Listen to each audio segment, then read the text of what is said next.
Recording we are in here progress. tonight to hear just one single petition, but this will run just like any other Plan Commission meeting would. I think we have all of our commissioners in person tonight, but let's start by calling the roll and getting a handle on our attendance. First, I want to say, if you're on Zoom, can you hear us?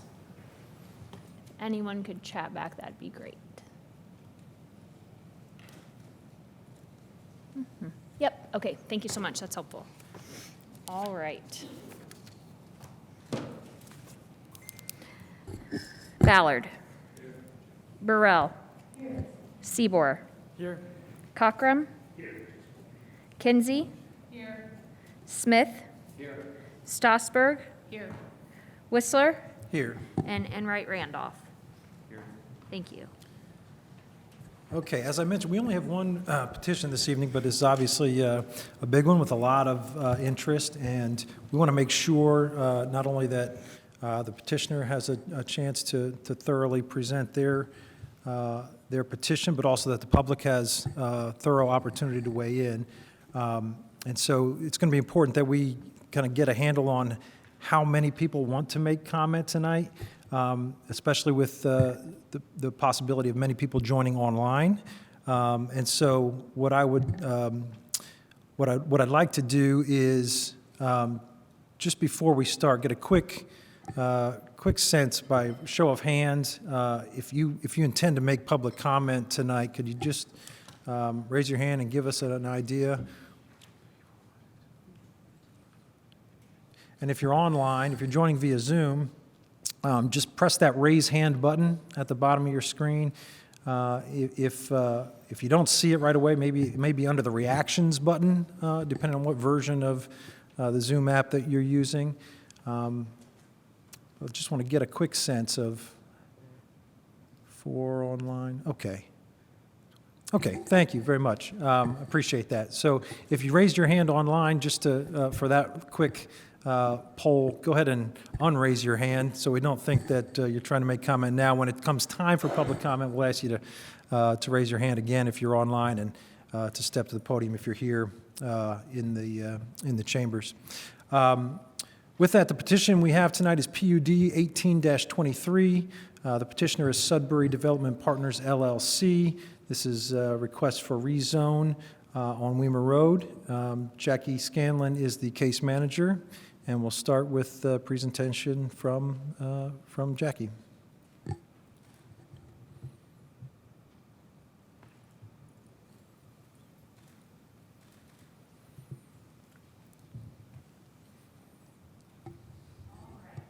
Thank you. Jackie Scanlon, Development Services Manager. Thank you everyone for coming tonight.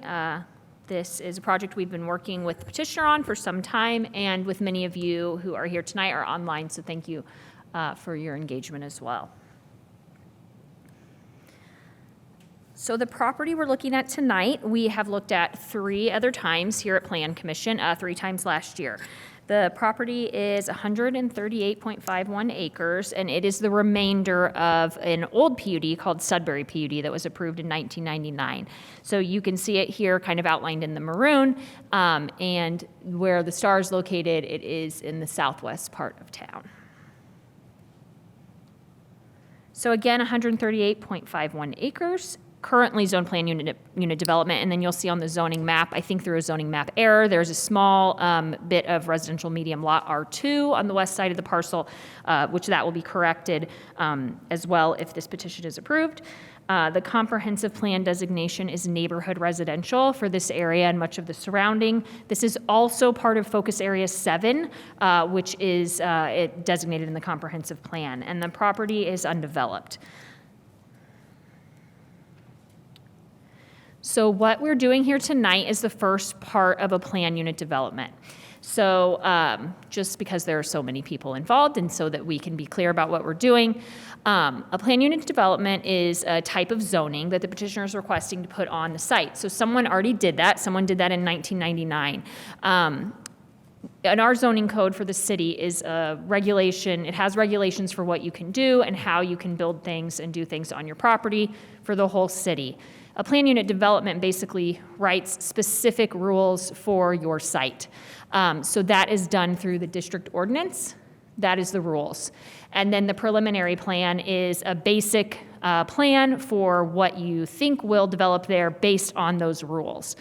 So the petitioner tonight is requesting a new plan and unit development. So they have to propose a new district ordinance, a new set of rules, and a new preliminary plan to guide the development with those rules of this large area.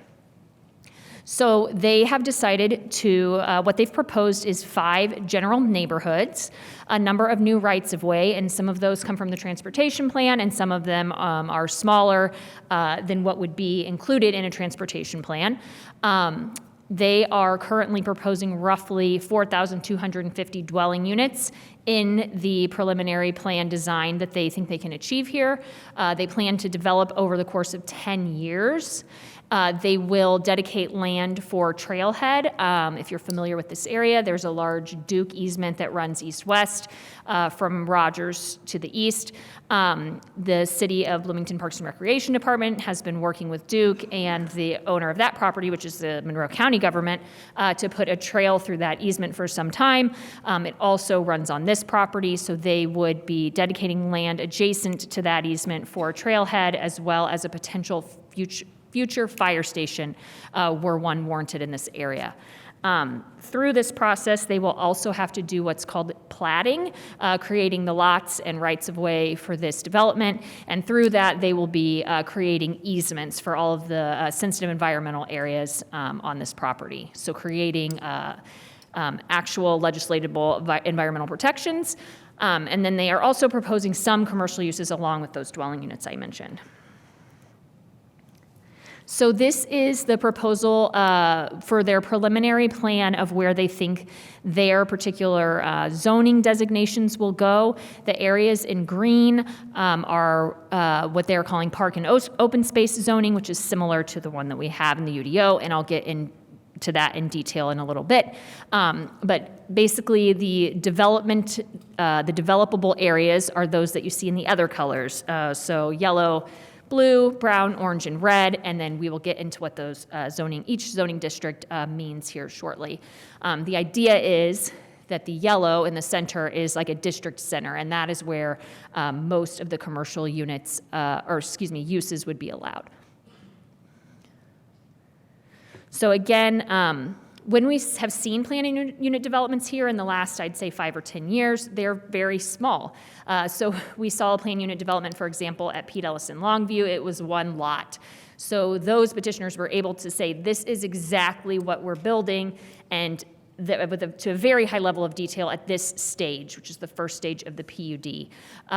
In this case, because the parcel is so big, they aren't able to do that. So they have submitted these renderings of potential massing for buildings based on the number of units that they think they can build on this property. So this is not, they are not guaranteeing that this is exactly how the buildings would be built, and we'll talk about that more shortly, but this is a general idea of how they would develop the area. Okay, so more about the petition. As I said, they are proposing to build the development in 5 neighborhoods. So if you have been following along since last July, this is roughly similar to what they've done, but they have really pared down the differences that they had. So you may recall they had a use table, for example, with 15 different designations, and they had a development standards table with 9 different designations, and all of those things overlaid in this area. And we've been working with them since that time with direction from the public meetings we had here with the Plan Commission to simplify those so that they are easier to follow and understand, not only for the public, but for those who go to develop this in the future. So this is a plan for 5 general neighborhoods. You can see them numbered there 1 through 5, and the numbering denotes the likely order in which they would be begun and completed. So the idea would be to start at Shasta Meadow, which is area 1 on the west, and then start in Denali Woods to the south. And we will talk about phasing here shortly as well. So let's see if I can make that bigger.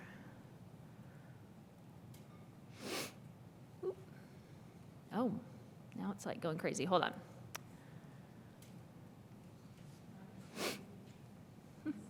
Yes. TVs on right there. Yeah, they should be on. Hold on, let me try it again. Sometimes they're finicky. Oh, no.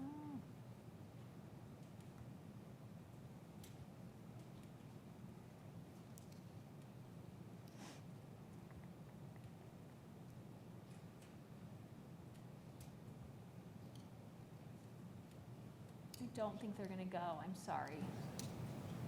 Let me try this.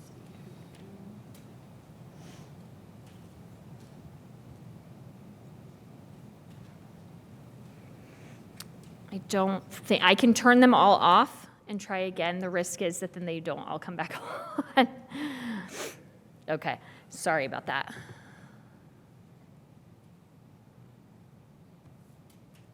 Oops. Okay, just a second.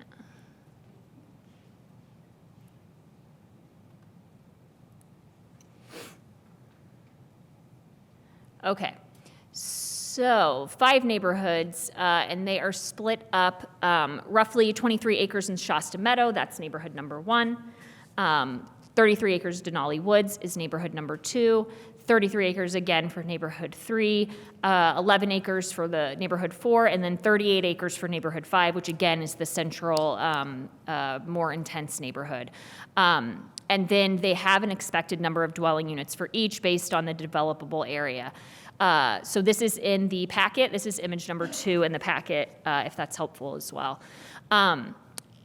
So the way that the UDO works now, we don't actually regulate development by number of units anymore. We haven't done that for a number of years. So we set forth rules about size of development and the kinds of things you're required to have on the property related to open space or how much parking you can have. And those regulations kind of dictate how many units can be on a site. So these are estimated numbers, but they are not required numbers at this juncture. Obviously, Plan Commission or Council could set some sort of cap or something along those lines, but these are kind of a guide, and we will use these as well in the phasing to talk about when they can go on to other phases based on how much they've built in the first phases. So you can see on the bottom as well that Shasta Meadow, the first one to start, is also the first one that is planned to be delivered. So that is typically how they are, except for that Everest Center will start sooner and end at the end, again, because it's the largest area.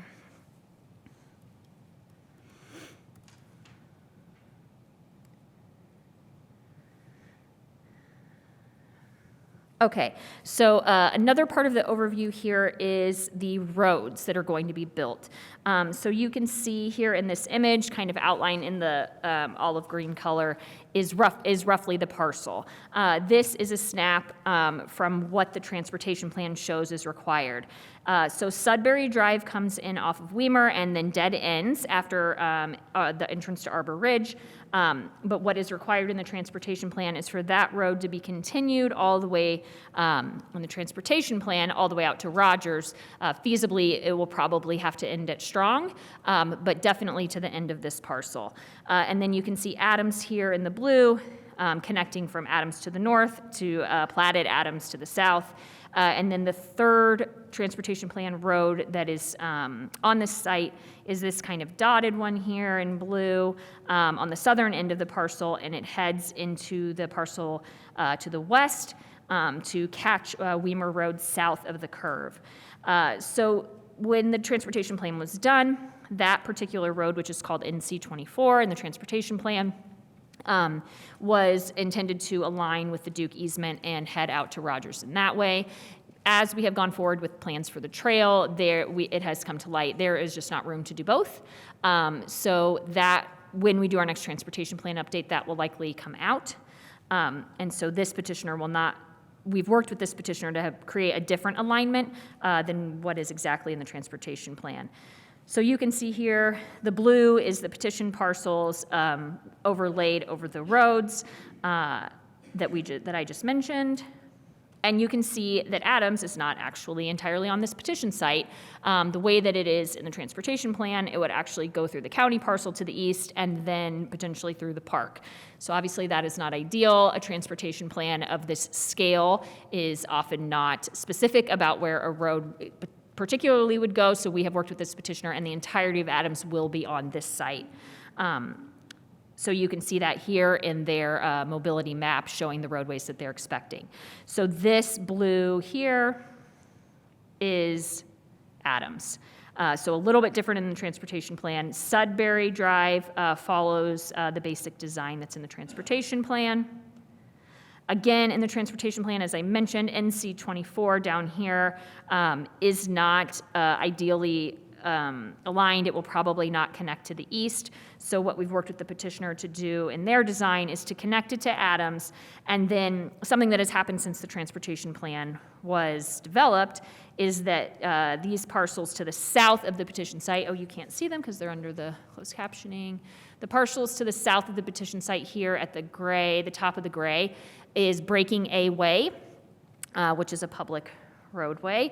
And so the petitioner will jog their south. They will do the road from Adams west and then do a connection south to Breaking A Way. And then you will see here that there's a stub here and then one here. Those are both stubbed to the parcel to the southwest in the event that it were to develop in the future.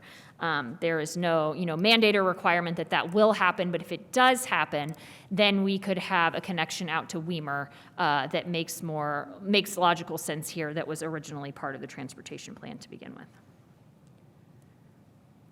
So this is their roadway map that they're proposing. Again, if you were here last year, you may recall seeing a similar map. Something that's different on this map is the inclusion of alleys. So they have potential alley locations here in the MX zoning district area, and then throughout in the MN and some of the R zoning areas and RH2 zoning areas. So we have a condition of approval that you'll see at the end related to where we think it's appropriate to ensure that alleys will be built.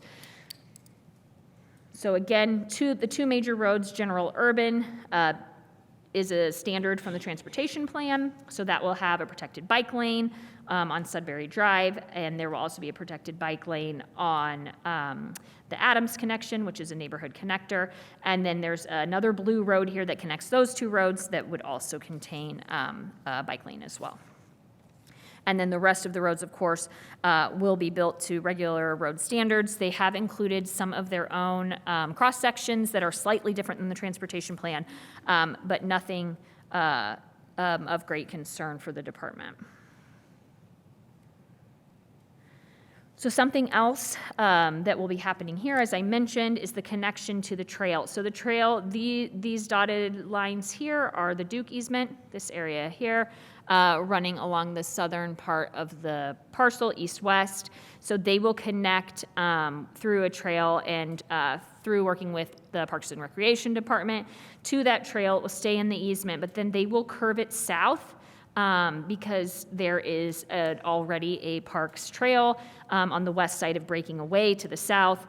So that will connect and provide more connectivity for that existing trail to the Duke easement trail that will go out to Rogers and then obviously can go over to Switchyard Park. So that is a great connection to get with this project. And again, as I mentioned before, these roads that have red have the protected bike lanes. So in there, this is from the staff report as well, from Image 5. They have identified 3 base zoning districts, MN, which is our least intense mixed-use district, mixed-use neighborhood scale, and RH, our most intense residential district, residential high-density multifamily, as well as using the parks and open space designation. So that's typical in a PUD. The petitioner has proposed changes to the regulations in those base districts in their PUD. That's why they're doing a PUD, because they want some of those things to be different. And if they can meet the PUD qualifying standards, then they can do that with approval by council. So they are having, as you saw in the district map, 6 different designations: MN, MX, R, RH1, RH2, and PO. So this is like very weedy, but I'm just going to go through these. It's very detailed, so it's going to be kind of probably a long night. But here we go. I want to explain to you what these different districts mean. So again, here's this map that you've already seen. So R is their first designated district, and that is their, I would say, least intense district. There are 20 uses proposed in that district. 8 of those are accessory or temporary, and the district is largely meant for single-family or duplex development. And then there are some other uses that we see typically allowed in all residential areas, like churches, for example, places of worship or small community centers. So these areas are identified as R. You can kind of imagine on the map, Arbor Ridge is to the north here, so 2 adjacent areas to Arbor Ridge. And then these areas of smaller R are near some of the most environmentally sensitive tree preservation areas. And then R down here, immediately adjacent to the existing development to the southwest. So placing those in a way to kind of buffer relatively sensitive areas around them. So RH1 is only in one location. It kind of hugs the R here on the west side. Immediately west of the RH1 is the floodplain, and then Weimer Road. So again, very sensitive development will have to take place there as well. That has 31 uses allowed, so about half more than the previous designation. But again, with 8 of those being temporary or accessory, the residential uses that it adds are triplex, fourplex, and multifamily uses. But there is a limit on the number of units per building for multifamily to encourage smaller scale development here. So there's a limit of 25 units per building, and then they can get 50 units if they use incentives, the affordable housing incentives. So an affordable project could be slightly larger. Working within their development standards, those numbers seem to make sense and would allow for smaller development in this, again, sensitive area immediately adjacent to the single family to the south and immediately adjacent to the floodplain. RH2 is their third residential designation. So 39 uses allowed in that district, and the main difference is that supportive housing is added in this district that it wasn't in the other residential districts, as well as some other non-residential uses like fitness center or office. And then vehicle parking garage is included in this as well. So you can see those kind of on the fringe of the development. This area here, RH2, the hatched portion is with the land that, it's kind of hard to see, but in the middle of the picture is the area where the fire station and trailhead will be dedicated. And so the RH2 are kind of spread throughout the development. MN, as I said before, is the most intense use district. It's the most intense use district. It's the most intense design district. It's supposed to be the center of this kind of new neighborhood here. So it has 52 use options, and the only residential use allowed here is multifamily. It has some of the group living uses, but reduced from the RH2. And then it has a number of commercial or public-facing uses, including, for example, art gallery, museum, or library, medical clinic, other professional service uses that were included in RH2, so things that aren't residential, personal services, and then this district has the most retail options, and the only district that includes food, beverage, and lodging uses, including hotel or motel, is this district. So that is what is kind of envisioned for this area. And you saw in the petitioner's statement, you know that they're trying to create a node here, and this would be the primary commercial space for that. The MX is to the east, these 4 blocks, and it is 43 uses, so a little bit less than the MN. And the only, again, residential use listed here is dwelling multifamily. Oh, actually, they also have dwelling live work here as an option. But so, again, with a focus on multifamily and other non-residential uses, but to a less intense degree than the MN. which is in the center. So this map's kind of ridiculous because basically everything else is PO, and the way that the PO works, they've only included 6 potential uses: solar collector, ground or building mounted, wind energy system small, electric vehicle charging facility, swimming pool, seasonal sales, and special events. We kind of went back and forth about this with the petitioner. Why include any uses at all? Because so much of this designated PO area will be in easements on the plat that they won't be able to do anything anyway. So they did include them, for example, if in the area that's adjacent to where they'll build the trailhead, if the city wants to do some expansion there and it's not an easement, maybe that would be an opportunity. But most, if not all, of the land that is going to be designated PO will end up in some sort of environmental easement, and those allow very limited use and development. So though they have some uses allowed, we don't foresee that there will actually be much development in that area at all. And then the last note for uses is that all of the uses have been pulled from the UDO, except they're proposing 2 new uses. So one is called surface parking lot, and the other is called off-site parking, surface parking lot shared. So they sound very similar, and they are, but they have some slight differences. So they're both proposed as permitted in the main central area in the MN. Let me get John in there. They're both proposed as permitted in the NM. Let's see, And then off-site parking, surface parking lot is also permitted in the MX, so in the red area. Basically, they both have they have kind of restricting use-specific standards. So for surface parking lot, it's intended to be allowed for parking lots of no more than 50 vehicles, and one has to be separated from another by at least 600 feet. And then that it can just be built on its own, it's permitted.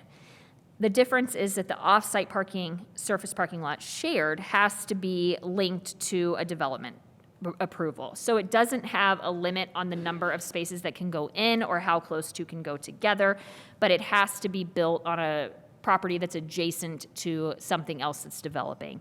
So the idea is that over time, the developer, of course, would like to see all of this property be developed to what the preliminary plan calls for, but that in early stages of development, there may be call for surface parking lots, which, as you know, the UDO does not allow, but that those lots over time would then be developed, particularly probably with multifamily or commercial.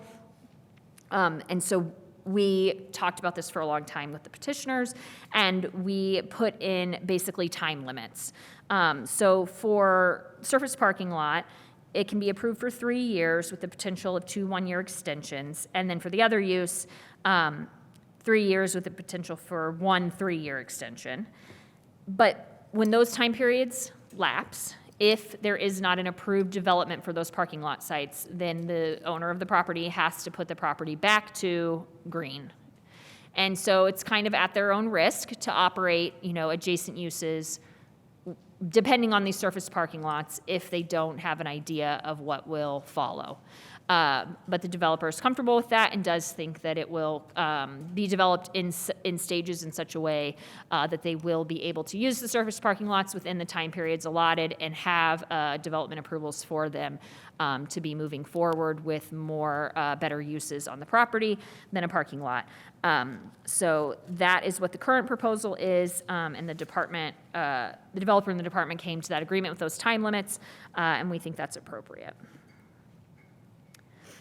Okay, so going back to the districts, they each have their own dimensional standards. So dimensional standards, we just talked about uses, and then the dimensional standards dictate how things can be built on the site. So I'm going to kind of hit the high notes on these dimensional standards, and then I can answer any questions. All of the dimensional things discussed in Title 20.04 are in the staff report. So if you have questions, feel free to let me know. The first thing I'm going to say here is that in the R district, a Again, it's the least, I would say, impactful district. It's the smallest scale district. It's focused on single family and duplexes. So it has the smallest lots, which minimum lot area of 1,000 square feet, minimum lot width of 15. As it says in the report, it is very unlikely that 15-foot lots will be platted unless they're attached single family, or they will plat them and build over more than one. We do not anticipate that that size development will happen for detached, but are okay with that going forward. And in this district, in all districts except for the PO, front building facades have to be built close to the road, at least 80%. So basically the whole PUD will have kind of building forward design and not buildings on the back of the lots.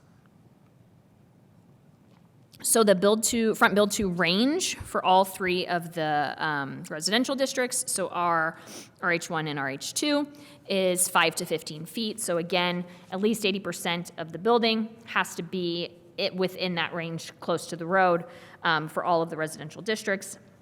And then in the mixed use district, it's actually 0 to 10. So could potentially be even closer.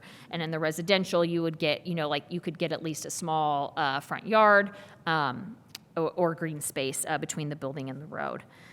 So again, our district, smallest district, and all of the districts looking for that kind of front building design.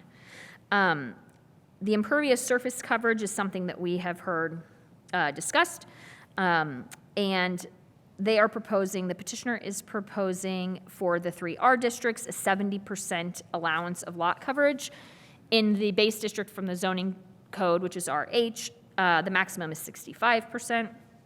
And then in the two mixed-use designations in the PUD, they're requesting 95% and 90% coverage, where the base district is 60%.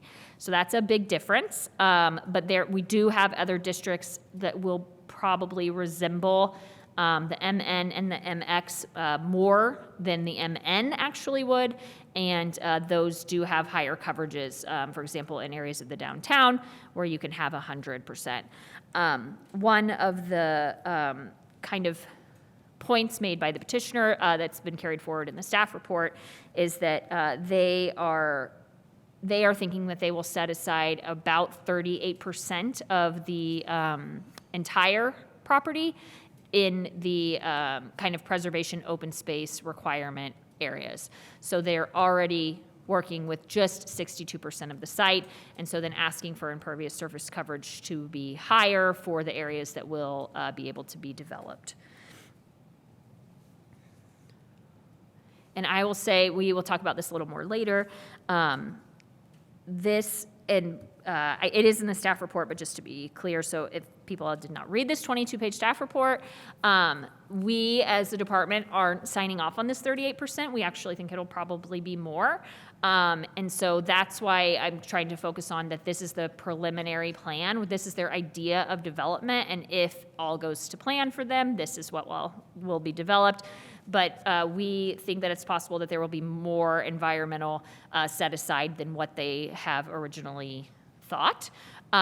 For example, I think I talked about this in the staff report, the tree coverage is required at the 10 feet from the drip line. That's something very hard to identify on this scale of a property, from the air. So that's something that as we go to do the platting, they will have to do, but it's not something that's required at this stage. And because when we did our preliminary analysis, we came to more than what they have, we made sure that they understood that can change, and they do know that, and we're all on the same page there. But I just want to make sure that you all understand that there is not a commitment here to what they think is the environmental set aside, and they are choosing to go forward and kind of address that at the platting stage because they are committing to what's in the UDO, and we'll talk about that shortly. Okay. Height is one of the big ones that we have talked about at these public meetings for this petition. So in the, in the R district, so again, the kind of smallest scale residential, the maximum height is 40 feet. So that is an estimate of 3 to 4 stories. So again, that's going to be single family or duplexes. And there is no opportunity for height addition in the R with the incentives. So that is just as high as anything can be in that district, is 40 feet. In the RH1 and the RH2, the height max proposed is 63 feet, which amounts to 5 or 6 stories. And in both of those districts, stories above the 3rd floor have to step back 15 feet. So if you're building a 4 or 5 story building, your first 3 stories can be at the setback that you choose on the front, and then every story above that has to be back from the front building wall at least 15 feet. So you can see that in some of our downtown buildings when you're walking around. It's so that the building, even though it's big, that when you're there and experiencing it as a pedestrian, it feels pedestrian scale, because 3 stories is fairly common and is human scale. And so when you're right next to a building and the stories above 3 are stepped back, you don't see them because of how far back they are, and so the building feels smaller than it is. So that's something that they have incorporated from a different section in the UDO to help to still allow for some density in these areas, but to help them to feel less kind of oppressive for people who are concerned about size of these buildings. Okay. And I think there was an error in my staff report, because in the PO designation, I had an old image in there, and they are proposing to have 20-foot maximum height, which is what is in the UDO. Just carry that over. They had originally asked for something taller, but again, because much of the PO is going to be in an easement, they're unlikely to be able to build anything there anyway, so they're having that go ahead and match. So in the, I was going to say, sorry, that in the UDO district for RH, the maximum stories is 5 stories, not to exceed 63. So that is similar to what is in the PUD. It's the same. Okay, so for the districts that are multifamily, that are mixed use, so in yellow and red, in the yellow district, that again is their most intense area. They are proposing 86 feet as the by right maximum, so that is about 8 stories. The step back is required for stories over 6 in that area. So again, it will feel more like a downtown where the buildings feel taller and then are stepped back. And then in the MX, they are proposing 75 feet, which is roughly 7 stories, and stories above the 5th story have to step back, so slightly less intense than the MN area. There are also transition standards for the areas abutting Arbor Ridge. So those are in these kind of 3 rectangle areas. They have included special transition standards based on the zoning district and where it's located. So for buildings on the south side of Sudbury across from Arbor Ridge condominiums, in the Everest Center, so for those in the larger rectangle in the center, they'll have an additional step back of 10 feet for the 4th through 6th stories. So, and then they will have the 7th story will still be 15 feet back as is required by the base zoning. So that in that way, as I said before, for those buildings that are like immediately adjacent to the property owned by Arbor Ridge condominiums, they will feel more human scale, right? Because they will only have 3 stories at the front building wall, and then they start to step back.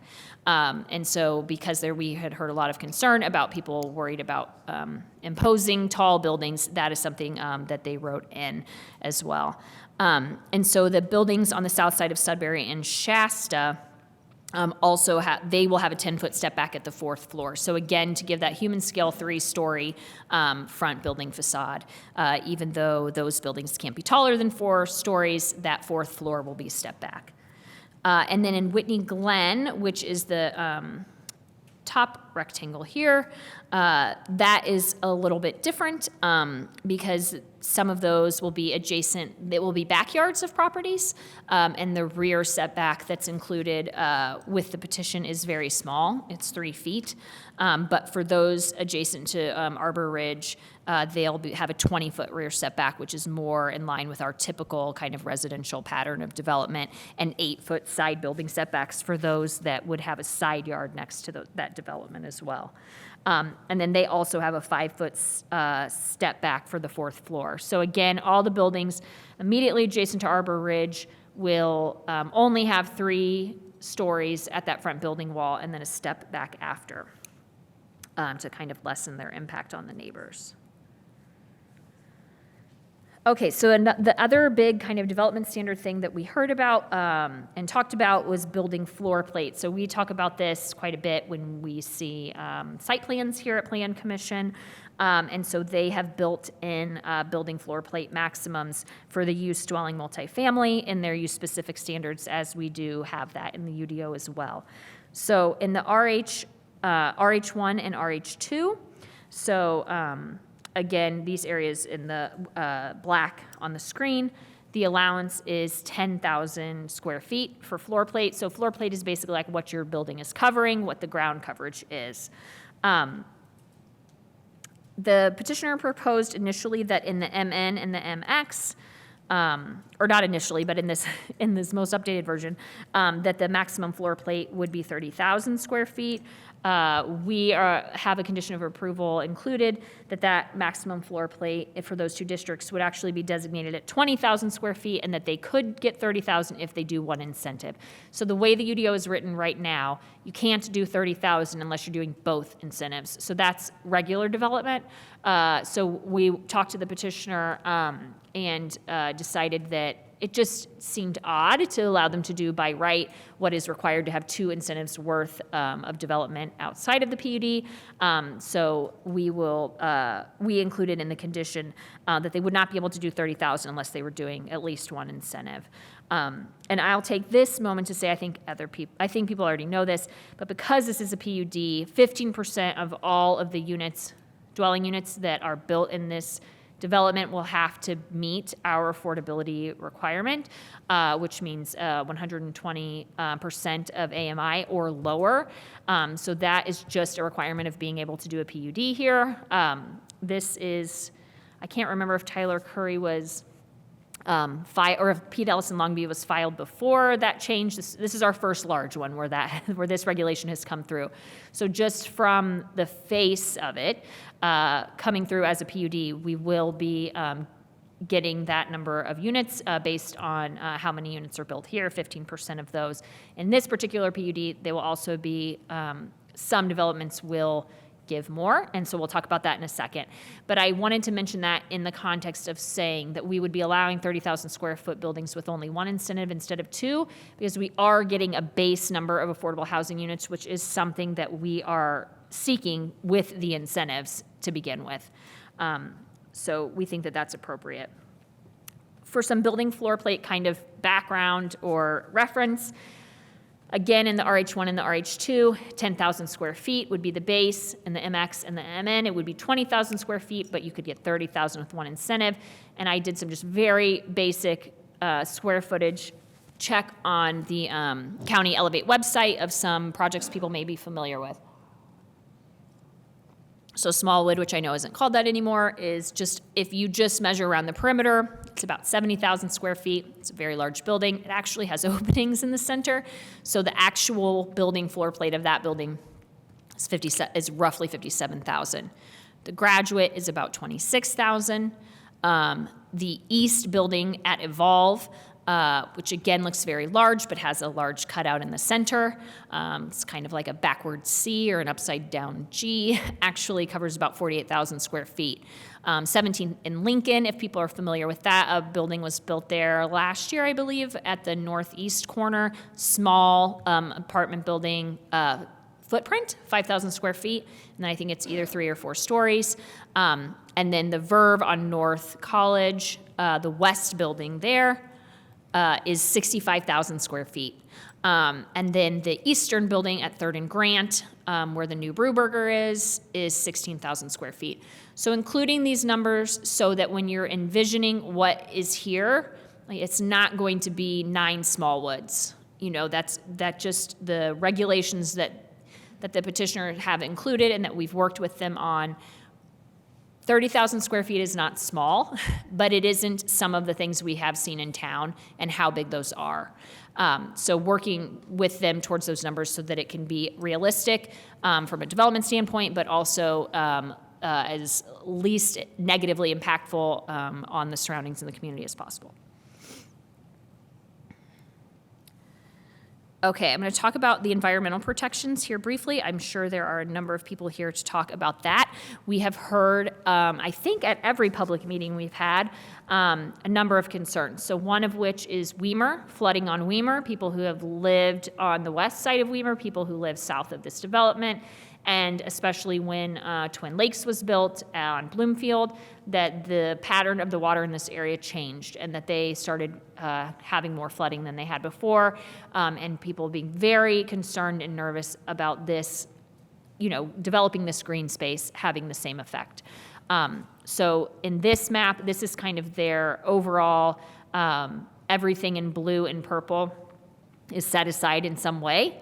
And then we'll go through kind of more particular maps. But the floodplain in this case, again, is on the west side of this property. And so what the petitioners are proposing, it has changed over time, but where we are now is that they will completely use the UDO regulations for all environmental constraints.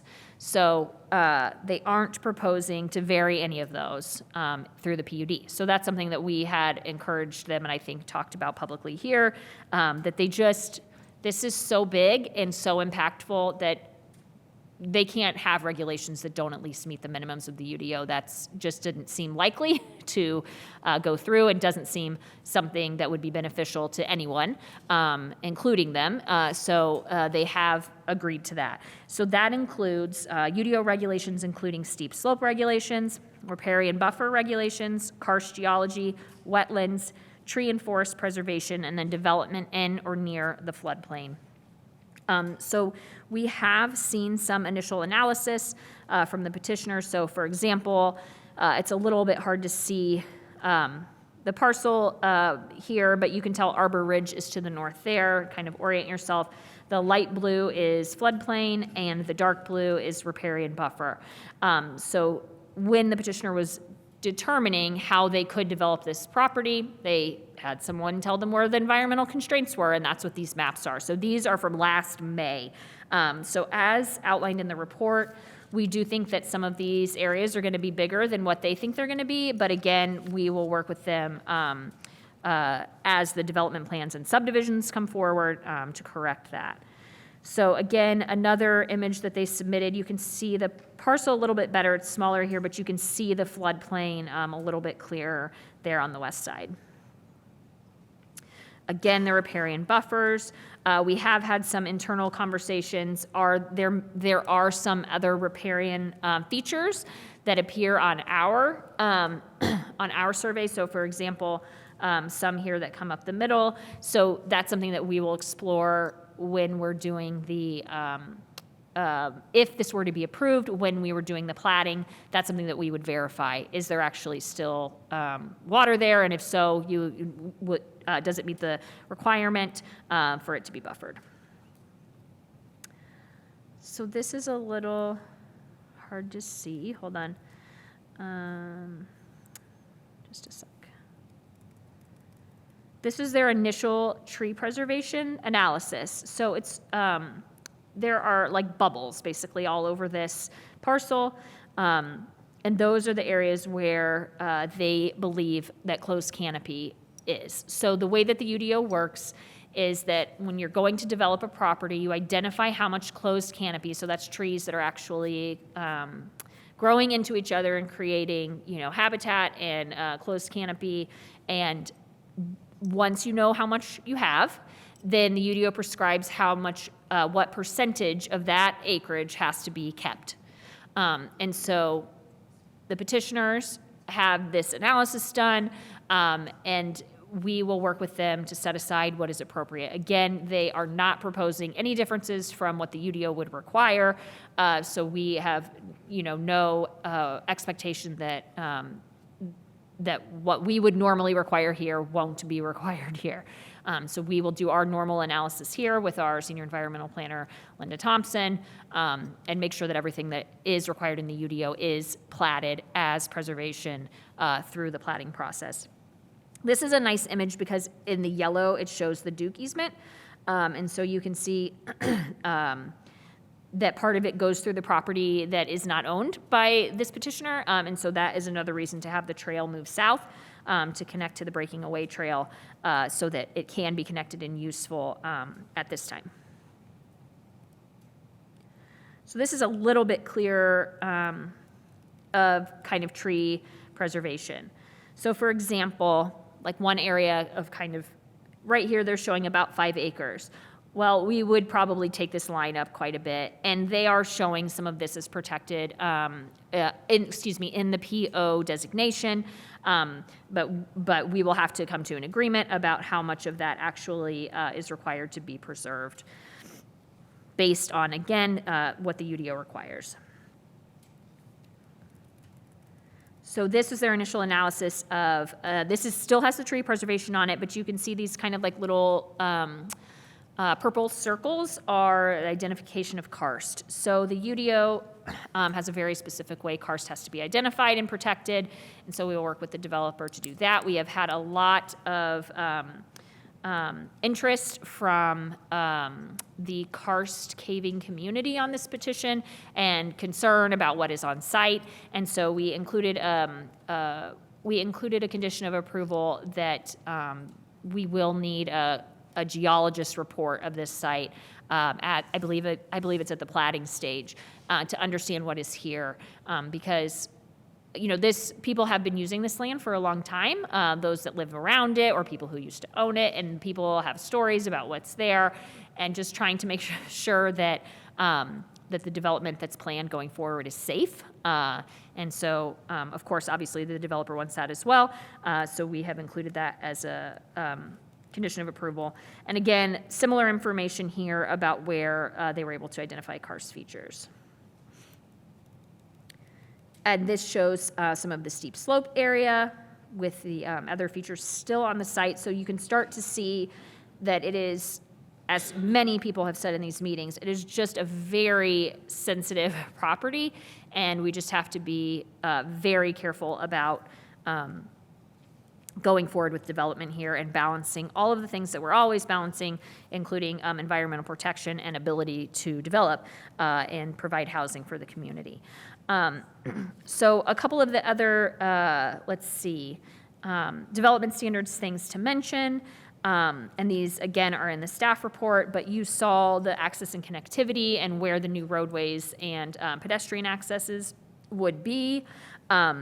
And then one of the, as I mentioned, we have included a condition of approval related to alleys, so that those subdivisions done in the R and RH1 areas, so again, the kind of less dense areas, that those will be done with our traditional subdivision process, which requires a certain percentage of alleys, and then also requiring some alleys in the mixed-use areas as well.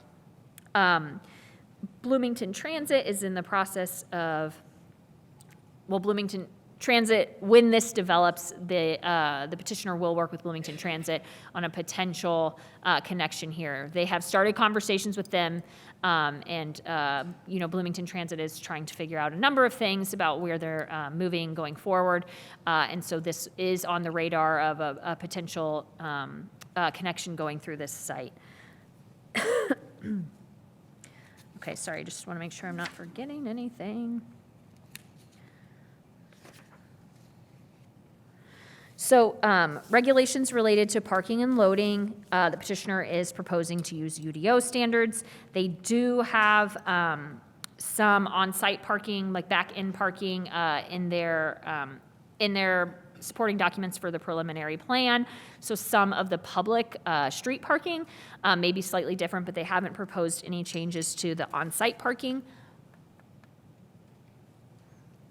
They haven't proposed substantial changes to the site and building design requirements of the UDO. The only one is to remove the possibility for the third-party review, which we don't use much anymore. That was in place when we first updated the UDO, and we were sending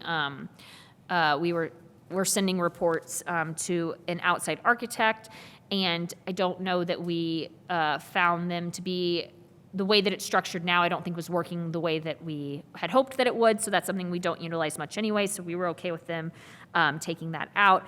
And then obviously adding in the transition standards for Arbor Ridge is something new in particular for this PUD.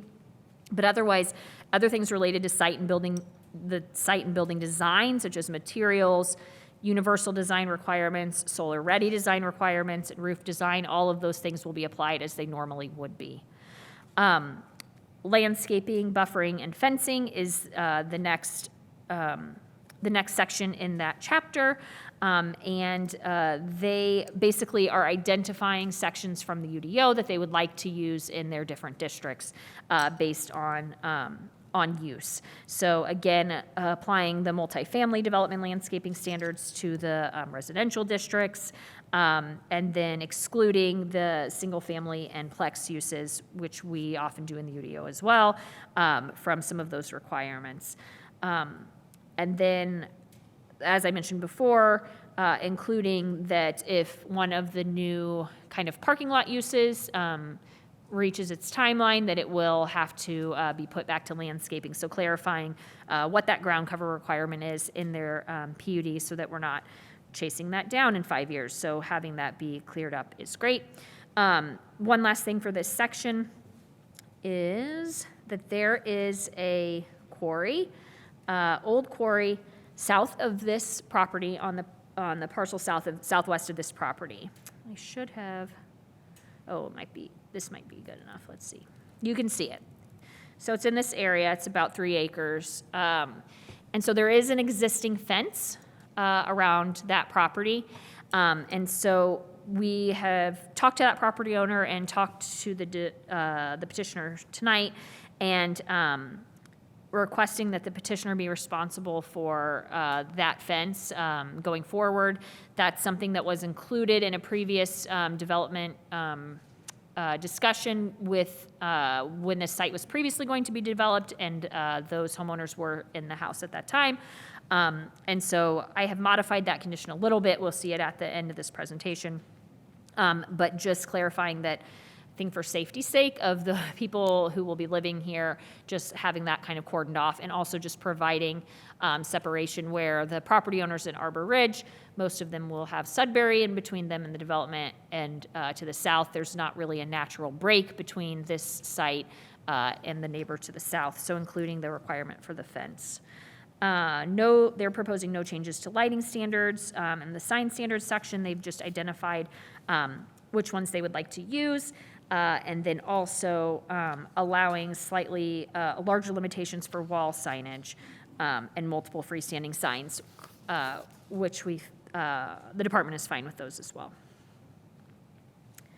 Okay. Oh, I think I did this out of order. Hold on. Sorry. Here we go. Okay, I'm going to briefly discuss the incentives. So the incentives section in the UDO is in the development standards chapter. And the way that this petitioner has laid it out in the PUD is basically just highlighting what things in the UDO apply to the similar uses in the PUD. So for example, in the UDO, there are reduced bulk requirements related to setbacks for our traditionally single-family districts, so they are applying those to their residential districts for single-family and plex development as well, which makes sense. As I already said, not allowing additional height in the R district. And then one of the big differences is that for Tier 2 projects, so if you are setting aside a certain percentage, 15% of the units at 120% of AMI, in the UDO, when you're using both incentives, you get an extra story and a half. And so the UDO allows one additional story on top of the originally gained 2 stories from using one incentive when you use both. And then that extra story is actually just 50% of the building footprint. In this case, they would like to add an additional 2 stories. So when in the UDO, you're only getting half a story, it's just weird to say half a story because it's not half a story height-wise, it's half a story building coverage-wise. They would like to have 2 full stories. So that is a big difference. So they have included, of course, the step back things that would reduce the size of that extra bulk. But what that means effectively is that in every district besides the R district, the max height could be 4 stories higher than what the max height is. So in the MN district, where 8 is the max, we could see 12-story buildings there. So those are large buildings for this area, I think. So the department is proposing to limit the locations where extra height incentive can be used to 4 blocks in the development. So the core, basically, of the MN, we spoke with the petitioner today as well. They would like to include 2 blocks of the MX.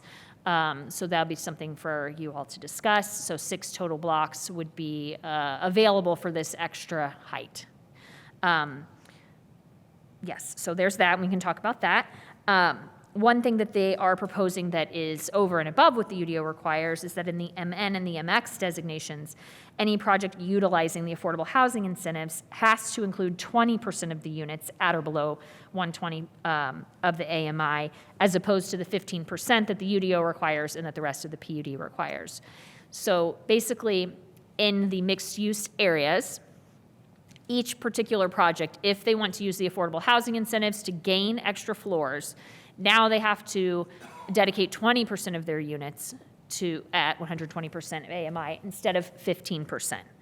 And then that extra 5% is just on top. It doesn't get to go toward the aggregate 15% for the whole PUD unless they're giving more than 20.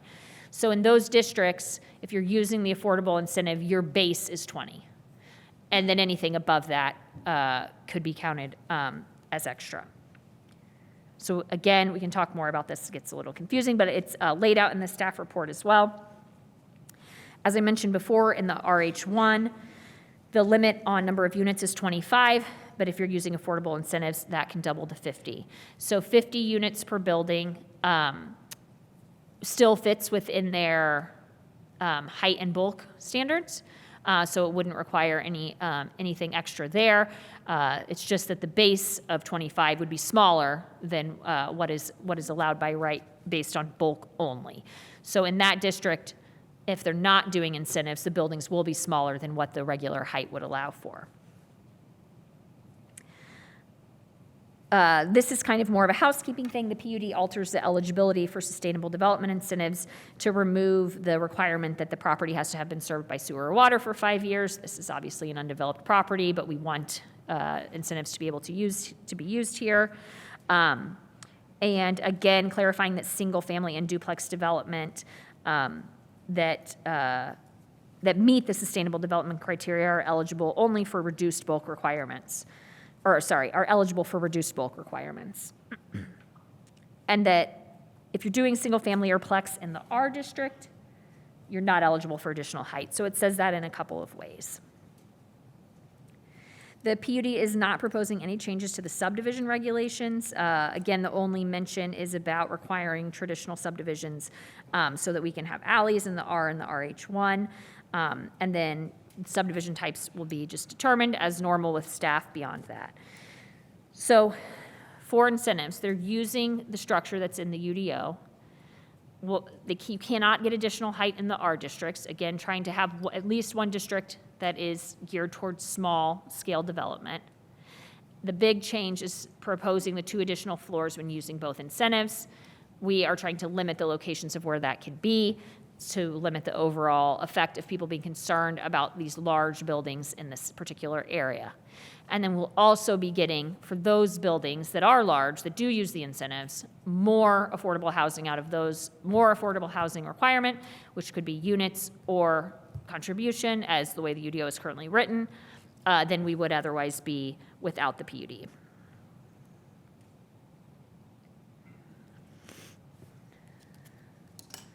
Okay, so we went over the drawings, which are the preliminary plan.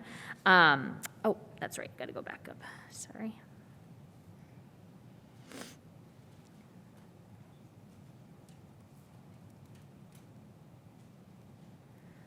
This is so hard to read. I don't even know why it's on the screen. It's in the packet. Sorry about that, but I will explain it to you, and then I'm happy to answer any questions. So as, I don't know if I've said this tonight, I usually say it up front, but I feel like I haven't said it. One important thing about this PUD is that Adams Street and Sudbury Drive are built. That's just like the whole sentence. Because in the old PUD that this was a part of, there were so many triggers that they were allowed to build so much housing before they had to build any roads that they actually just built all the housing before they got to any of the triggers and then stopped. And that's why it's fallow. And that's why they didn't have the money or the wherewithal to build the roads. And so they built as much housing as they could before they hit the trigger, and then they sold it. And that's fine. We wrote that, and that was probably wrong. So in this case, the way the subdivision control works in the Unified Development Ordinance, the zoning code, when you go to plat a property, you have to bond for and build the roads that are in the transportation plan. So in this case, again, that's Sudbury and Adams, also the connection to the south, but for us, the priority is Sudbury and Adams. Adams will connect north-south to 2 existing rights-of-way that are both Adams, obviously. Sudbury will only go to the eastern edge of this property, but as the county develops the property to the east, then that could be connected to Strong Drive. Obviously, as Catalant has expanded, that area has become much busier, and having another connection would be a benefit to the community. So in this particular case, for this PUD, Adams Street and Sudbury Drive have to be the requirement in this PUD is that those roads will be completed and accepted by the city before the first building occupancy recommendation is issued in the PUD. So that means that no houses can have anyone living in them, or multifamily or commercial, whatever, it'll be houses first, but none of those can be occupied until the roads are done, because we need to front load them to make sure that they get done. So that is what the first 2 lines say. So the trigger for getting Adams Street and Sudbury Drive is that the platting and bonding and construction will take place with the first plat in the PUD. So again, if this were to be approved, then we will talk to the petitioner about platting this. And that will mean showing where those roads are going to be built, and then splitting up the neighborhoods. And then, if they're ready for their first neighborhood to start splitting it up into lots, they'll do all that with one subdivision plat. And that goes through Plan Commission for approval. The petitioner has included that Street F, that is the second, that's the connector between Sudbury and Adams that we saw that kind of went up in a Y, that was going to be, also have the protected bike lane on it, that will be platted with the first developable lots in the Everest Center. And so that road will also have to be completed and accepted by the city before we'll issue any building occupancy recommendations for the Everest Center. So once the petitioner goes to develop the more kind of impactful, bigger buildings, they will have to build that connection as well, so that there's more than one north-south big road to use inside the development, and that will have to be done before they can occupy any of the large, more impactful buildings in the center of the site. Land for fire station and trailhead, it has to be delineated in the first plat for lots in the Denali neighborhood, in which it's located. So that is the second neighborhood that will be developed. And when that goes to be platted, it will have to be on the plat, that is what that land is intended for. And then the transfer of the property will be to take place with an agreed upon schedule with both parties. So that's something, there isn't, there aren't plans to build a fire station there in 3 years. It's land that can be set aside in case the fire station needs this land later. So the fire department administration will work with the petitioner on when the best time to actually give that land over to them is. There was a lot of information in the packet about funding and construction for off-site sewer improvements. There's some improvements that need to be made at the Dillman plant, which is south of here. And the petitioner is already working with City of Bloomington Utilities and the legal department on a memorandum of understanding about what portion of that upgrade they will be responsible for. So that MOU, memorandum of understanding, has to be executed before a grading permit will be issued for the site. Before they can start doing work here, that has to be settled. Additionally, an MOU with the city related to off-site transportation improvements also has to be settled and executed before a grading permit will be issued. The petitioner has submitted a traffic analysis. That went into the packet on Saturday. I'm happy to answer any questions. It's maybe not as complete as would be my preference before coming here, but potentially complete enough that you can feel confident that the agreement that the petitioner is willing to make with the city and the city engineer, that it will be done before council is done. You may feel comfortable sending it on with that. There is a condition of approval indicating that basically once the city engineer, as a representative of the administration, agrees to what offsite improvements need to be done, an MOU will be written and they'll be responsible for those improvements as well. One thing that we wanted to include here that is a little atypical is, again, you can't see this, but I'm just going to read it to you, construction of additional stormwater protections. So because we have heard so much input about flooding and concern about the floodplain, we have talked to the petitioner and with City of Bloomington Utilities about kind of treating this a little bit differently.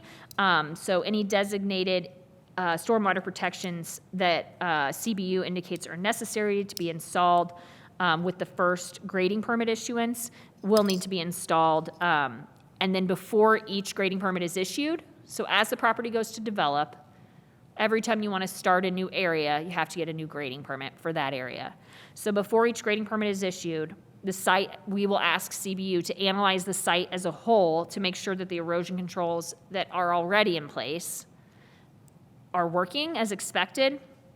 And if they're not, we'll require that those be updated. So that is weird. And it's also complicated because there may be more than one developer here.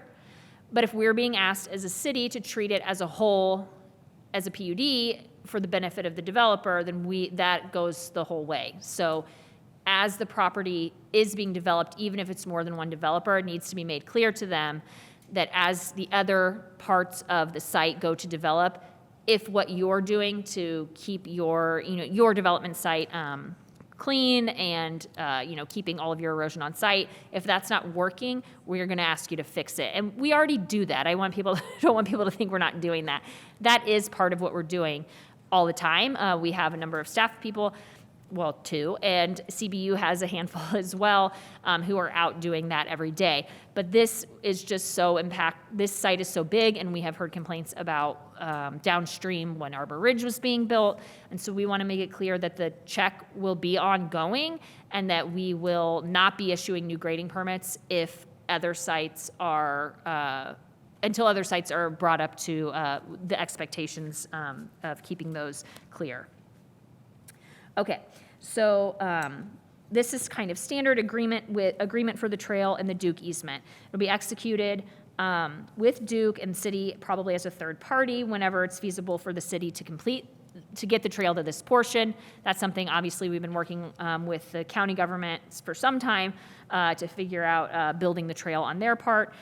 So that will be executed with the city, in line with the city's trail timeline. So the next ones are related to the phasing of moving from one area to another. So you'll recall that Shasta, or maybe you won't, is the first neighborhood. So that's the neighborhood to the west.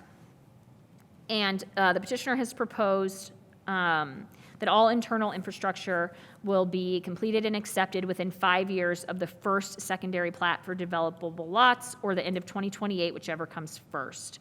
And then each plat is beholden to time limits in the UDO.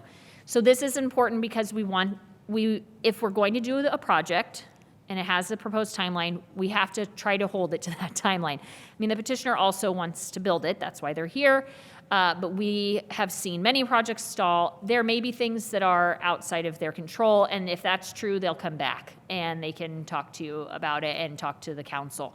But these timelines were actually proposed by the petitioner in their original phasing plan, and then we just took them over to this one. And so if they feel that they're reasonable and doable, we do want to be able to hold them to the timeline that they are publicly stating. And so they have included a very similar trigger to the one I just read for each neighborhood, basically indicating that once this first secondary plat is done, so that's when lots are actually created, that they'll, within 5 years, the infrastructure in that area will be built.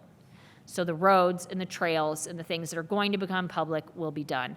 So the UDO already has triggers for that, but you can imagine a scenario where they do a number of secondary plats and that goes out over a longer period of time than we originally anticipated, and these conditions and triggers hold them to a more reasonable, tight timeline.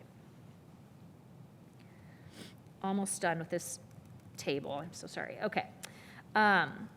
So they're going to develop Shasta and Denali first, which are the least kind of least units, least probably maybe least intense districts, and then they'll head to Everest. So a certificate of zoning compliance is the portion of the building permit that we at the city issue.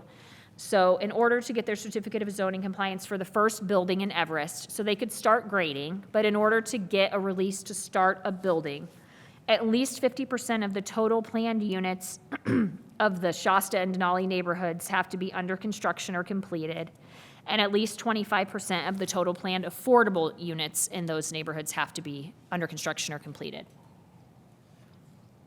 So basically, one concern we've heard is, that they'll build, and nothing particular about this developer, but just in general, people being worried. They'll build 10, 20, 40 homes in one of these neighborhoods, and then they'll build the hotel, and that's it. And so in this way, we're saying, okay, you're saying that you're going to build a total of 1,050 units in these first two neighborhoods. So you can't pull a building permit in the third neighborhood until at least 525 of those original units are on their way. And that and the way that they've described affordable housing in here as well is that they will front load it, that in the first two neighborhoods, they will have at least 15%. So we are saying 15% of 1,050 is someone smarter than I in the room is figuring it out right now, and that 25% of that number has to be on its way before you get to start building the big stuff. So we think that's fair. They have agreed to that. For the fourth neighborhood, Sandia Place, we have said at least 75% of the units planned in the first two neighborhoods, and then at least have to be under construction or completed, and at least 50% of the total planned affordable in those two neighborhoods. Again, kind of making sure that the smaller scale, maybe less fruitful money-wise neighborhoods do get done and built, because those are the kinds of things that people have been asking for, the smaller scale units, before the larger scale stuff can be done. And then for the fifth neighborhood, that 90% of the total planned units of any one of the preceding neighborhoods have final occupancy. So they need to be like finishing one up if they want to move into 5. We don't want to slow them down. We want them to be able to keep moving and have them all be on their own pace. But again, we want to make sure that the promises of this development are going to happen. Okay, so briefly, the comprehensive plan, as I mentioned before, calls, this is in the neighborhood residential area of the comprehensive plan. It is also in focus area 7, which is called the West Fork Clear Creek focus area. You can see it here. You don't see the very bottom of the Bill C. Brown parcel at Fullerton, but that is where that ends. And we are in the red up here, south of Sudbury Drive. So neighborhood residential obviously has, if you have been to any of these meetings, has a focus on residential, and then also some smaller scale commercial. And it also calls for supporting incentive programs that increase owner occupancy and affordability, trying to include approaches that try to find permanent affordability and home ownership at all income levels.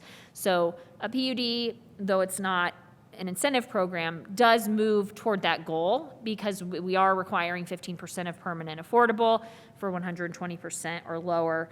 And then I believe I discussed in the report as well that the way that the qualifying standard is written related to the requirement for affordable, there is some wiggle room that, for example, if they provide units at a lower percentage than 120, that we can reduce the total number of units required.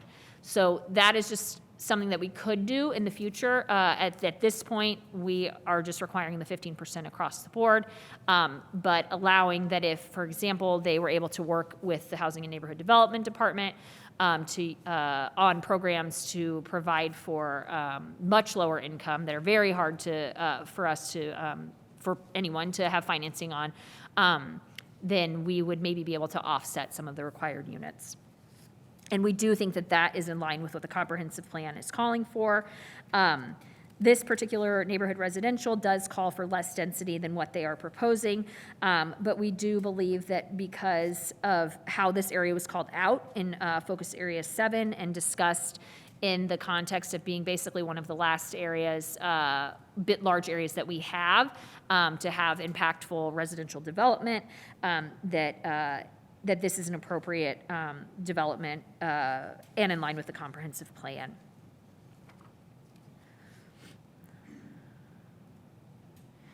I just wanted to, we had talked about this another time. I wanted to remind folks, there was this plan done a number of years ago. It was called the Schmidt Plan, and with an idea of what could be done in this area. So some of like the roadway connection, Sudbury and Adams stays the same. There were a number of different uses discussed, but largely single-family and multifamily were identified at that time. The existing PUD that's here, I also want to, just so everyone knows, identifies many more uses than what is allowed here. There's an industrial section, there's a commercial section, office section, was really integrated uses that I do think the current, this iteration is probably a more appropriate focus on residential with some other uses being allowed in designated areas. So when we talk about plan unit developments, again, as I said, you are basically kind of writing your own zoning code for your parcel. And so in order to be able to do that, the city and the UDO wants your development to be kind of above and beyond what would be allowed by the UDO, justifying why you should be able to make the changes that are benefiting you as well. So in this particular petition, one of the things they focused on, I believe in the petitioner statement, but also at the beginning of the district ordinance, is trying to incorporate sustainability of design in the building practice for the actual buildings. So one of the things that they're doing is working with Duke Energy on a project or on a program, called New Construction Energy Efficient Design Assistance. So this is working with Duke on developments of different sizes in order to maximize design towards sustainability and of those buildings, and then also development sites. So they kind of open up more ability for energy efficient strategies to be used during construction and the design of the buildings. And then I believe that they also have incentives that are offered if you meet those requirements. There are other measures listed in the district ordinance, I think one of which is one that we have heard on council before, is switching to electric service. So having all electrical service for heating, cooling, cooking, and water in all of the non-multifamily residential buildings. So that's everything from a fourplex down will be using electric service, which is something we have heard again at council that more progressive places are moving to because of obviously a climate crisis. And then additional energy efficiency program minimums for other buildings. Again, they are still going to be subject to the solar-ready building design requirements of the UDO. They did not exempt themselves from that. Moving forward, there with some kind of large-scale sustainability things, besides the fact, of setting aside the appropriate environmentally sensitive areas, but also moving forward with design with an eye toward long-term sustainability and codifying some of that in their district ordinance, which I think is helpful. I wanted to speak a little bit, we talked about public benefit, a little bit about housing. We've had a number of questions about that. The Indiana Uplands Regional Housing Regional Opportunity Initiative Housing Study. Actually, the addendum just came out, I think, over the weekend, basically indicating that, yes, we do need more housing here. And that, yes, we have been building a lot of one type of housing for a number of years, and we need varied housing. And so this project, I think, helps us move toward that. Again, we don't have a lot of land to build all different kinds of housing, so we understand why a lot of the projects we see are denser multifamily projects. But in this project, hopefully we will get some of that. We will get some of that smaller scale development as well, required by those triggers. And then I spoke before about something that we get with every new PUD since we changed the rules a few years ago in the 2020 update, is that 15% of the units constructed on site will have to be below 120% of HUD AMI in perpetuity. So again, the language on that does allow for the city to amend that slightly if we think that's beneficial to the community, but that is the base standard that we're expecting here. So overall, public benefits, additional housing near existing infrastructure. It's hard to underestimate how important it is to build housing in places that to reduce sprawl, basically. And so this is already within the city. It already has access to sewer and water and the other public benefits that we have by living in town.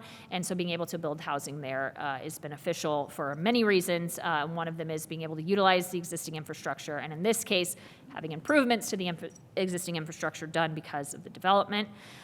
We'll be getting the fire station land as well as the trailhead land, roadway connectivity, which helps relieve the existing roadways that we do have, not only by providing connections for the new residents, but for anyone traveling in this area. Off-site roadway improvements, which I mentioned, the trail connectivity, which again, for existing and new residents, as we're expanding that connection, this connecting to two existing trails, or one, existing trail to the south and a future trail to the east, provides a great connection there. Workforce and affordable housing, and then the sustainable development practices that I mentioned. Oh gosh, we're almost done with this part. Okay. This is, there is more, if you can believe it, so much more in the packet. So I'm happy to answer any questions. We have representatives here from CBU. Thank you so much for being here. If we have particular questions about the sewer agreement or stormwater conditions that have been included, but I am going to go ahead and just read, and so everyone, for those who didn't make it this far in the packet, that this proposed PUD would develop a large piece of property that's not been fully developed since the existing PUD was approved in 1999, so 25 years ago. That PUD was built out until it ran into triggers for public improvements, and so, as I mentioned before, as a result, the department is not recommending altering typical subdivision control requirements of the construction of transportation plan improvements with platting in this PUD. So we will be getting the roads up front. The land contains a number of important environmentally sensitive areas, and while development is also important, those areas need to be protected during construction and beyond. As one of the largest areas left in the developed areas of Bloomington, development of the property is an important part of providing additional housing for the community in areas that are already served by existing infrastructure. The petitioner has worked with various departments in the city to find a balance that allows the project to work while meeting city goals. Development of the parcel is exciting for a prospect for the city, and we've worked with the petitioner to revise the PUD district ordinance and preliminary plan from those that were submitted last year in order to meet more city goals related to connectivity, responsible development, housing, and environmental protection. For those of you who have been following along, this PUD has changed a lot since we saw it in July. And I will say, you have heard me say this many times, I am not a person who's going to say like, oh, they worked really hard, we should just approve it. If it's not good, we shouldn't approve things. Even if someone's worked really hard on them or spent a lot of money or time, that's not really our role as recommenders. We don't weigh that, and we hope that you don't either. But this plan, I think, really has balanced a lot of the concerns that we have for the environmental areas, as well as having it be realistic, as well as having it be beneficial for the developer and the people in this area. So we are recommending that you recommend approval to Common Council. So you would be forwarding with a positive recommendation. And then we have a number of conditions that I'll go over here. The first is that the district ordinance just be amended to make some changes here. So the first two are related to the 20,000 square foot and 30,000 square foot floor plate issue, which I described earlier. The third is this was the proposal by the petitioner today. So the third, as written, is the one that limits the 2 additional stories to 4 blocks in the development. You can see on the screen the language that the petitioner proposed to staff here today, so I wanted to include that, and you could decide which to go with, which is basically that 4 blocks in the MN and then 2 blocks in the MX could use that additional height. The fourth is to add a section to the first section of the district ordinance, indicating that in the MN designated area, either the northern blocks or the southern blocks shall all incorporate east-west alleys, and that in the MX designated area, at least 2 of the blocks shall incorporate contiguous alleys, and that regulation is applicable no matter which subdivision type we end up using at that point. And the fifth change to the district ordinance is related to the fence. We worked on a little bit of language with the petitioner today, so you can see that included on the screen. Adding a section to code that would, to the district ordinance that would read, a fence along the property line between the petition site and the parcels to the southwest, and then we added the parcel numbers for clarity, will be maintained until mutually agreed it is no longer needed, or the property of the parcel numbers listed above transfers for development. The petitioners asked if we could do that instead of in perpetuity, so that if it does go to develop in the future, there wouldn't be confusion about whether or not the fence could come down, and we think that's reasonable and fine. And we do just want to make clear, because it is kind of weird to talk about someone else's property in one of these approvals, that this in no way, dictates for them that they need to develop it or sell it. I personally think that they probably won't, and that someone will be maintaining this fence for a long time into the future, but leaving that open in case the situation were to change, so that the road, for example, that we talked about earlier out to Weimer could be built without having to address this. So if the existing fence is on the petition site, it can meet this requirement. And then we just put in the maximum height in front of the front building wall of 6 feet.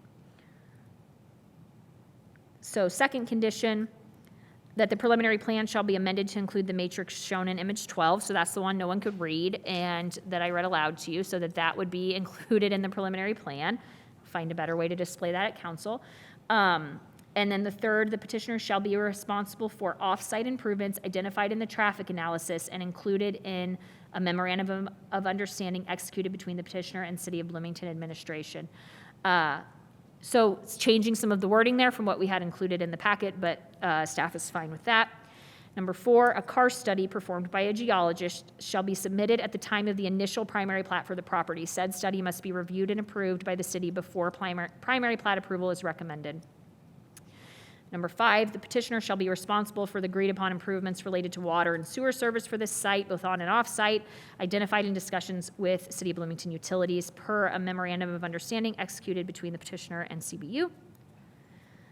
Number 6, the petitioner will be responsible for incorporating the following stormwater detention requirements during development in disturbed areas and per the preliminary plan was added.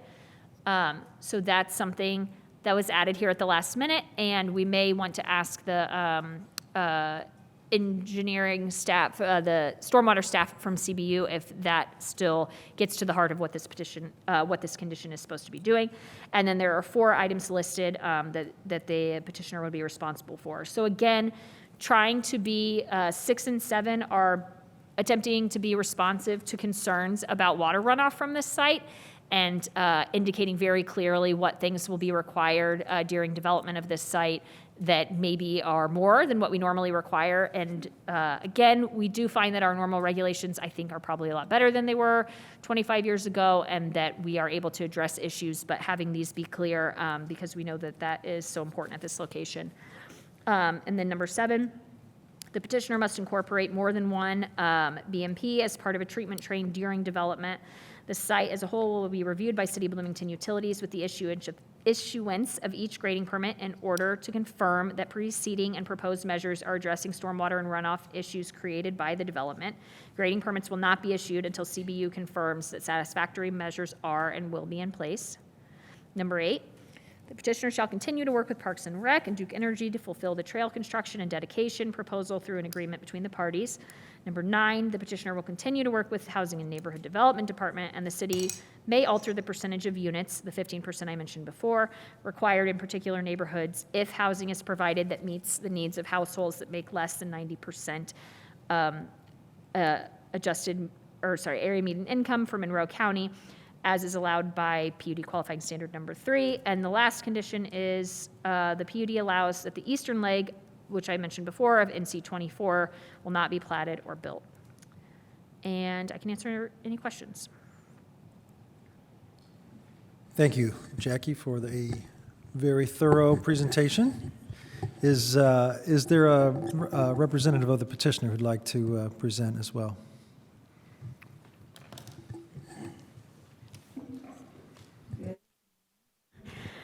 I'm Angela Parker. I'm an attorney with Carmen Parker, and we represent the co-developers on this petition. A couple of thank yous first. One, we had requested having a special meeting tonight so we could really focus on this development and what was needed to get it done and get it done right. And so I appreciate all of your extra time and effort. We've told Jackie before that one of her superpowers is really being able to take a lot of information and really condense it and present it. The problem with tonight's is there's just so darn much of it because this is such a large project, but we certainly appreciate our work with the city, and it's been ongoing for quite a long time. We've got our little presentation packet on the screen.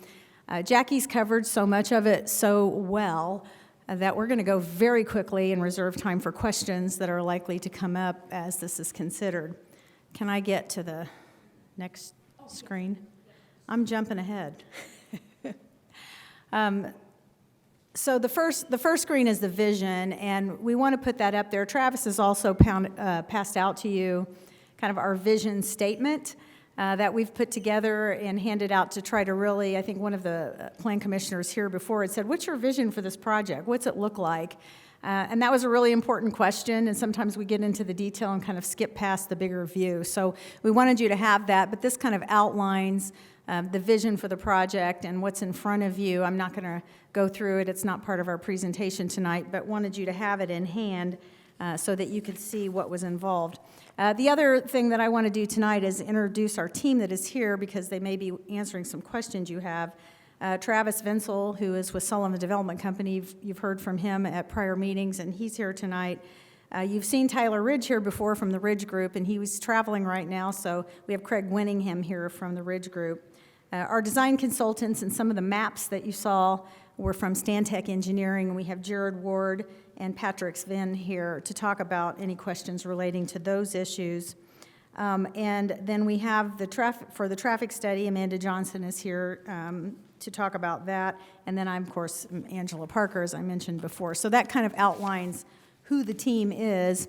The next slide gives you kind of a picture of, and I know it's really tiny font. When we started on this project in, let's see if I can even read it, September of 2022, when we started having meetings with the administration about how can we best develop this parcel, and you can kind of follow that timeline down.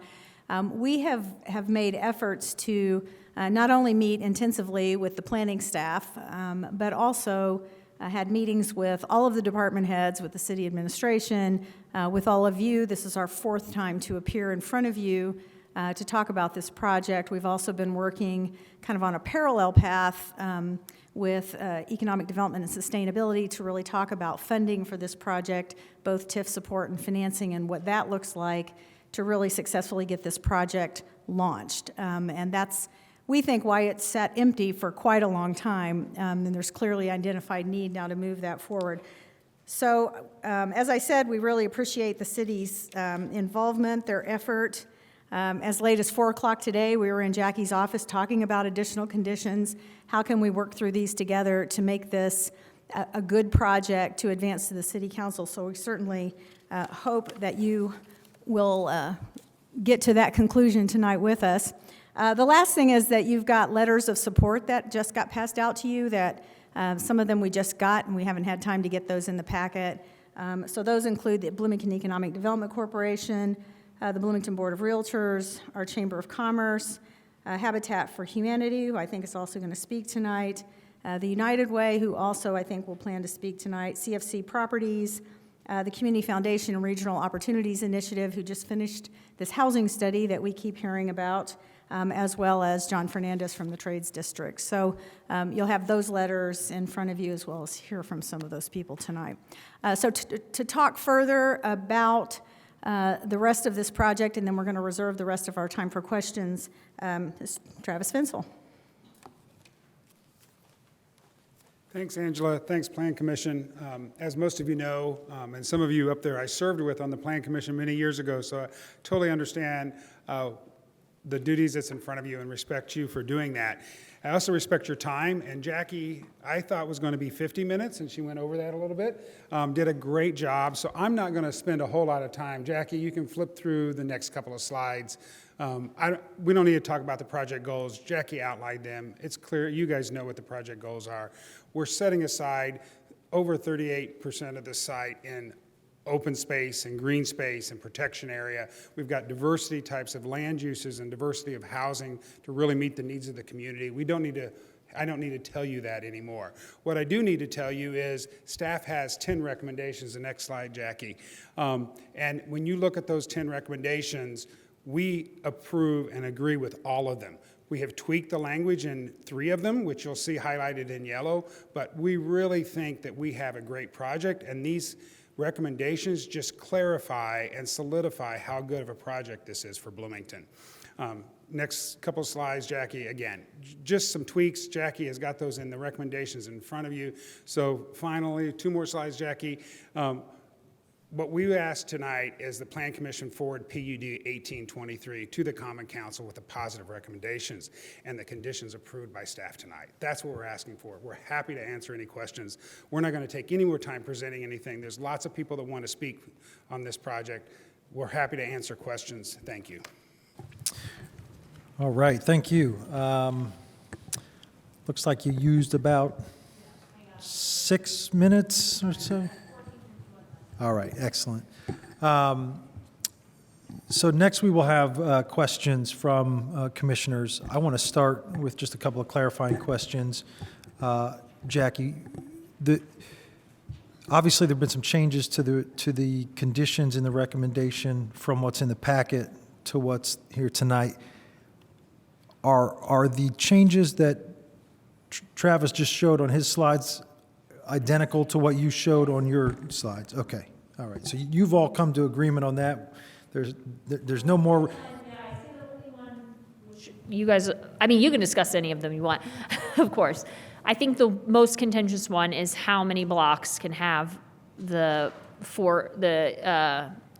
additional 4 stories, and how. It's 4 in the. And the MN and 2 in the MX. Okay. And that is their proposal. Everybody's okay with that? Then I don't think we need to discuss it or propose any more changes to it. We can discuss it. Department, I mean, it's been 3 hours since we got that change. So I think it could be okay, but we would, yeah. So I would prefer if you guys if people have concerns that you talk, I don't want you to say, oh, the department likes this, done with that one. sure, It's okay. I would say the most impactful one to be discussed. Thanks. All right. Next question. Could you just talk a little bit about, hypothetically, if this gets moved along council, this gets approved, what will trigger additional plan commission involvement for site plan approval going forward, and other things? And maybe to use a little bit of your crystal ball, what would you guess, how many more times are we going to see this individual projects back here over the years? Is it each neighborhood or projects within each neighborhood? Just so that the public kind of understands what to expect. So what should come forward first, as I mentioned, is the primary plat for the whole thing, showing the big roads and just gigantic chunks of land at the 33 acres, 11 acres, the different neighborhoods. That will go through Plan Commission. Oops, sorry. And then as each neighborhood has projects within it develop, those will go to Plan Commission for subdivision and for the site plan, which is called the final plan in a PUD. So I would say, I mean, if I had to guess, I'd say a lot. I'd say, so for example, in the first neighborhood, it's 33 acres. Not all of that is developable, but you'll see a plat that shows the little roads and the little development lots. You'll see at least one of those, I'd say probably 3, and then that number of development plans as well. So if you see 6 to 8 things for that neighborhood, multiplied, I mean, it's going to be a lot. So I would say, what's 8, 40, 30? It's going to be a lot. Yeah. Maybe, Travis, if you want to just comment on that, what is your intention with each? You've got these 5 neighborhoods or districts. Are you going to be seeking development partners to build each one of those out, or multiple development partners within each one? What do you think that's going to look like? We think there'll be multiple development partners for each one of those neighborhoods. Some of them might be used and partners on several different times. And we might find somebody that wants to do townhomes, and they might do townhomes in 3 or 4 of the neighborhoods, but they would come in at different times. And I think Jackie's right on the number of times. I do think we'll have some of those stacked on top of each other. So you might have us on a petition, 3 petitions one night, because we're doing a final plan and 2 site plan analysis at one time. I don't necessarily think we'll be back here 40 times, but I think there would be 40 more votes to take place. And we're trying to build flexibility into each one of those. So that's why it takes over time, so that there's some flexibility on what the market is driving in each one of those neighborhoods as it comes along. Is that helpful? Yep, thank you. Other questions from commissioners? Commissioner Smith, go ahead. You guys not have anything? We start down there. This is good in the line. Yeah, go down the line, we all have questions. Is regard with some of the recommendations with the utilities and stormwater and some of the release rates that they're proposing. In Monroe County, we have critical drainage areas, and this falls in one of those, and we have pretty strenuous release rates. I'm curious, I've tried to look for our technical manual to see if these line up with those numbers, but I guess that's my question. Are these potentially meeting the same standards that we did in the county? I believe that these are based on the standards used in the county. I'm getting a nod from Ms. Zager. Yes. I think that's a great route to go. Thank you. Thank you. And then I had one follow-up, and it's the BMPs, and how are these going to be managed? Like through like a HOA, or is a petitioner going to figure out some management system for private infrastructure after, you develop it and sell it off for stormwater? That's too easy. I think there will be some that will be managed on a homeowners association basis, some on a maybe complete development association basis, a large scale, and then there'll be some that might be privately managed or another way managed, through a contract with another mechanism. And I'm sure that'll be addressed during site plans and other things, but I definitely want to put on everyone's radar that we need to make sure that that is kind of ironed out. Yes. Thank you.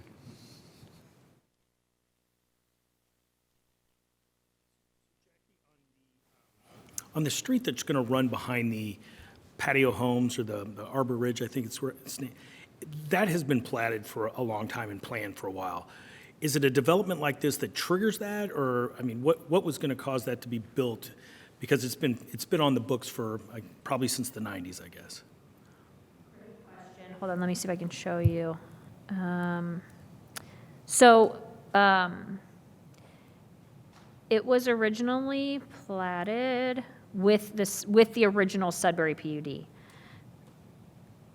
So I know that, so this is what, I don't know if you can tell in this aerial, right? So the blue is the part of Sudbury Drive that already exists, and it's platted slightly longer than that. And yes, the idea, in the existing PUD now, there's a plan for that road to keep going. It's just that they built it to access Arbor Ridge. They weren't required to build it any farther at that time. This is part of the Sudbury PUD issue of the existing PUD, where they were never required to finish that until they reached a certain number of rooftops, basically. So 2 different people developed that and this area down here. This is parcel O of the original PUD. There are still a number of paired homes that need to be built. That's been under construction for the last few years. And yeah, so I guess the answer to the question is it was supposed to be built with the Sudbury PUD, but the triggers to build it were never met, so it wasn't built. But yes, it's been planned for some time.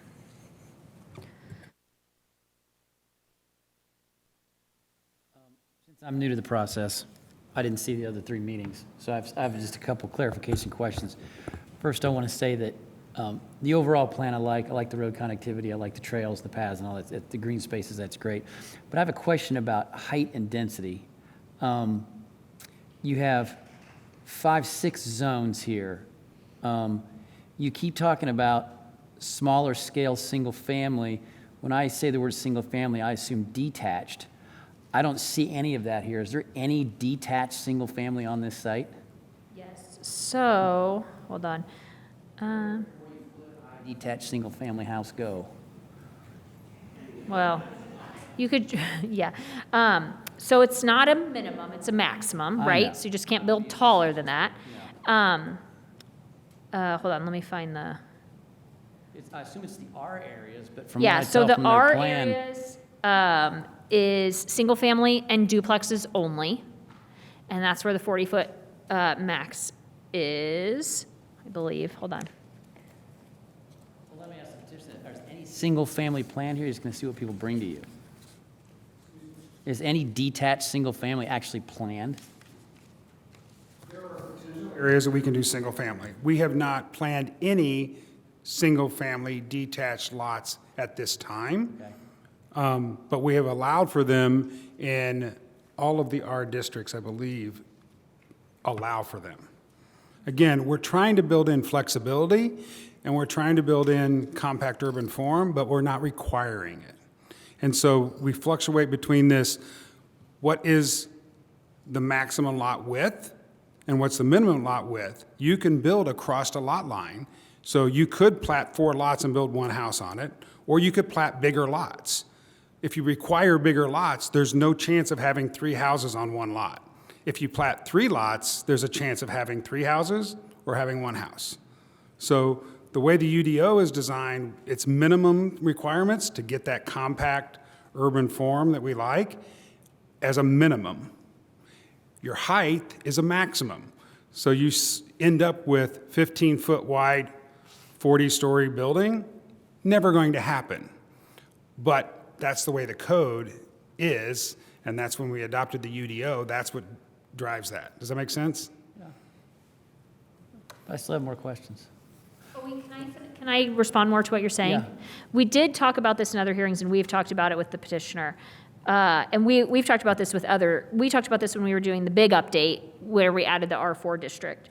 And because we as an administration or the department are concerned about where are these single-family detached going to go, because people do want those. Oh, I'm not sharing an image, so you can't see what I'm looking at. Hold on. So this is the proposed use table. Single-family detached is only allowed in the R, and then attached is allowed in the other two Rs. And initially, last year, multifamily was allowed, I think, in the R. We do think that the only place they can build them is in the R. That's the answer. The issue is, if we want them in other places, I think you would have to lower the ceiling above what could be built there, because no one's going to build single family if they can build multifamily, just because it's too expensive. So in the R, because they're only allowing detached, attached, and duplex only, those three are like our chance for getting small scale, small unit development that's not multifamily. It's 15.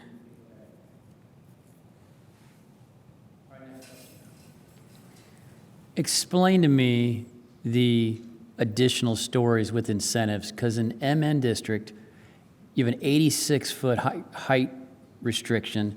Is that with or without these incentives? Without. What is the height with the incentive? Do you say 2 more stories? What does that mean? 20 more feet? 24. 24 more feet. I was just looking at the Hopewell plan. Along the subdivision to the south, you show single-family along the entire southern line of that on single-family lots. That is the buffer between the existing historic neighborhood and the Hopewell project. Here you have 112 feet or 100 and whatever feet available directly adjacent to Arbor Ridge. Why don't we have a step down? We do. What, at 4 stories, you go back 15 feet? 15 feet, and you cannot use those incentives in those blocks So still 86 feet, though. after you step back. An additional step back to what is already in the code. The Arbor Ridge is part of the PUD. Per the UDO, there is no transition required between PUD designation and PUD designation. So there's no transition required. We've added transition there along that. You also have a very wide road that's already platted there that'll make that separation. So we've added additional step back and added additional height limitations in that first block. It's 10 feet step back there. Transition, but you're redoing your PUD, so we get the chance to talk about it. Do you anticipate, do you guys think you're going to use these extra incentives and add 24 feet to some of these buildings? In a few places, yes. I think there will be places that do use them. There will be places that don't take advantage of them. We're trying to have all the tools in the toolbox. We modeled the incentives after Hopewell. TRO in Hopewell was a special ordinance that was approved by this commission to allow using of multiple incentives to get the density that we wanted to see in new development where the infrastructure was in place. We're using that same process here to do the same thing. We're just limiting it to a certain number of blocks, 4 blocks in that transitional area. If you go to my presentation, at the end you can see a slide that shows how that transition from Arbor Ridge would be utilized.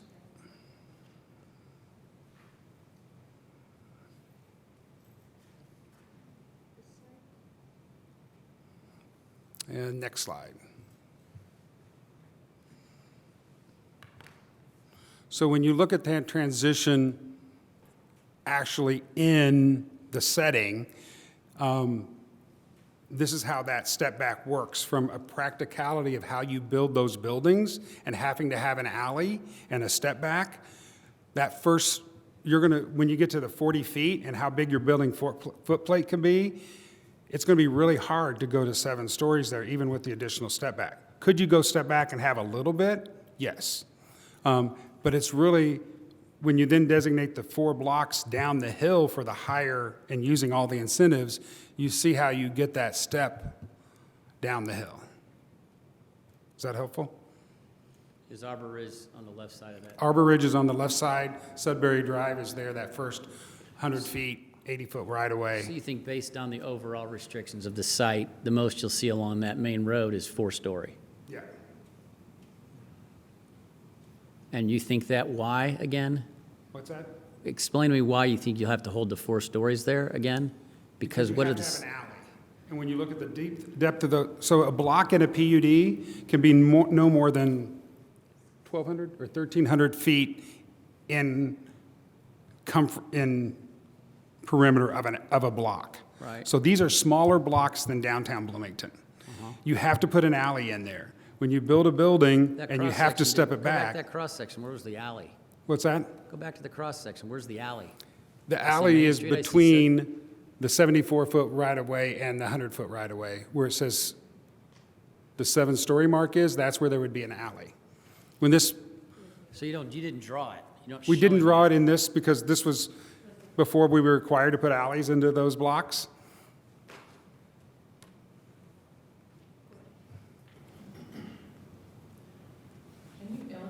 So why would the alley restrict the height along Sudbury Drive? Explain that to me. Because your depth back, it becomes, you don't take a building and build it 7 stories with the top story only being 20 feet deep. Because it has to set back, because you keep stepping back. You got a 10-foot step back and a 15-foot step back in that building As you go up? as you go up. Okay. So And if the depth of that building is what, to the alley, I don't know on each one of those. roughly? 100 feet, 50 feet? It's like 200 feet block. The block is only 200 feet deep With an alley in the middle, with an alley in the middle. so you have that's 100 foot of feet. depth. So you have 100 foot of depth there to build on. And then you talk about footprint restrictions. Is it by block? The building footprint? Yeah. No, it's by building. It's by building. So you're limited there to 20,000 square feet unless you use the incentives. You can get to 30, but you can't get all your height, so you wouldn't use your incentives in that block. You'd use your incentives where you could actually gain all the incentives. Love it when it's confusing. All right. That's it for now.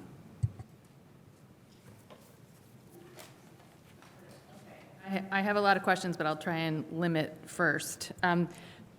Most of my questions are related to some of the environmental commission areas. I mean, I have to give the environmental commission so much credit for really doing a thorough examination of this. And there are a number of issues that I think are important. One that we just kind of talked about around the lot size.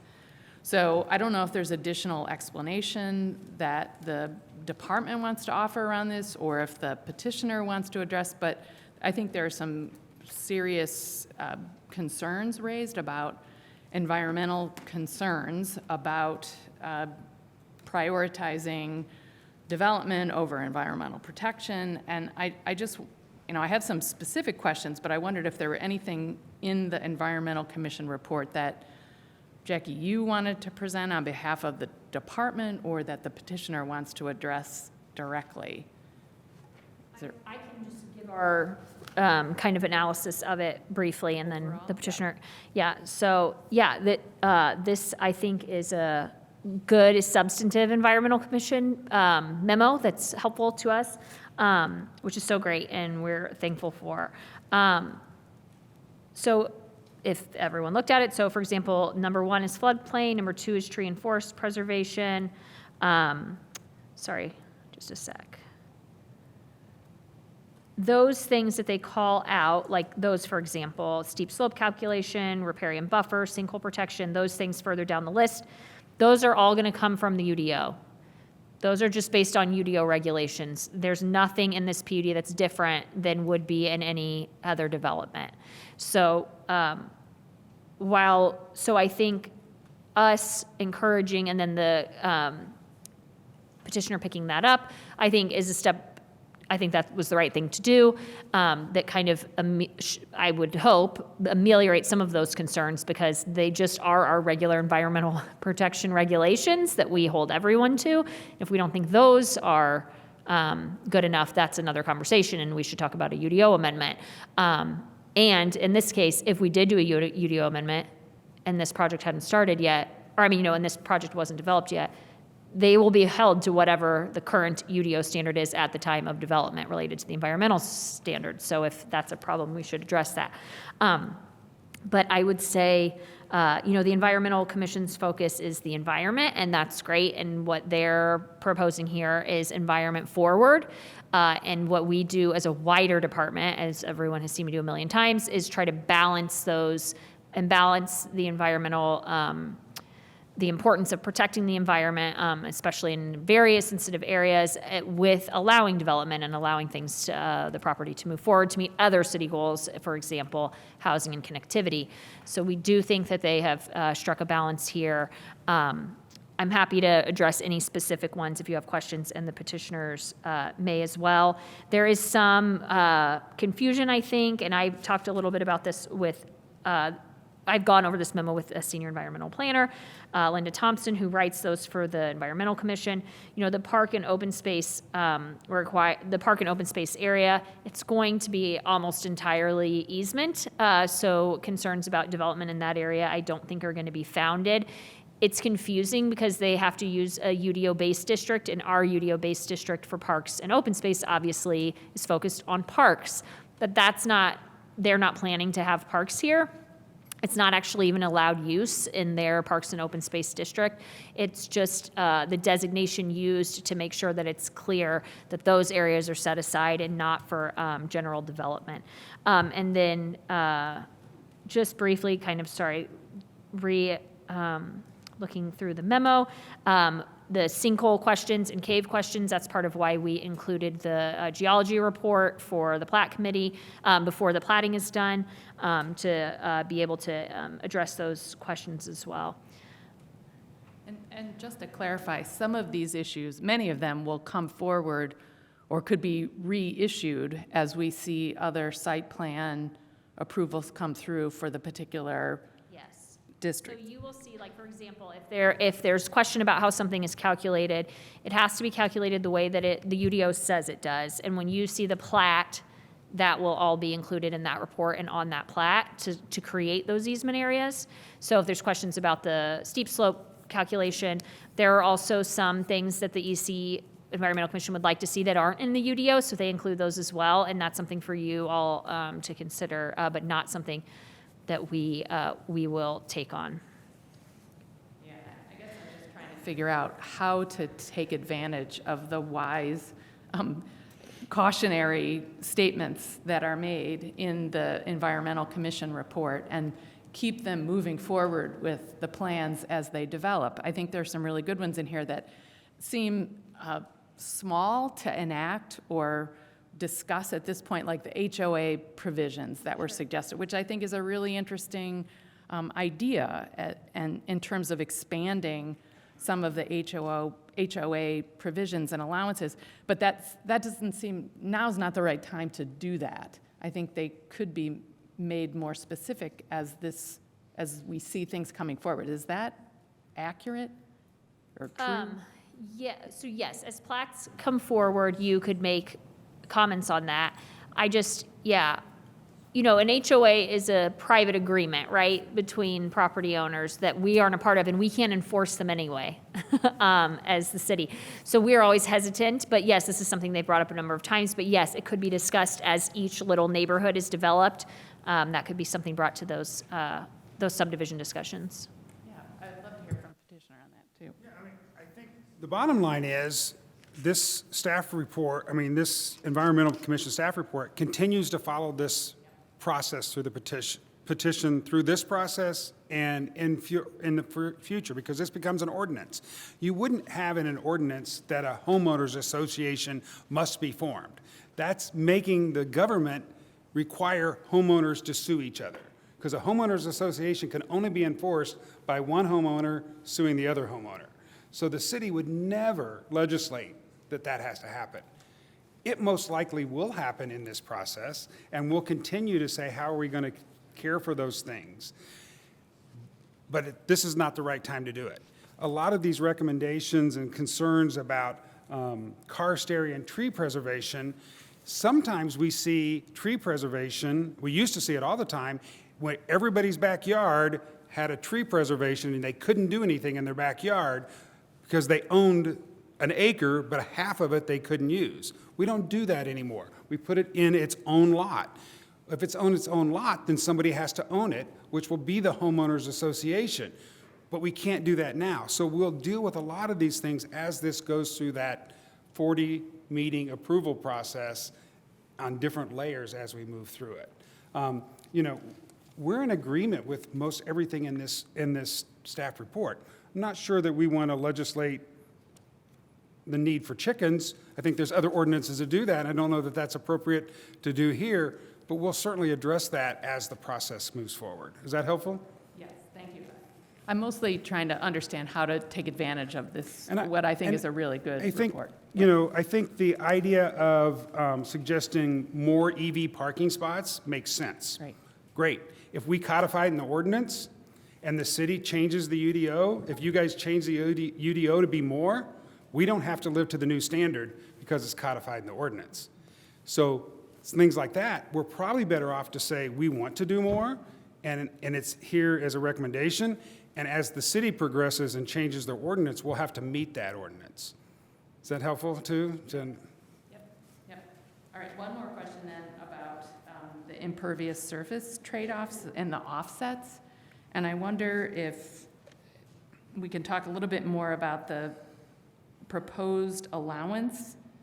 And I appreciated the new calculation of 38% is already, you know, preserved essentially. Is that, can you say a little bit more about the offsets here and how we're making sense of the impervious surface? So in the R1 and R2, RH1 and RH2 districts, we're just slightly more impervious than the code.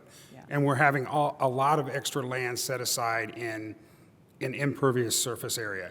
And typically, when we come in with a lot, you get to count that area that's in that easement for drainage as part of your impervious surface area. So we've set a bunch of that aside, and we've upped those numbers of impervious slightly. In the downtown district, in the Everest district, we've upped them a little bit more, but we haven't gone all the way to downtown Bloomington where it's 100%. We've done it less than that. You still have to meet your stormwater runoff. You still have to meet those other things. So we still believe that it's appropriate with the trade-off. Are there going to be some sites that are closer to the 90%? Yes, but we don't believe all of them will be, given all the other requirements that we have, setbacks, build two lines, et cetera. Okay, thank you. Anything, Jackie, from you? Your department is okay with the trade-offs or how it's being? As presented, we think this is appropriate. We understand, we also, as I said before, we aren't convinced that it's only 38% based on the UDO environmental set aside. We think it's going to be more than that. And, you know, we could have, the petitioner could have run that down more. We could have gone back and forth, but they are open to saying, okay, we'll do that in the plating. And so, yeah, we think it's going to be more than that. And I think partially based on that, we think it's acceptable. Thank you.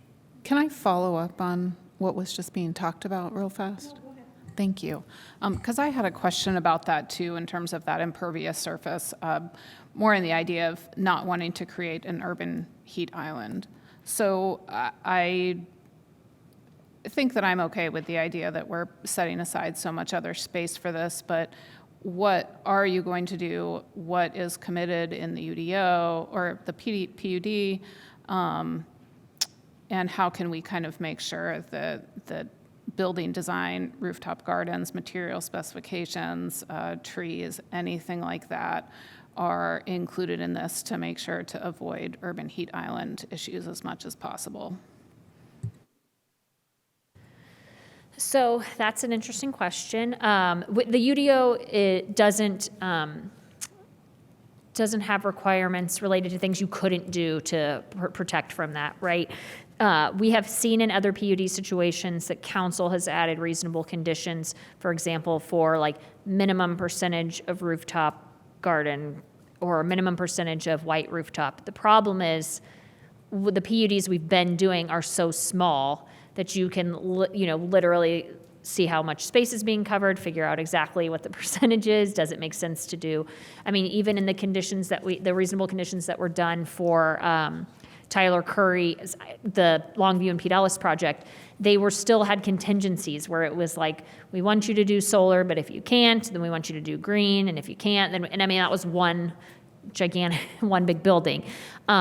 So I do think that you could, or council could come up with, here it would be a condition, at council it would be a reasonable condition, add something saying like, we want a minimum, in the MN district, we want all white roofs, or what, something along those lines. It's hard because sometimes the literature on what actually is best does change. So codifying that makes it hard because some of those things switch back and forth, or that's one in particular that we've seen change over the years.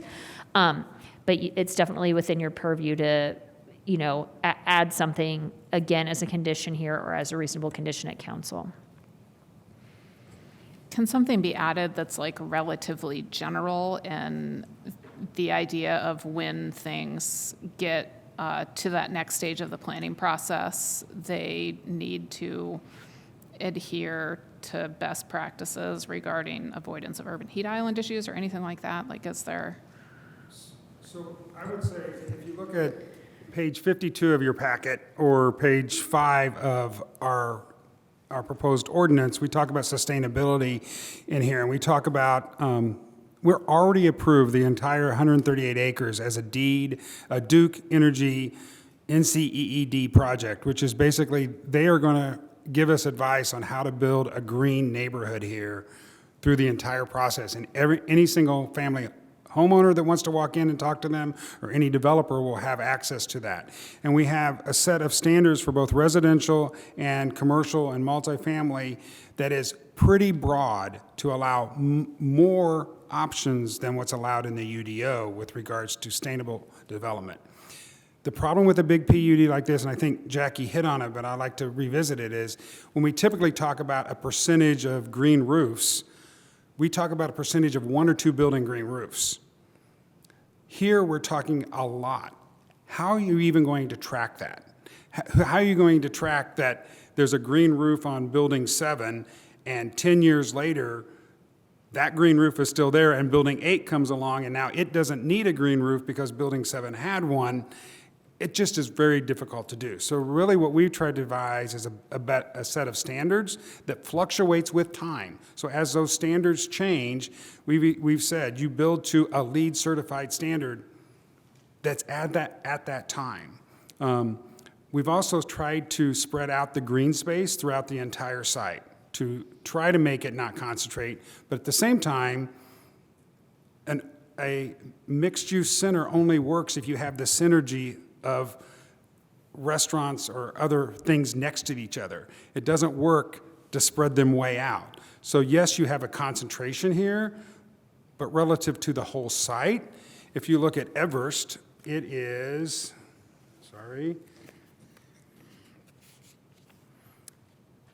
Everest Center is 38 acres of 138 acres. So that dense building that we're worried about being a heat center is really a small portion of the 138 acres. And I think it's better to have it there than to have it spread out. I just don't think it'll function. Is that helpful?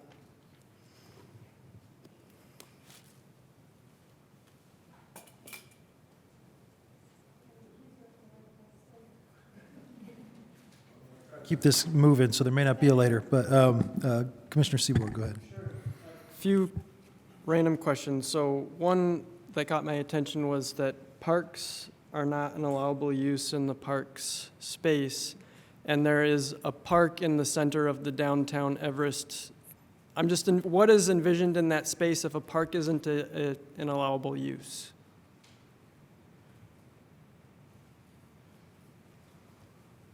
So parks are not allowable use in the parks and open space, but you can have a public space that has green grass in the commercial district of Everest. You could also have that in any neighborhood. But a park is not allowed because a park is a public park. And the city of Bloomington hasn't been developing and taking on new parks for a long time. We've been doing developments for 20 years where we have parks and public parks, and you drive past them and they have a playground and someone maintains them. It's not a public park. It's a privately owned homeowners association that opens the door to anyone in Bloomington to come in and use the equipment. That's what it really is, and it's not designated as a park. And it's either in a green space in their designation or in an area designated residential multifamily. They just put a building here, and next to the building, they put a playground. So that's how we have a place that in the picture looks like a park, and it's in the MN district, and we have green open space, which is a designation that goes back to the UDO. So when we have a discrepancy in this document, we say, what can you do in this area that's green called parks and open space? You have a list of things you can do there. It would be in the city of Bloomington, it would include public parks. I think in public parks, we now have a 20-foot, in our open space parks, we have a 20-foot height of a building. That if you put in a shelter, it can only be 20 foot tall. Almost every park in Bloomington that's a city park has structures taller than 20 feet. But that's what the ordinance says, that if you build a park, you can only build a structure that's 20 feet tall. So there's parks that are public parks, and then there's open space that we as a developer can choose to build. We can put in it things that are amenities to our residents and the city of Bloomington, but it's not a public park, even though it functions that way. Is that helpful? Look and feel potentially like a park, but not be a public park? Yes, it will be a privately owned public space. Okay. Another question, in the table that is hard to read in our, I think it's the phasing or the extra commitments about timing of improvements. Just found it really intriguing, setting like I think 5 years from primary plats generally to build all of the public infrastructure, or a set date. I guess what happens if there isn't a secondary plat by the expiration date of public improvements? Or I guess just help me. I'm just, yeah. So the way I think it would work is you would come in with your preliminary plan. You would have this table that would set forth things. Certain things would have to be bonded for then and built before other triggers. Other things would have to come along with their preliminary plan. If you ran out of time, you would be forced to do a final plan and build that road, or you couldn't go on. So potentially, you would come in for a building permit in area Sandia, and the planning staff would say, you can't get that building permit because per your preliminary plan, you're at a deadline on building whatever road that was in that preliminary plan that had an expiration date. Is that helpful? Does that explain it? Jackie, you agree? Will you ask it again? I need to hear it again. Providing 5 years from the time a secondary plat is approved to build all the public infrastructure, or I think it lists like a drop dead date, that all improvements shall be done by this date, but if there is no secondary plat prior to that date, that just assumes there is a secondary plat. Oh, and sure, bond. yes. Okay, so, right, this is us assuming this is going to happen and moving forward. So anything in here that isn't met, it becomes an enforcement issue. But if it's clear that these things aren't going to be met, then I think then that's a discussion with the developer at that time where it's you got to go back to council to change this if something happens, and because I understand what you're saying. The idea would be that they probably for financial reasons and just logically won't be moving forward into these neighborhoods until they're ready to do it. but that they are like moving at a clip where they're trying to get to each one. So we're trying to balance that. But yeah, you're right. If they haven't started in that, then we would probably have to come back. And coming back on a preliminary plan is an easier process, not an easy process, but an easier process than amending an ordinance. In the ordinance, though? Or To the preliminary plan, but that is still council approved, so it would have to go back to council. But I mean, yeah, it would be on the particular issue, yeah. It's not opening up the whole ordinance, it'd be opening up the preliminary plan with regards to that aspect. Then my last bucket of questions is a little bit more about height and the incentive for the additional 4 stories, and hearing that it's for 4 blocks in one area and maybe 2 more in another.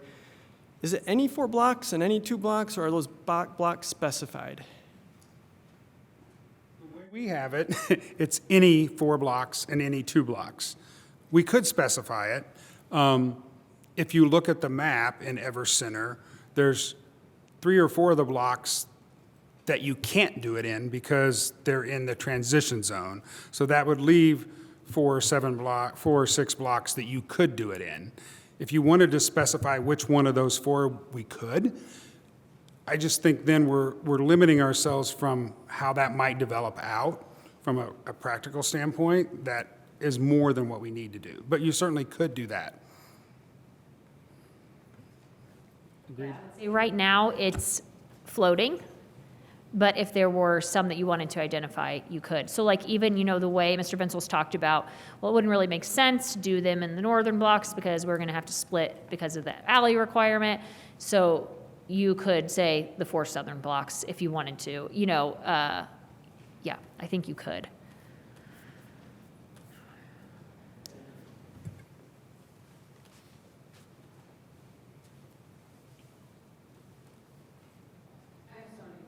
Quite sure where to start. Okay. So I'll start with a couple, it's on actually page 9 of our ordinance and the dimensional standards, or our packet and the dimensional standards, just helping me understand a couple things about that. So the 2 things that I want to address in that I was wondering is, how do those side setbacks work with townhouses or paired homes?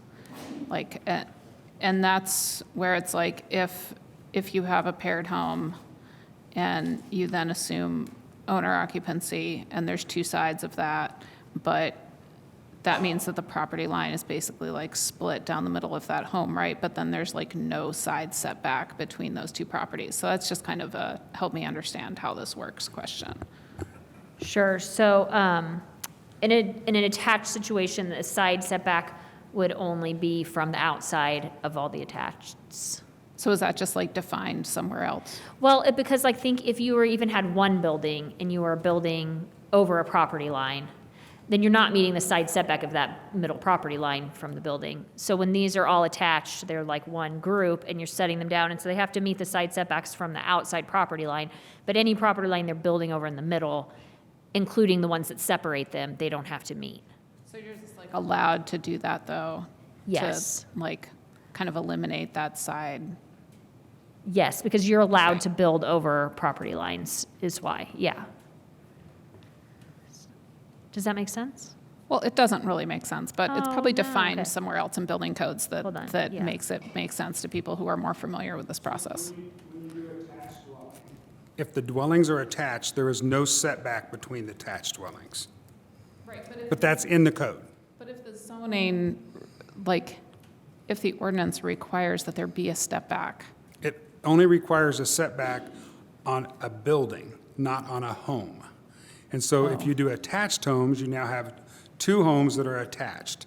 They can either be a duplex on one lot, or they can have a lot down the middle, a wall down the middle, and now they're attached, and the setback only applies to the part that doesn't extend to a property line. So like here is the UDO definition of dwelling single-family attached. So I think the easiest way is what he said, which is the setback is from this outside of the building, not the outside of the use. So when they're built, they're not separate buildings. You're just owning different portions of one big building. So for dwelling, single-family attached, 2 or more attached single-family dwelling units attached side by side under one roof that share common vertical side or rear wall reaching from the foundation to the structure, and then each of which is occupied by one family on its own lot. So there are separate lots, but you are doing setbacks from the building, and buildings are allowed to cover lot lines. And then the second question about that is, why do you have no minimum landscaping required for any of this? Because in our code, in most residential areas, we don't have a minimum landscaping requirement. When someone builds a single-family home, we don't require them to landscape that in Bloomington. They do, but it's not required. If you build a commercial building, we require you to have trees and plantings. If you build an apartment building, we require that. But if you build a house, we don't require that. Yeah, so in our less, another way, so our impervious surface coverage allowances and our landscaped area requirements are just 2 sides of one coin, basically. They were supposed to be 2 sides of a much more complicated coin involving permeable pavers, and they're not. So right now, they just are each other's, they always add up to 100. But he's right that in our less impactful districts in the UDO, like in our traditionally single-family districts, there is no minimum landscape area. It's just that you have to leave open the reverse of what you're allowed to cover. And we originally wrote some, and staff recommended that we go without them, so we didn't add any landscaping requirements for single family. Okay, so that basically just aligns with the UDO in those places. Okay, thank you. I'll let others ask now. Commissioner Ballard, any questions? No? Commissioner Burrell, do you have any? Okay. Last call for questions then from commissioners. Did you have more questions? Well, now's the time if you've got them. I got 2 short ones. Okay, go I thought it was ahead. going to be longer, I'm sorry. Go ahead. You talk about LEED certification, are you guys going to LEED certify the buildings? Built to a LEED standard, not requiring the certificate.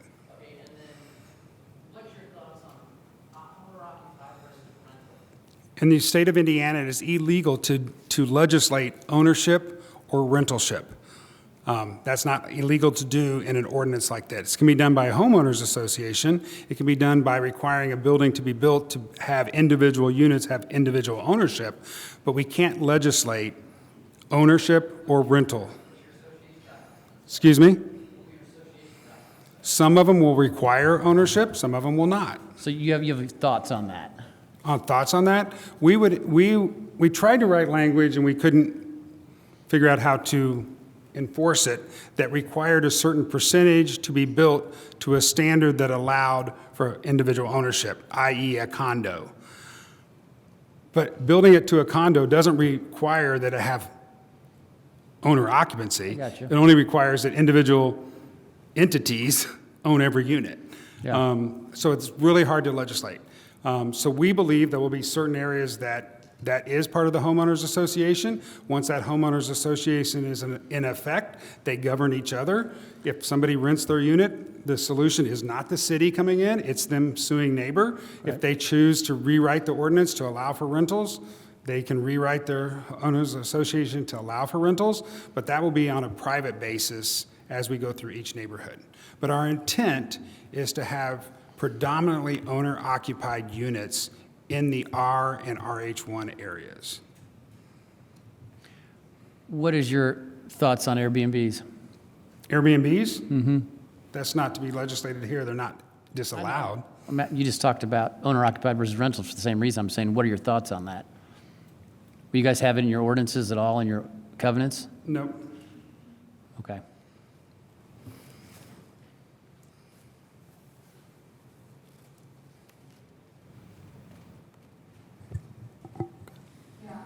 And about the condition, about the affordable housing, and that, so the department in the city, the hand department in the city may alter the percentage of units required in particular neighborhoods if housing is provided that meets the needs of households that make less than 90% AMI.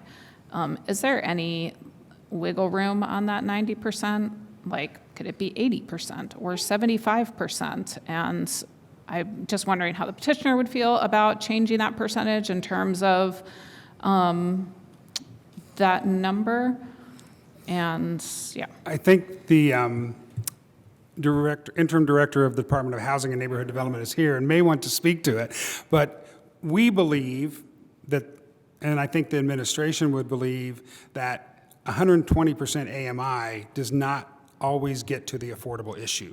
But that's what's in the UDO. We originally proposed a sliding scale so that as you went to more affordability, the percentage changed. So that if we got more affordable units, you could do less number of units because we were getting a sliding percentage.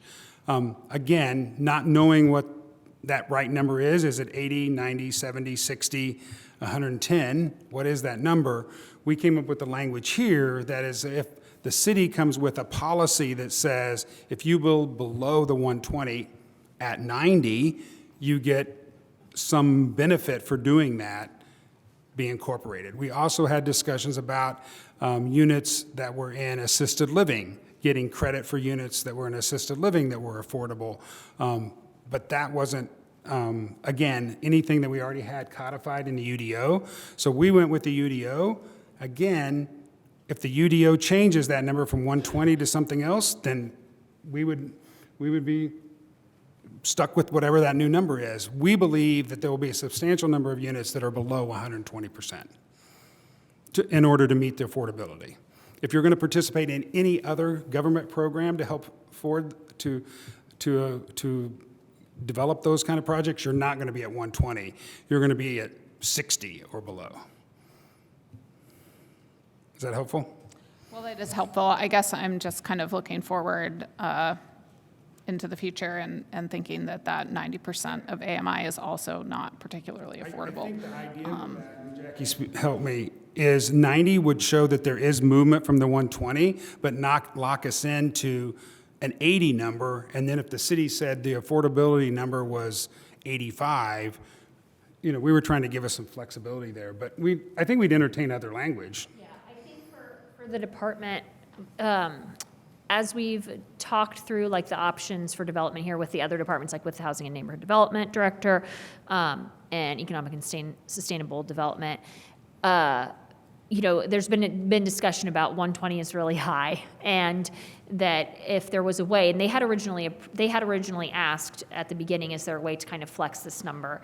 And we had at the time recommended like you should just go with what's in the UDO, but because of the language in number 3 that requires the 15%, because it ends with unless the city otherwise adjusts or releases this requirement, then my thought was to add this condition so that if ongoing discussions with hand do, produce a good project that is going to be at a lower number, that there could potentially be an offset. This does not require that if they do a 90% that we do give them an offset, so we may not do that. We just haven't kind of figured that out. This just is that if that becomes a viable option, that's something that we could consider lowering that number for that neighborhood. But yeah, I do think you all could entertain lowering that number if you felt that was appropriate. But any number below that, could be included as well. So for example, if they wanted to do a 90% project, we said, that's fine, and it was helping them meet other requirements. We wouldn't necessarily have to lower the 15%, but if we said, well, if you do a 60%, we'll lower it. That I think that is allowed within this condition. I would just urge you not to make it a number that if the city legislates some other process by which you'd have to come back and amend this PUD just to meet the other standard that the city's implementing everywhere else. We would just want to be treated the same way everywhere else was if you changed the ordinance. Yes. I was wondering if I could ask a question that came from the dialogue, if I may. I do really want to get to public comment, though. Yeah, go ahead. It's pretty straightforward. So this being a rezone and a PUD, the petitioner could commit to having options to buy. I just wanted to make that clear that, we do have the ability to ask for things if they're willing to commit to them. We can't put them into the plan, but we can ask, and I have seen that happen before, and I've actually think that it's been one of your previous petitions that did give some single-family lots out there that are going to be developed. So that question is to staff, and I just was wanting to make that comment and ask that question. That's a great question. I actually, that legal is on the line. I would rather her clarify, but I know that she's probably looking that up right now, because my inclination also is that in a discretionary petition, it's discretionary, so we're not making you do anything. You don't have to file for a PD. You can do straight zoning, and if you want to, you can. But if you're going to ask for discretionary, then we can ask for things. We can talk to you about, things that we want to have that further our policies. So I do think that that's probably true, Mr. and Wright Randolph, but I would want Ms. Lacey to confirm if she was able to. Thank you. Any other questions from commissioners? Okay. We have a lot of people who've been very patiently waiting to make comment here, and I want to make sure everybody gets a chance to speak. If we proceed by our normal rules, that is not going to happen. Our normal rules say we adjourn at 9:30, no matter where we are, and if we start along that path, we're going to hear maybe 15 people speak, and then we're going to adjourn and have to be back here within the next week. So what I would like to do before we go to public comment is propose that I'm going to try to do a 3-in-1 here. A, we suspend the rules so that we are not forcing adjournment at 9:30. 2, that we limit public comment to 3 minutes per speaker. And 3, that we take a quick 5-minute recess before we start public comment so that we're all attentive and hearing everything that's being said. Does anyone want to second that motion? I'll second, yeah. All right, any discussion on that? Any objections to it? Suspend the rules, how late do we stay? Do we have to? We stay till we get this done. Okay. Yeah. Okay. I will remind the body that in order to suspend the rules, it will have to be unanimous. So if this fails, we can try to take those issues individually, but let's try to get them all in one. Would you like to call the roll? Yep. Burrell? Yes. Seabour? Yes. Cockrum? Yes. Kinsey? Yes. Smith? Yes. Stossberg? Yes. Whistler? Yes. Ballard? Yes. Thank you. All right, so that motion carries. That means we're going to take a 5-minute recess, and we will be back to start public comment at 8:24. All right, thank you. Conclude your conversation so we can get back to the meeting.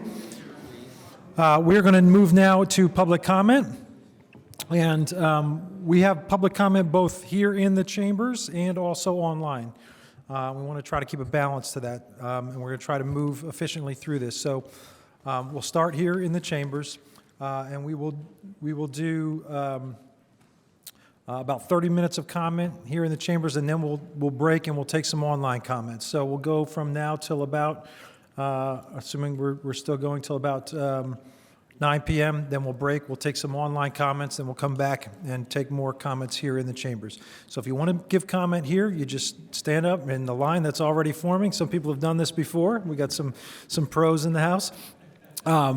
If you're online and you want to make comment, just click on that raise hand button. If you have an older version of the app, you may have to click on the reactions button to find that raise hand button. You can also send a chat message directly to Jackie Scanlon, and we will do our best to recognize you in the order that you raised your hand there, but sometimes that's a little tricky, so please bear with us.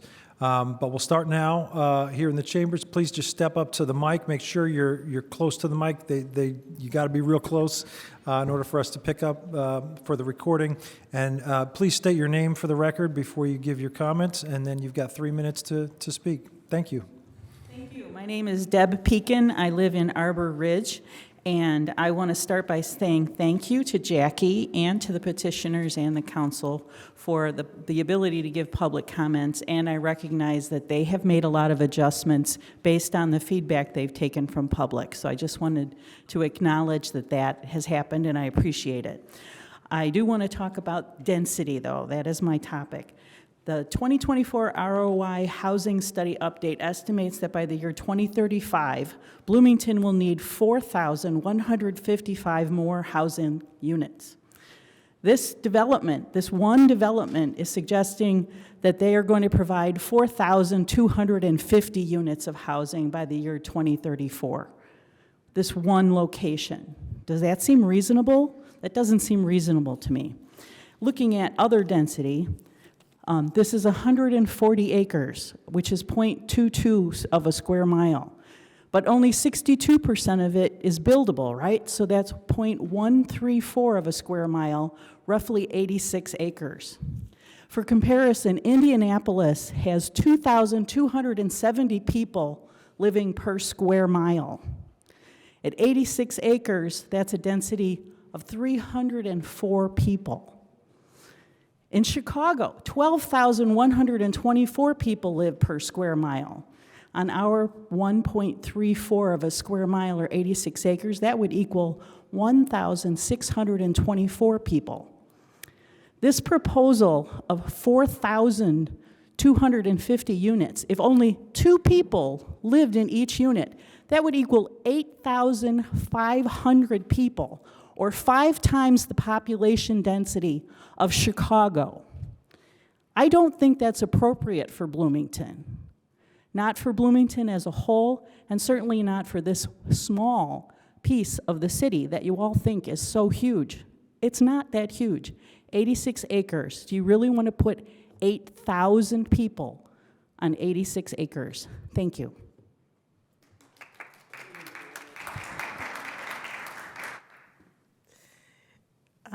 Greetings, Plan Commissioners. I'm Mary Morgan. I'm Director of Heading Home of South Central Indiana. We work with regional partners, including the city, to make homelessness rare, brief, and non-repeating. I would like to start by thanking Jackie for her gnarly report. That was kind of amazing. I spent 5 hours this afternoon with several dozen folks from this community at a convening that's really focused on building an inclusive community. And one really critical part of being a welcoming, inclusive community is to make sure that people have the kind of housing that they need. And I think everybody agrees that right now we are not able as a community to offer housing for the range of needs that we see. That's one of the reasons why I'm particularly excited about this proposal, because it offers a range of housing proposals. I'm really excited about the potential flexibility to go below 120% AMI. I would love to see 60 to 80% if possible, but I think that's a future thing. I know some of the partners in this proposal. They are rooted in this community. They care very deeply about this community, have a great deal of confidence in their ability to move this project forward. So I would encourage you to give a positive recommendation to their proposal tonight. Thank you. All right. Thank you. My name is Pauly Terracone. I am in support of this project as it currently stands and the critically needed housing that it provides. I live in a PUD, and I love it. It was a relatively recent build in, I think, 2017 or 18. And for most of my time that I've lived there, I was working in social services throughout southern Indiana, working with families experiencing crisis, experiencing housing insecurity, substance use disorders, and other woes that often precede homelessness. And in the time that I've been there, my rent has remained largely stable, thankfully. Another complex was recently built just adjacent on the same parcel that was zoned PUD, and I credit this development to helping ease the demand that currently exists for the kind of housing that this property manager has been providing. I am a grad student now, and I can say based off my cohort that the housing crunch is very real here in Bloomington. And when you are in stable housing, it definitely disconnects people from the actual struggle of how hard it is to find stable housing. And when you are in that state of struggling to find stable housing, meetings like this are the last thing on your mind. And so I really urge the Plan Commission to consider the kind of people who can't make it to this kind of meeting, these very long meetings, to be actually in support of the housing that they may eventually occupy. Sorry, I had a couple notes here and it just locked me out. And I want us to consider whether we're going to end up like a city like Minneapolis, which is experiencing strong economic growth, and it's matching that economic growth with the production of new housing. As a result, it has seen its rents largely stable. Or do we want to be somewhere like San Francisco that experienced tremendous economic growth that was not matched by the supply of new housing, experiencing unprecedented housing unaffordability and a total crisis that it is still reckoning with, even as its downtown is beginning to rot out. This development delivers the housing that's critically needed to support both job growth and affordability. It allows more people to live car-free or car-light, making upward economic mobility more accessible and improving the fiscal resilience of our municipal long-term budget through a stronger tax base. I only wish we were approving the more ambitious plan that was originally petitioned. I'm a huge fan of smaller, dense lots, and I wish we had more condos, as those are the kinds of developments that make home ownership more accessible to people like me who are not yet homeowners. The current housing system favors property owners, excluding from this conversation the voice of those who are seeking housing. The power differential is at the heart of our housing crisis. I want to end with a quick quote from my dad: "Everyone wants to be the last one in." Thank you. Hello, thank you. My name is David Kennedy. I've lived on Weimer Road for 25 years. I would like to address something that hasn't been so far, and that's the issue of the standpoint of law enforcement. I am told, at least on a bi-weekly basis, that we don't either have the resources or the personnel to effectively patrol this area. They have no control. They've admitted it. And that's as it stands right now. Okay, so it's out of control right now already. They don't have the resources or the personnel to control the traffic on Weimer Road. So you're basically going to effectively add 4,000 more cars to this area? How is law enforcement supposed to keep up with that when they can't even control what they have now? And they will tell you right out, hey, we can't control that. If we happen by and we pull over a car, that's by accident, because I have to call them out to try to control the traffic. So that's something you ought to really consider before passing this. We don't have the infrastructure for this. And that's a reality. So thank you for your time.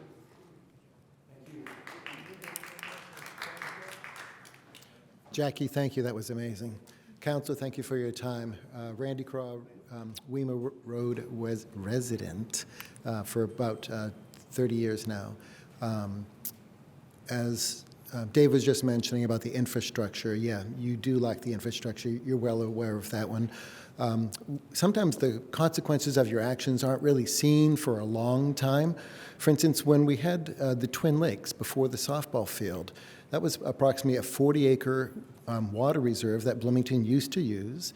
And then at some point it was decided, no, we're going to make it go away. It's no longer serving its purpose anymore.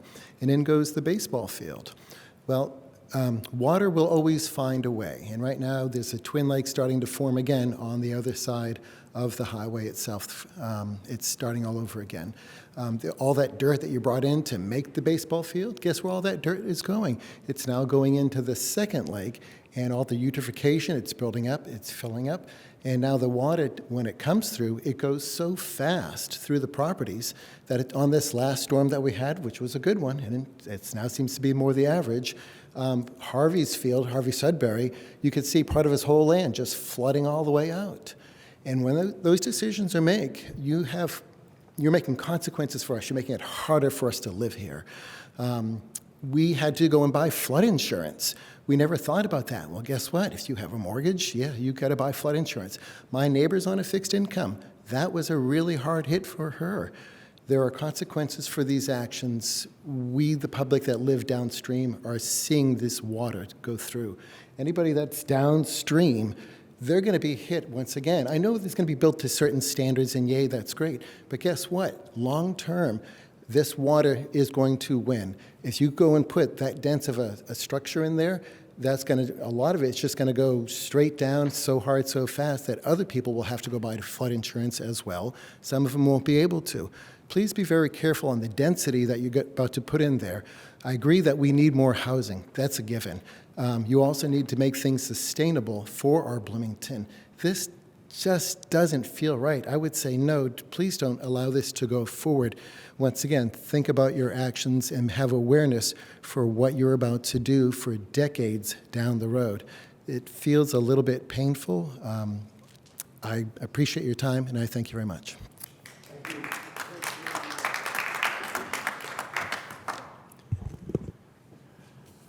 Good evening, Mr. President, Commission members, distinguished staff. This is Christopher Imge from the Greater Bloomington Chamber of Commerce. I just want to say thank you to Jackie for that presentation and just getting updated on all of the work that both staffs, beyond planning, and the petitioner went through to get where we are today, which was no easy lift.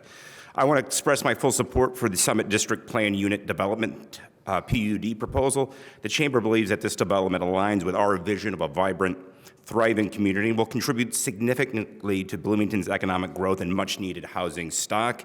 As Jackie mentioned earlier, from the ROI housing report, Monroe County is in need of 7,000 housing units by 2035, which probably is an underestimate on that. Summit District represents an unprecedented opportunity to enhance our city's landscape. This is a thoughtfully planned mixed unit development that combines residential, commercial, recreational spaces that address our housing crisis with all the unique green standards that are Bloomington. Which is to say, this is smart growth. By incorporating essential amenities like the green spaces, the walkable areas, the commercial space, the project fosters a livable, sustainable community that aligns with the Bloomington's values. This includes that 38% of the land dedicated to open space. I come away impressed with the petitioner's openness and willingness to hear out the neighbors' concerns and make the necessary modifications. This is a much different, not quite as big proposal as I saw last summer. Now, as a Sunny Slope resident, I came before this body 9 years ago against something called Echo Park Urban Forest Living apartment complex.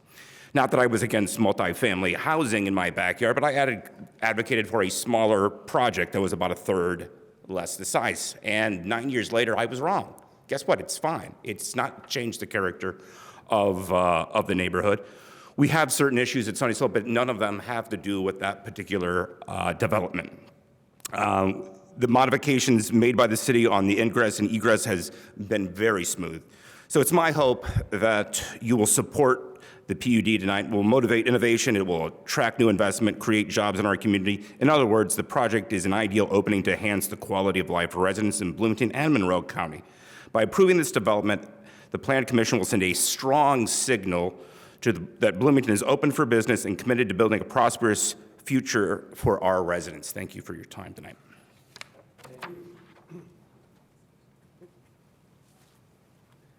Hello, my name's Steve, and I just want to thank everyone for your time, too, for being here. And I live on Weber, and at first I was going to talk about the flooding and all that, until I read this report that it was circulated by the developer. Page 137 petitioner memo sewer impact. It clearly states that the sewer system is not adequate it's not even adequate for the people that are there. 3 years ago, when I tried to get hooked up to the sewer, they told us we couldn't. We're a single family, 2 people. They told us we couldn't. We had to jump through a lot of hoops. It finally happened. But anyhow, this report, 137, there's some pictures, page 139, existing conditions. They're aware of sanitary sewer outflows already, which are illegal in Indiana. And then you scroll down a couple more pages, and they're telling us that basically the cost to repair this or alternative options are roughly $45 million to $59 million. And this is money that basically is going to come out of the city of Bloomington's pockets to pay for their development. In addition to, in the meantime, we're going to have sanitary sewer outflows, which is prohibited, and the city of Bloomington is going to be liable for that. At least in my eyes, the very litigious individual I will hire, if that happens to me, I will find a way. But please read this report. It basically says it shouldn't be done. It's very expensive. It already can't handle it. And well, I have a minute. I wish I could show you pictures of the flooding from the rain a couple of weeks ago. Our whole neighborhood underwater. A couple meetings ago, said one time, Weimer Road may not be there. There's a chance. I was surprised it was there. It left a pile of rocks on the other side of the road. I mean, the culvert there is completely inadequate. The sewers are adequate. You can watch the water coming up out of the sewers when it rains hard. What's going to happen when you put 14-story buildings on top of a hill? And it's all coming right down there. Their proposed connection is right on Weimer Road, which is completely different than what they talked about in earlier meetings. So please read this report, pay attention, and you can do what you need to do, but thank you for your time. Appreciate it.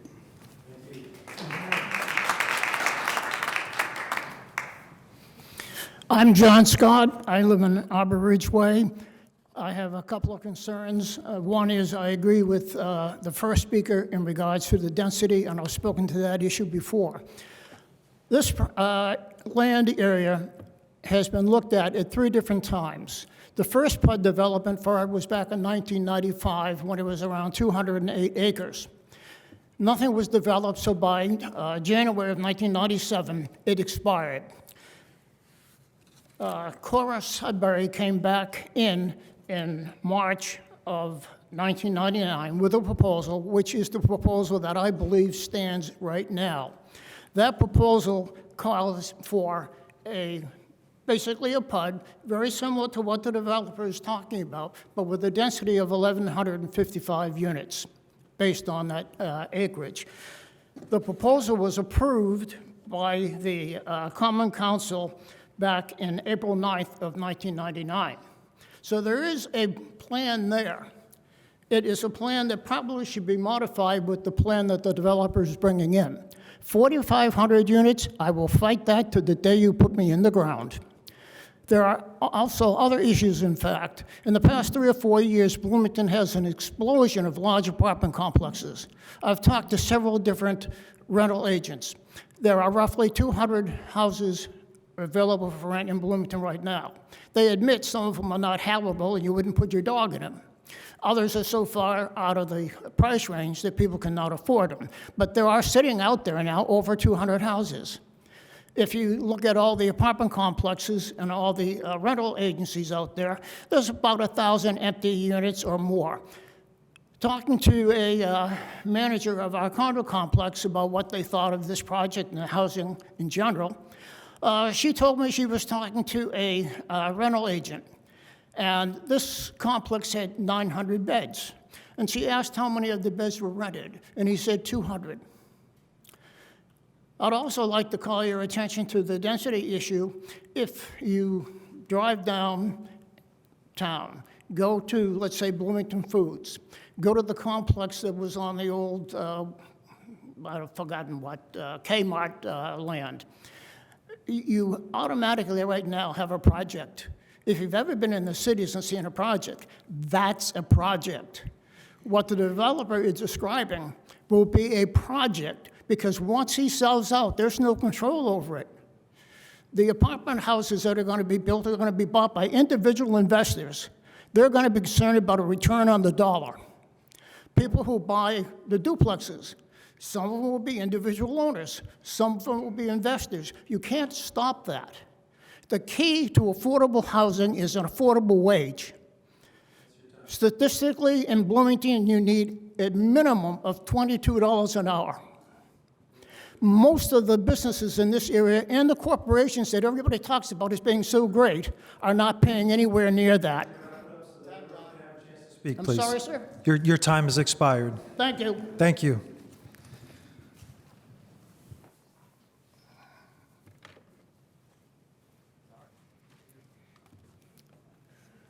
Thank you, everyone. I'm Randy Rogers I'm President and CEO of the United Way of South Central Indiana. I want to thank the experts and the petitioner and all of you for undertaking this monumental task of looking at a very big project here. Two key points on this that I want to make tonight. One is, and it's been brought to light by many expert studies, that housing is a great need in our community. That's not debatable. It keeps coming up. It's an ROI study. The list goes on. I think that the experts have also weighed in on this document and this particular plan to say that it meets all the right standards and it is a good plan for our community. The other point I would like to drive home here, and this goes to the cost of housing in our community. There are 46% of our region that is classified as an ALICE population. The ALICE population is asset limited, income constrained, employed. These are people who have jobs, who are working hard, who are trying to make ends meet. And they are pinched everywhere they turn because of the limited housing stock that we have. And hence, they are paying far more than 30% of their annual wages to housing. We need more inventory so that they don't have to do that. And this is one of those plans that meets that. The ALICE population is a significant factor, and if you think 46%, that's a significant number of the people in our region. I speak in favor of this project. I think there's a lot of value to it. I speak in favor of housing in general because we certainly need more in this region. Thank you very much.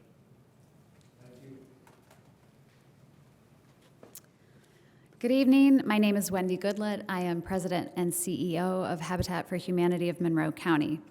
Habitat's mission is to expand affordable housing opportunities by partnering with people in our community. Today, I'm here to advocate for accommodating an increase in housing supply.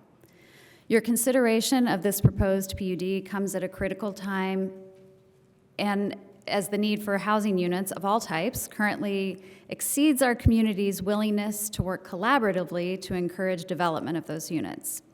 Approval of the Summit District PUD would set Bloomington on a course to thoughtfully develop the largest vacant parcel of land in the city. The phased approach to build out allows flexibility if community needs are not being met. As an affordable housing provider, I'm thrilled that the number of units being proposed is nearly identical to the number of units in the housing demand summary for Bloomington in the latest ROI housing study. Now I want you to shift your mindset from the developer to the end users, because we're talking about real people this is going to impact. Not only does a higher density development help solve for our long-term needs, it also reduces the per unit cost so that housing can be accessible to lower wage earners in Bloomington. I strongly believe that people who work in our community should have the opportunity to live in our community. Solving the housing affordability crisis in our community will take a multi-level, coordinated effort. Increasing housing supply is one part of a solution upon which the Plan Commission must act by sending this to City Council with a positive recommendation. Please make land use decisions with all human interests at the forefront, not only those who already have adequate and affordable housing. Thank you.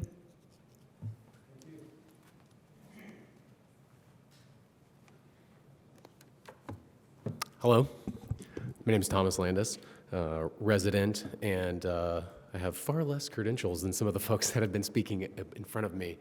I first learned about this project last year. I saw it online and I was immediately interested in it. Like others that are interested in housing and affordable housing, that's the benefit that I saw here. And I wrote a letter that I'd like to share. I don't know if I sent it in time for the last packet. And so this letter is in support of the Sudbury project and the idea of urban and suburban density in Bloomington specifically. As a member of this community, I support this project, and I hope that the Plan Commission supports this project too. For some reasons that we've heard tonight that are against it is the environmental conservation, and also for reasons that others support it, affordable housing options. My wife and I first moved here a decade ago, 2014, and we were surprised to learn that Bloomington residents do not like tall buildings. Simultaneously, the county rejected small lot sizes, while both appeared to advocate against urban sprawl. And I was struck. If we can't build up and we can't really build out, how is urban sprawl not the only possible solution in that type of scenario? We know, especially when most zoning codes make illegal most forms of housing except large single-family houses across large sections of the city, costs will only increase. And we see these negative impacts of urban sprawl in our community here, and we see it across the nation, and we even see it globally. Various nonprofits like the Urban Land Institute and Strong Towns demonstrate how low-density housing concentrates wealth and it leads to environmental degradation. At the simplest level, when we have limited supply, it forces the market price up. We heard one of the very first commenters spoke about that, comparing Minneapolis, which has increased its housing supply, to San Francisco, which has not been able to do that. Those costs increase and it pushes people out. Developers need larger tracts of lands to support higher and higher building costs. The increased footprint leads to increasingly non-native and chemically manicured landscape spaces, right? And you have a project here that's looking to protect native species over invasive species, which also have a negative economic impact. Evidence is resounding. If we add housing, even market rate housing, it supports a flatter rental rate. And I want to use the last 5 seconds to say renters are good people too. We should try to support them as well as homeowners. Thank you. Hi, I'm Rachel Noble. I'm a Weimer Road resident. I just have 2 points, well, actually 3. First off, I don't think any of us are against the development. It's the density is the problem. And my first question is, or comment to you, is the first part that's being developed is apartments. I keep hearing everyone applauding all this new single-family or multifamily use. Well, apartments are being built, what, at college rates or at affordable housing rates? I'm a little bit confused by that. And that's what the owners are building first, and then they're going to have other people develop the rest. So why are we getting apartments first if everyone's so excited? Why aren't they not condos? If we're going to have 5 or 6 stories of apartments, why are those not condos if you're all worried about housing for single families or multifamily use? So that's I can't reconcile that one with what I'm hearing. It's not, again, that any of us are against it. It's just the density is too much. The only developed road into this right now is Weimer Road.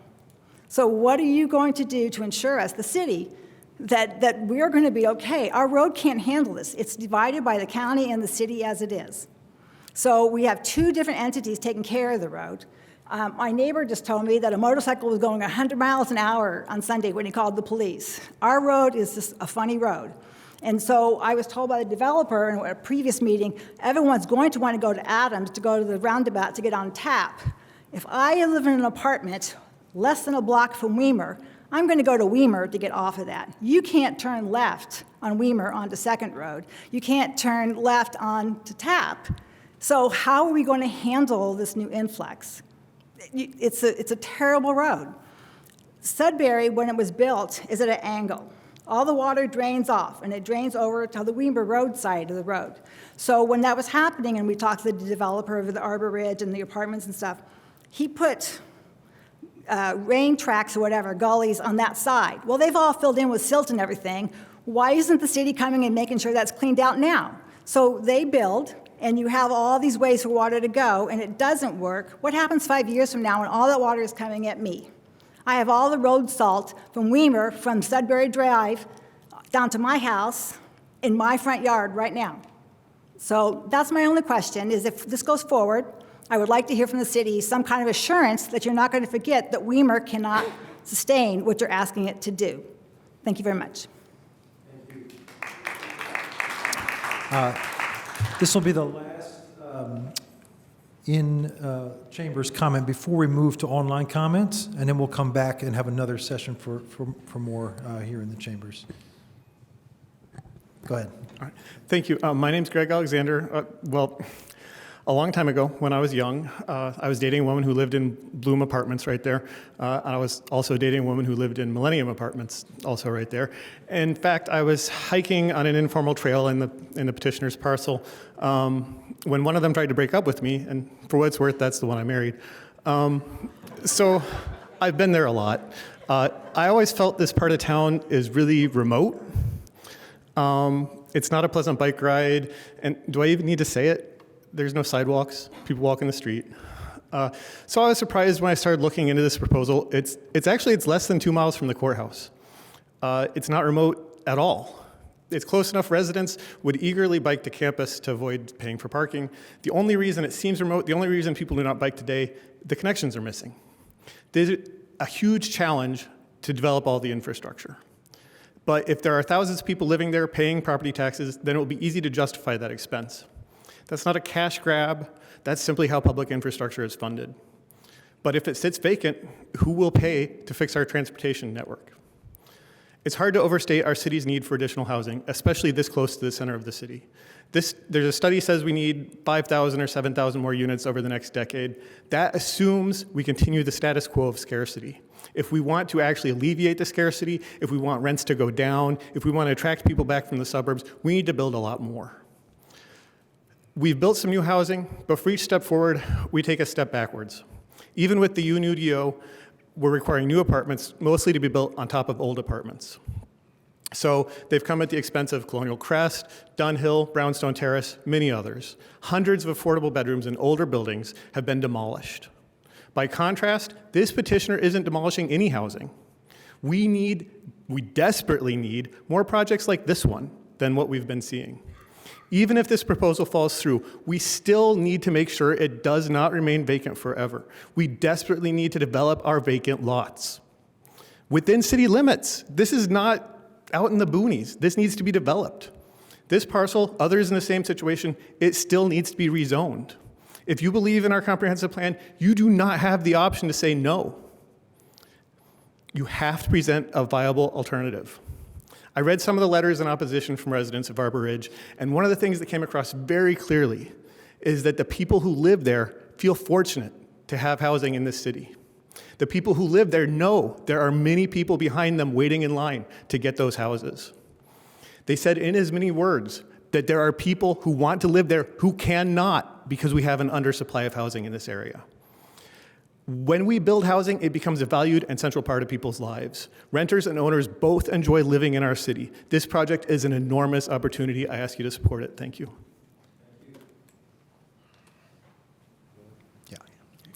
Good evening. My name is Joe Badger. I live in Arbor Ridge. The word I've heard mostly tonight is density. If you watch the news from Indianapolis, how many murders do you see every night that happens in the projects, the multi-story projects? How many projects are we going to end up having across from us? Think about this. Thank you. Okay. look to online comments. Again, if you're joining us online, just click that raise hand button or click on reactions and then raise hand if you don't see the raise hand button immediately on your screen. Or you can send a message directly to Jackie Scanlon. Jackie, how many do we have in the queue right now? We've got a couple so far. Yeah, we only have 2 so far. Okay, great. Ms. White, you should be able, I think you're unmuted, so go ahead. I think we can hear you. Okay, thank you very much. My name is Tara White. I work for Hunter Properties. We own 2 properties north of the planned development. And I just want to be very brief. I do appreciate the time that's been devoted to the environmental concerns, green spaces. It really seems like the developers and staff have put a lot of time into this. And in spite of what people may think, given that I work for a property management company, I'm not opposed to the development. My main concern is just about traffic and the new roads, and I know this has already been addressed, but Jackie mentioned that a traffic analysis had been added to the study, and I'm going to reach out and hopefully get more information, but I'd just like to understand when and how that was conducted and where it might be available to view. I have concerns about the impact of the development and what it'll have on Weimer Road, running to Bloomfield Road. Also Sudbury and Rolling Ridge, which runs north and south from Sudbury to Bloomfield Road. I'm also concerned about the connection that's being required to be made to South Adams Street, south of Allen, which is private property. It's not part of the city or county road structure, and how that required connection will be made and impact the traffic through that existing neighborhood. And that's all I have. Thank you. Thank you. Okay. Oh, hold on. Mr. Frick, you should be able to unmute, but let me call up the thing you want to see. Just a second. Yes, can you hear me? Yeah, just a sec. Mm-hmm.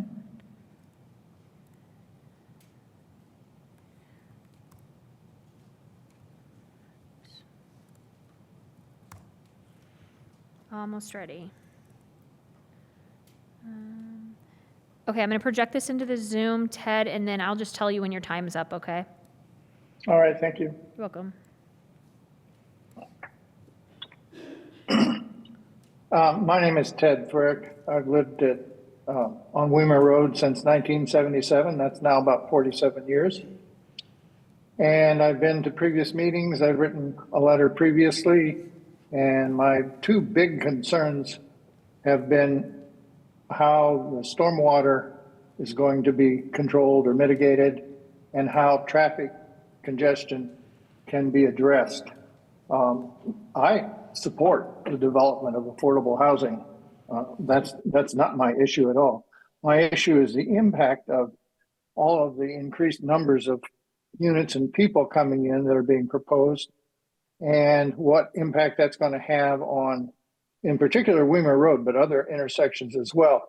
And so I sent this letter in last week prior to even seeing the traffic analysis study that was posted on Saturday. And I've identified 4 areas where there could be choke points, 3 of which are now or will become soon choke points. And other people have talked about these. Number 1 up there is the intersection of Weimer Road and the Bloomfield Road. Number 2 is down below. That's the other end of Weimer. 3 is Adams and Allen Street, and Adams continues up to 2nd Street at a stoplight. And the 4th one is where Adams ends at Tap at a roundabout.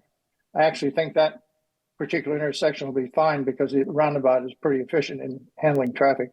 However, the traffic at both ends of Weimer is already a problem, the congestion, and it's just going to get worse. I was delighted to see in the traffic impact study, they've identified already that it's a problem, and they've recommended that it be addressed. It's one of just a few real serious congestion points. And so in that traffic impact study, they recommended improvements to both ends of Weimer Road. one recommendation is to add a new section of Weimer Road from Wapahani down to intersect with Tap Road. There's already an existing a Vanguard Parkway that exists there. So you would have more of a straight shot south, and you wouldn't go around the S curve, and you would encounter the one-lane bridge. And they would then recommend improving that intersection on Tap so it'd be more, allow more traffic to flow there. The other recommendation they made, as I understand it, is to change the end of Weimer Road at Bloomfield Road to match up with the entrance to the softball complex there. And so that they would be across from each other, add lanes for turning, and likewise possibly a stoplight at that point too, because it is just impossible to get out on the Bloomfield Road right now and make a left turn without. That's your time, Mr. Frick. Okay. So I hope that these issues will be addressed. Thank you. Thank you. Do we have any more online commenters? No one with their hand raised. I received a message earlier. Hold on. Just a sec, sorry.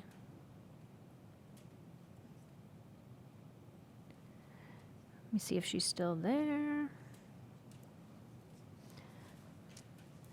Ms. Price, do you want to speak? If so, you can unmute.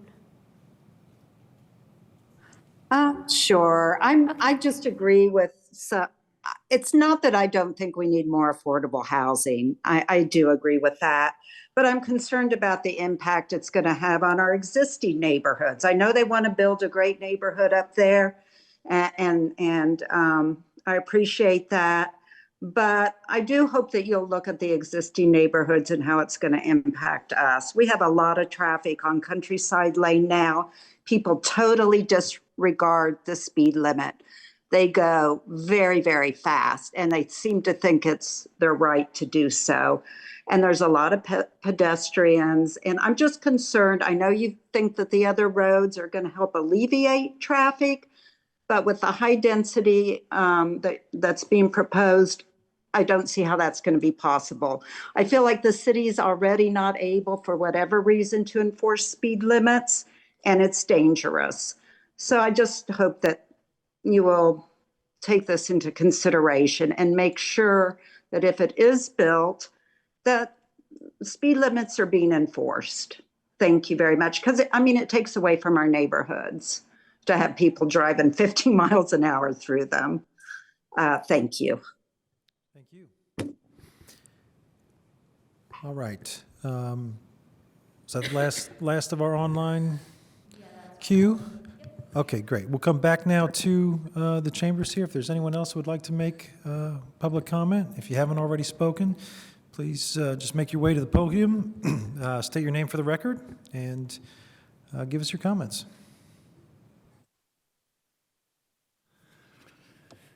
Yes, I'm an Arbor Ridge resident. My name's Melvin Williams. I worry more, I guess, about the traffic than anything else.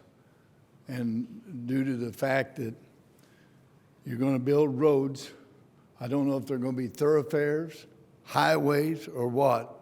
I don't know what size the road's going to be, but you're talking about if you're building 4,000 units, times 2, that's 8,000 cars, and most of them's going to be 3, so that adds more traffic than anything in a quiet neighborhood.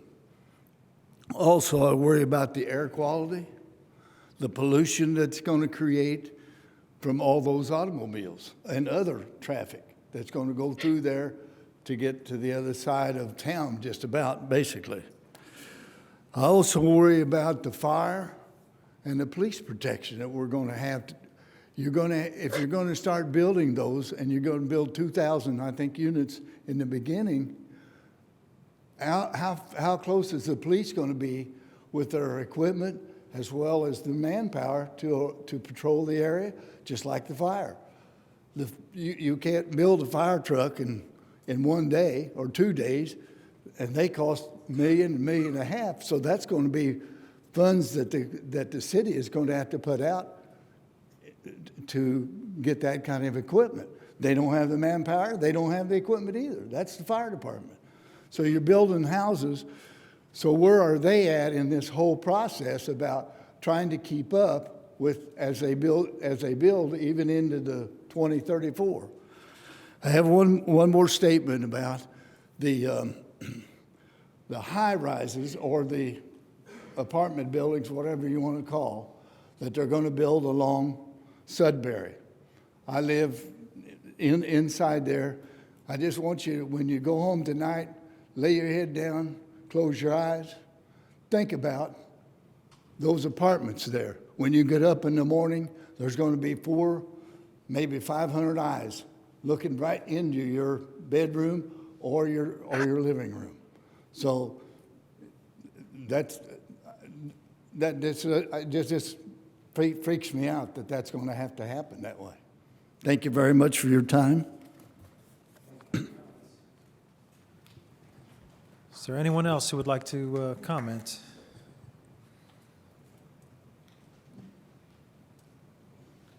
I think some of you raised your hands earlier that haven't commented yet. All right, last call. Last call for public comment. Is there anyone else online? That we haven't already addressed, and I don't have any hands raised. All right. Well, we will then come back to the petitioner. You've got 14 minutes left. If you'd like to use that time to address any of the questions that came up during the public comment.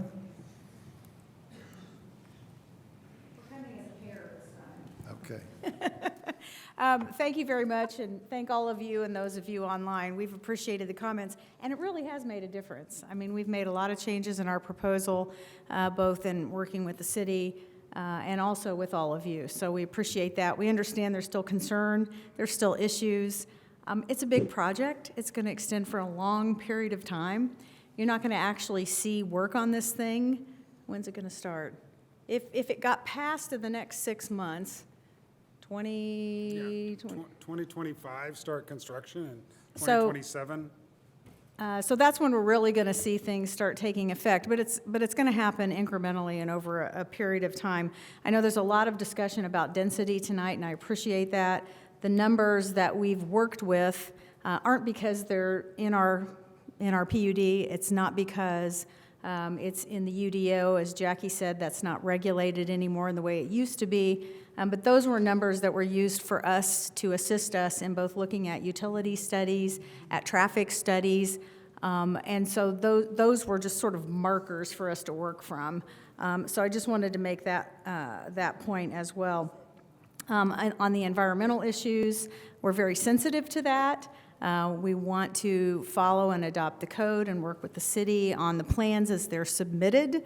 It's hard for us to speak to all of those issues because of the nature and scope of this project, but I think we want to assure you that those are things that we take very seriously, that we want to make sure that we've protected those environmentally sensitive areas as well.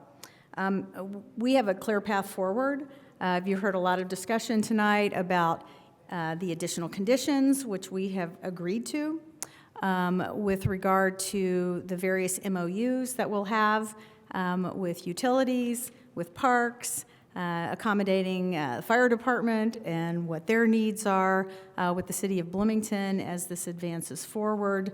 And so we're working all of those things in tandem so by the time we get through this process, we have even some more clarity around those issues. So those are all happening. Those are all additional conditions that we have agreed to because we understand the importance of embedding those as a part of this project.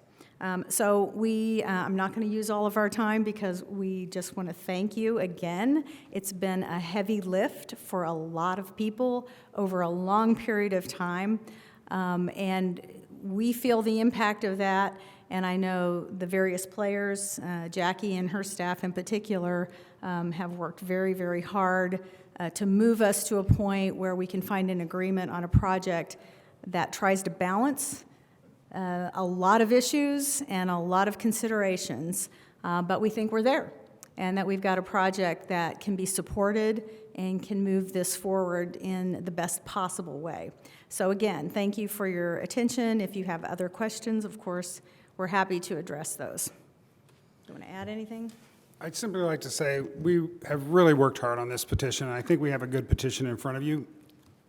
It still has stages to go through the process, and no petition is ever perfect, but I think we address a lot of the concerns that have been heard over the last 12 months in many public meetings, many neighborhood meetings, and we've either addressed them in the petition or we have conditions that will address them as we go forward. We desperately need housing in this community. Several thousand people commute into this community to work within the city of limits of Bloomington every day because they cannot find or afford housing within the city limits. We need to start the process. This is a long process. Development is hard and it takes time. We're not going to have any of these houses online in the next 24 months. So if we want to start to address the need over the next 10 to 12, 20 years, we have to start today. And we have to start today by approving projects like this one that give flexibility and predictability to the infrastructure and housing needs of the community. And we ask for you to forward this on to the City Council with a positive recommendation tonight. Thank you. Thank you. All right, we are back to the commission then for any final questions or comments. Just as a reminder, the staff recommendation is that we forward PUD 1823 to the Common Council with a positive recommendation and a list of conditions. Jackie, it might be helpful to get that list of conditions back up on the screen, because ultimately I think the motion that we're looking for here is going to be to forward this to the council with a positive recommendation and the conditions as shown on the screen. We're probably not going to try to read every one of those conditions back into to the record here, unless we want to be here for a very long time. But with that, any final questions or comments or motions? Why don't we just start down at that end? We'll go snake here and start with Commissioner Ballard.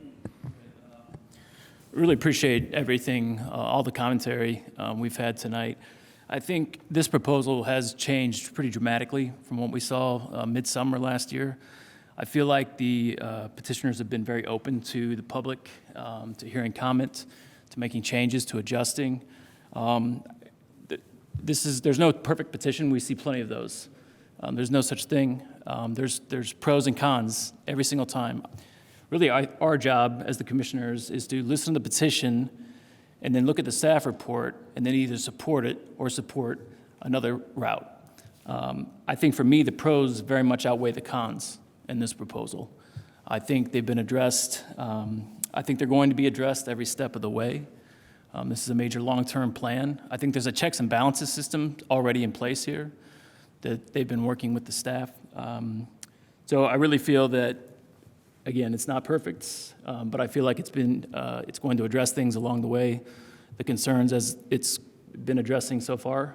And I very much feel like it's addressing one of the biggest issues that we continue to talk about, which is more housing that's desperately needed. That's all I have. Couple of questions and then a statement. So the first question is for the petitioner, and I'm trying to kind of be sensitive to that idea that as a developer, they do need to make a profit, but there are a lot of concerns about density. I kind of have concerns about density in that building height, and I know that other council members, I've also heard that from them. So my question is this level of density kind of required by you guys to make this project financially feasible? And I'm thinking specifically of the building height in MN and MX. I think that's a twofold question. Yes, we need density to make the project financially work. Two, if we want to make sure we have additional affordable incentives and additional sustainable incentives, which cost more dollars, then we have to have the tools in the toolbox that allow us to get to these max heights on a certain number of blocks and to have the overall density that could be maxed out. Do I personally believe that we will get to 4,200 units? I do not believe that. But at the same time, we had to take the boxes that we are given and try to max out the number so that we could do a utility study and a transportation study, and that gets us to those numbers. That's maxing it out. That's everything, taking advantage of every single incentive that is in there to get us everything that we could possibly be from a density standpoint. I don't think we'll get there.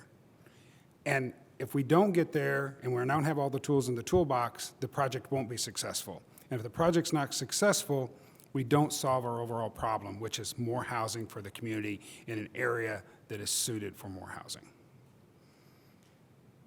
Thanks.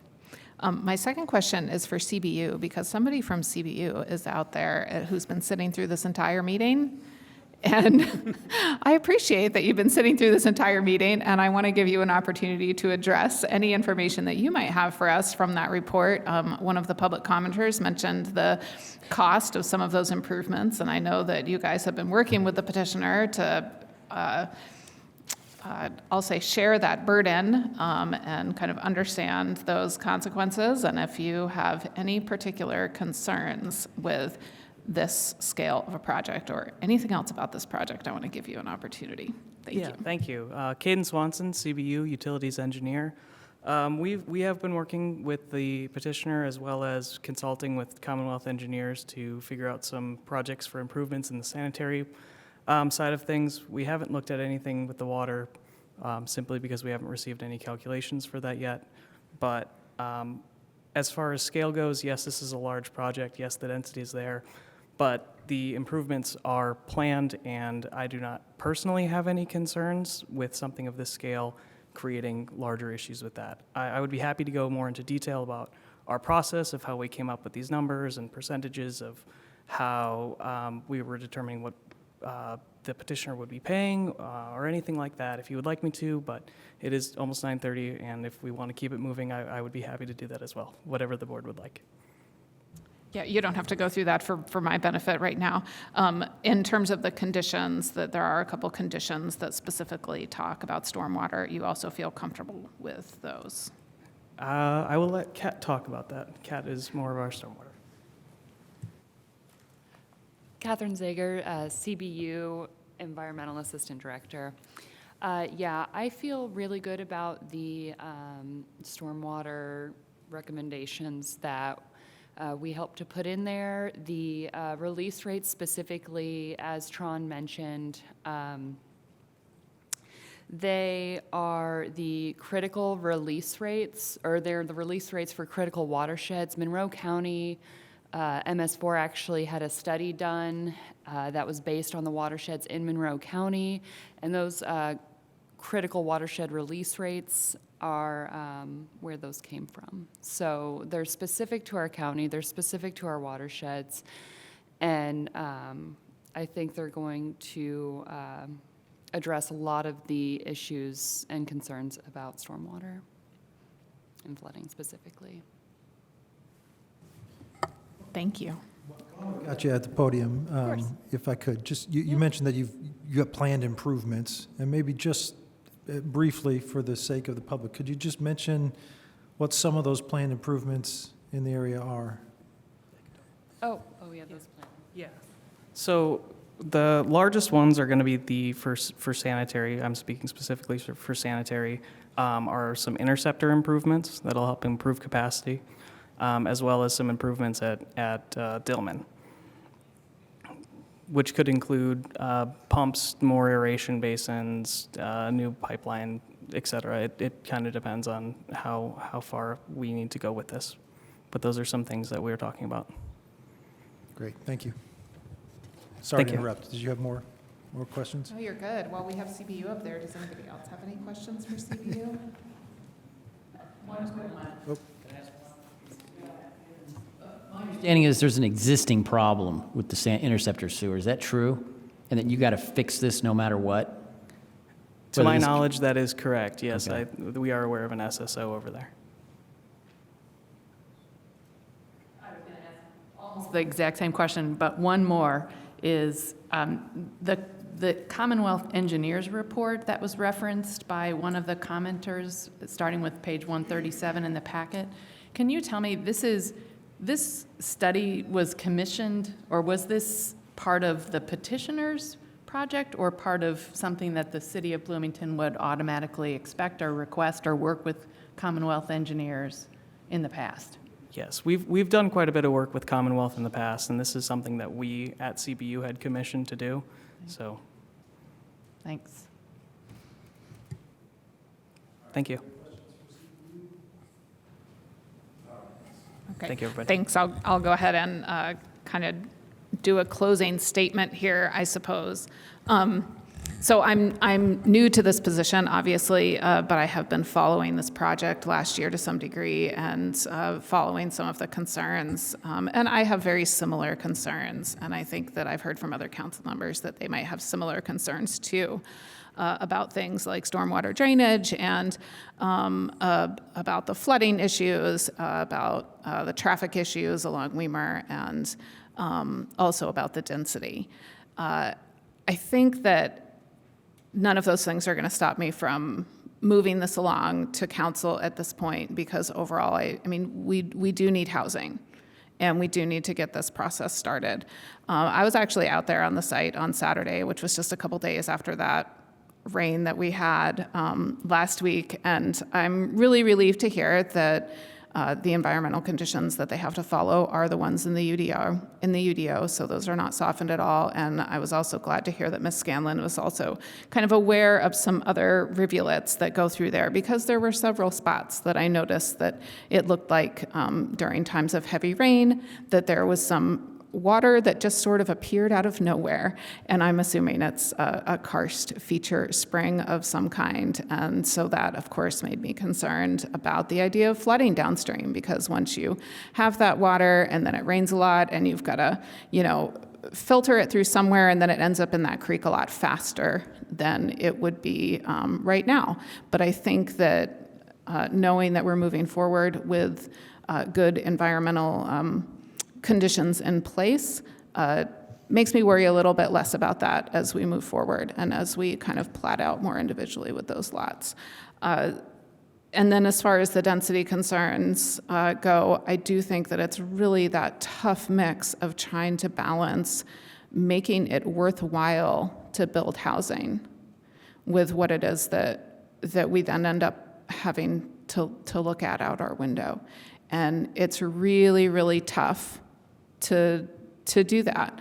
And as one of our commenters said, everybody wants to be the last one to move in. And it's funny that person said that, because we actually had that exact same conversation in my house today, talking about this as well. And I hope that by this slow build and maybe some other features, I'm thinking things like street trees that could help be dividers and barriers, that we can work with the petitioner and with that development to make it a gradual adjustment for that area. And I think that that's all I wanted to say. I think that there will be larger conversations to be had with the full council, and it's not over yet in terms of approvals and specifications for builds. As was discussed, the petitioners are going to have to come back time and time again with more specific site plans. So thank you very much. I thank everybody for their time this evening, staff, the petitioners, and the public, and the commissioners up here as well. I appreciate everybody's time. Thank you. Questions, and I don't, the first one, I'm not sure who to direct it to, if it's staff, the petitioner, or even CBU, but just on the sewer impact and the MOU that's listed as a condition, just wanting to understand the timing of that MOU and sort of the plan, especially as this moves forward to City Council and the various future plan commission steps. Excuse me, I'm Travis Spencer with the petition. We do have a draft copy of the MOU with the MOU with CBU, and we believe that it's workable. I can't say that we agree to every point. I can't say that there's a lot, but we don't see that as being a stumbling block to getting a MOU signed in accordance with the condition. Does that answer your question? I think that helps, I guess, just, is the goal to have it in place before city council hears this, or is that relevant to future conversations? I think our goal would be to have it in place before city council. Okay. Okay. Totally jumping to a different topic. One of the public commenters talked about Adams Street north of the project being a private facility, and I know this is something that's been looked into, and I just wanted to ask if somebody could clarify or explain what that situation is. Adams Street north of our project was a project that was approved by Plan Commission when I served on Plan Commission. And it was approved because it was an area in the county that was intended for annexation. And when we approved that project, we required that a right-of-way be platted and a street be bonded for. Then, as construction took place, the city lost control of the 2-mile fringe, and that project became part of the county. The road was constructed for, but it was never accepted by the county.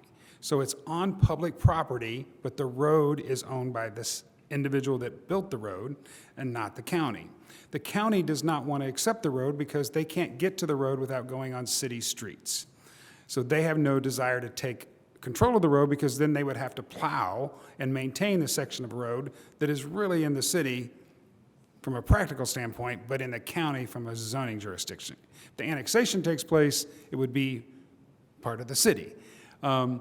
So we understand that a road will be built that connects to that private road that is on public right-of-way, just owned by an individual, and that some entity at some point in time after construction of the road to the south would have to take over the ownership of that road and maintenance of that road. My presumption is that would probably be the city, because by the time that takes place, there will probably be a resolution on the annexation and/or a mechanism by which the city could take control of that street.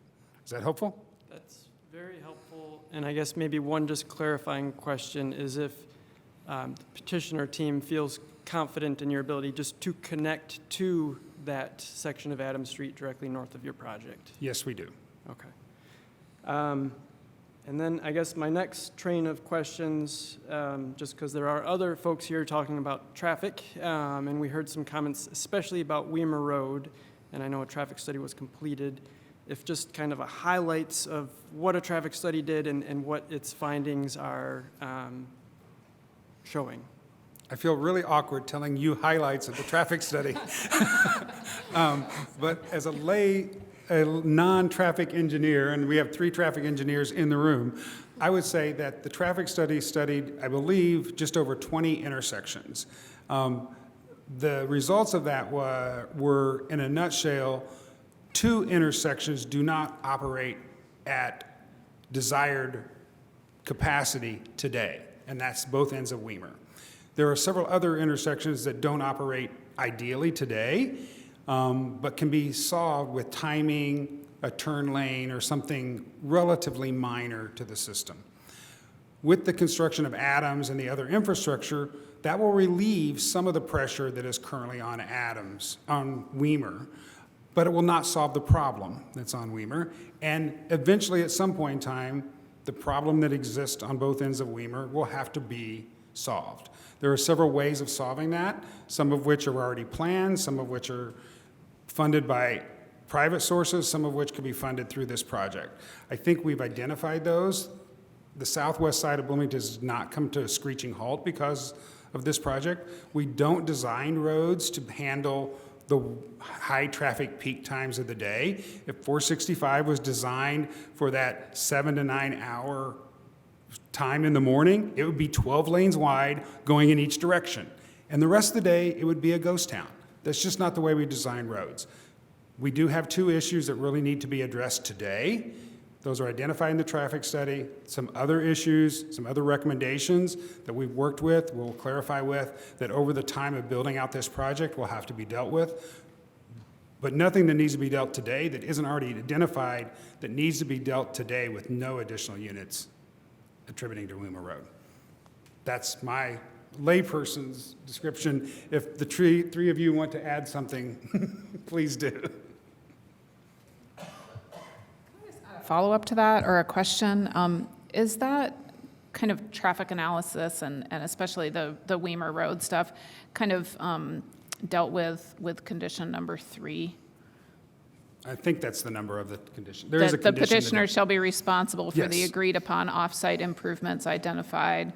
Said improvements must be completed per a memorandum of understanding between the petitioner and the city. Yes. Okay, that's what I thought. Thank you. Question, I guess, and I think this is to staff, so I know the traffic study, and I believe a lot of the CBU analysis assumed a certain number of units, but as I'm just quickly re-going through the ordinance and the various documents, I never see a maximum number of residential units actually specified, and so just wanting to see if that is in there, if I'm missing anything, or if that might be a condition we should add. It's definitely a condition I thought about putting on, and then, to be fully candid, just didn't when I was doing these. I do think the department thinks it would be appropriate for the reasons that Mr. Vinsel just stated a few minutes ago, which were that, they had to identify a number that they could max out at with the boxes that they can build, so that those two analysis processes could take place. And so I think I would feel most comfortable putting that max in. As he said, they don't actually think they're going to get that high anyway. And for the department, I think putting the number in would be useful because it was used in those analysis processes. And that, if something changes related to the sewer or whatever, they could come, and they really were maxing it all out, they could come back and say, we've been able to get to 90%, and we think we can actually add an additional 20%, not 10% of units, and explain why and make that happen. I think a condition would be appropriate if, you all agree as well. Are there any concerns if a condition like that is added? Yeah, I think we have concerns because I don't think we know today what housing will look like in 10 years from now. I don't know that we know the size of those units. I don't know that we know how many people will live in those units. I think I'd be, with our definition of unit, which is it's in the UDO, it's a living space with a cooktop and other things, that could be very big or it could be very small. And I just think that it's a really slippery slope to put that in there. The traffic study we have to meet has a number of units in it. So if you have an MOU that says, here's the traffic study that you have to meet, it has a number of units in it. So does the utility report. So I think putting that in the ordinance becomes really difficult in the long run. At what point in time would you come back when you're at 50% and you're going to miss the number? If maybe the first part is right on track, but the market changes and it's different. I just don't think we went away from that for a reason in the UDO, and I don't think this is the time to come back. I think there is reference to that. If we would start to max that number, the MOU with regards to traffic would be obsolete because it was based on a traffic study that had a specific number of units. So we might have more traffic that we'd have to deal with at that point in time, and that's how we would deal with it, not putting it in the ordinance as a maximum cap.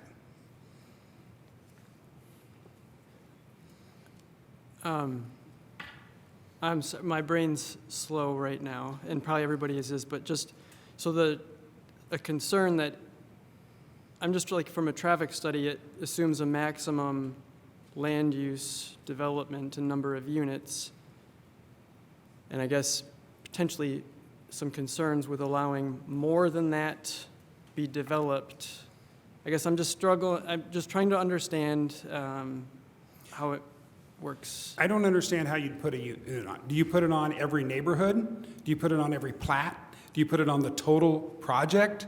I mean, the traffic study is based on the build out of the total project. It's all the pieces. If you try to put a cap on it, you're going to have to drill down. Well, we did a few more in this neighborhood, so does that mean the other neighborhood gets to buy that? How does that horse trading take place? I just don't think it's appropriate for the ordinance when our entire code is based on no density or unit cap. It's based on, this is what the building looks like. If you want to put one big house, living unit in that building, that's okay. If you want to put 100 little apartments in that building, that's okay, as long as it looks and feels like this. And I think we should stay consistent with that on this PUD.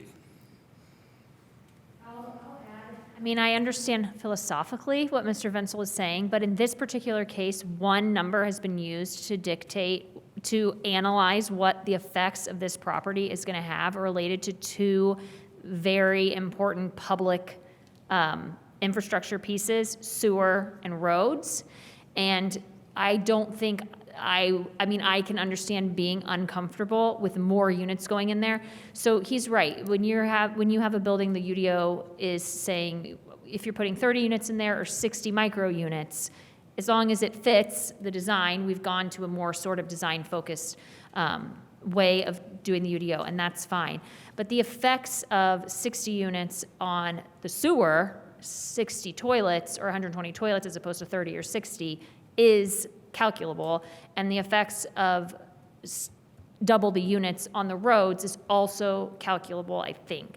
So I don't think, and we've talked about it a little bit, but I think putting in a condition that says, and I do think it would just be a condition for the whole, I don't think you would have to break it down. You would just say, this project cannot develop more than 4,250 units without updating the traffic study and updating the sewer study. And that's it. And then if they want to update those things, they don't even necessarily, they just have to update those studies and bring those through. And yeah, I think that's reasonable. Commissioner's thoughts. I like the idea of some mention, or maybe it's even in the future MOUs if it's not a condition, just that specify if more than this is developed, we would expect revised studies and appropriate. Or potentially you could require that they update those MOUs if they build more than 4,250. Because the MOUs are based on, this is how the maximum number of units we will build here.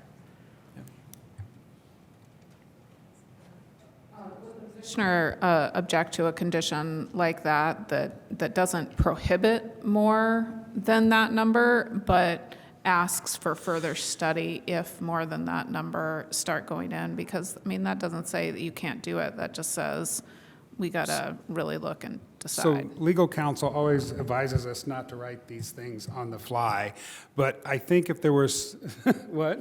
But we do it all the time, and they're not here.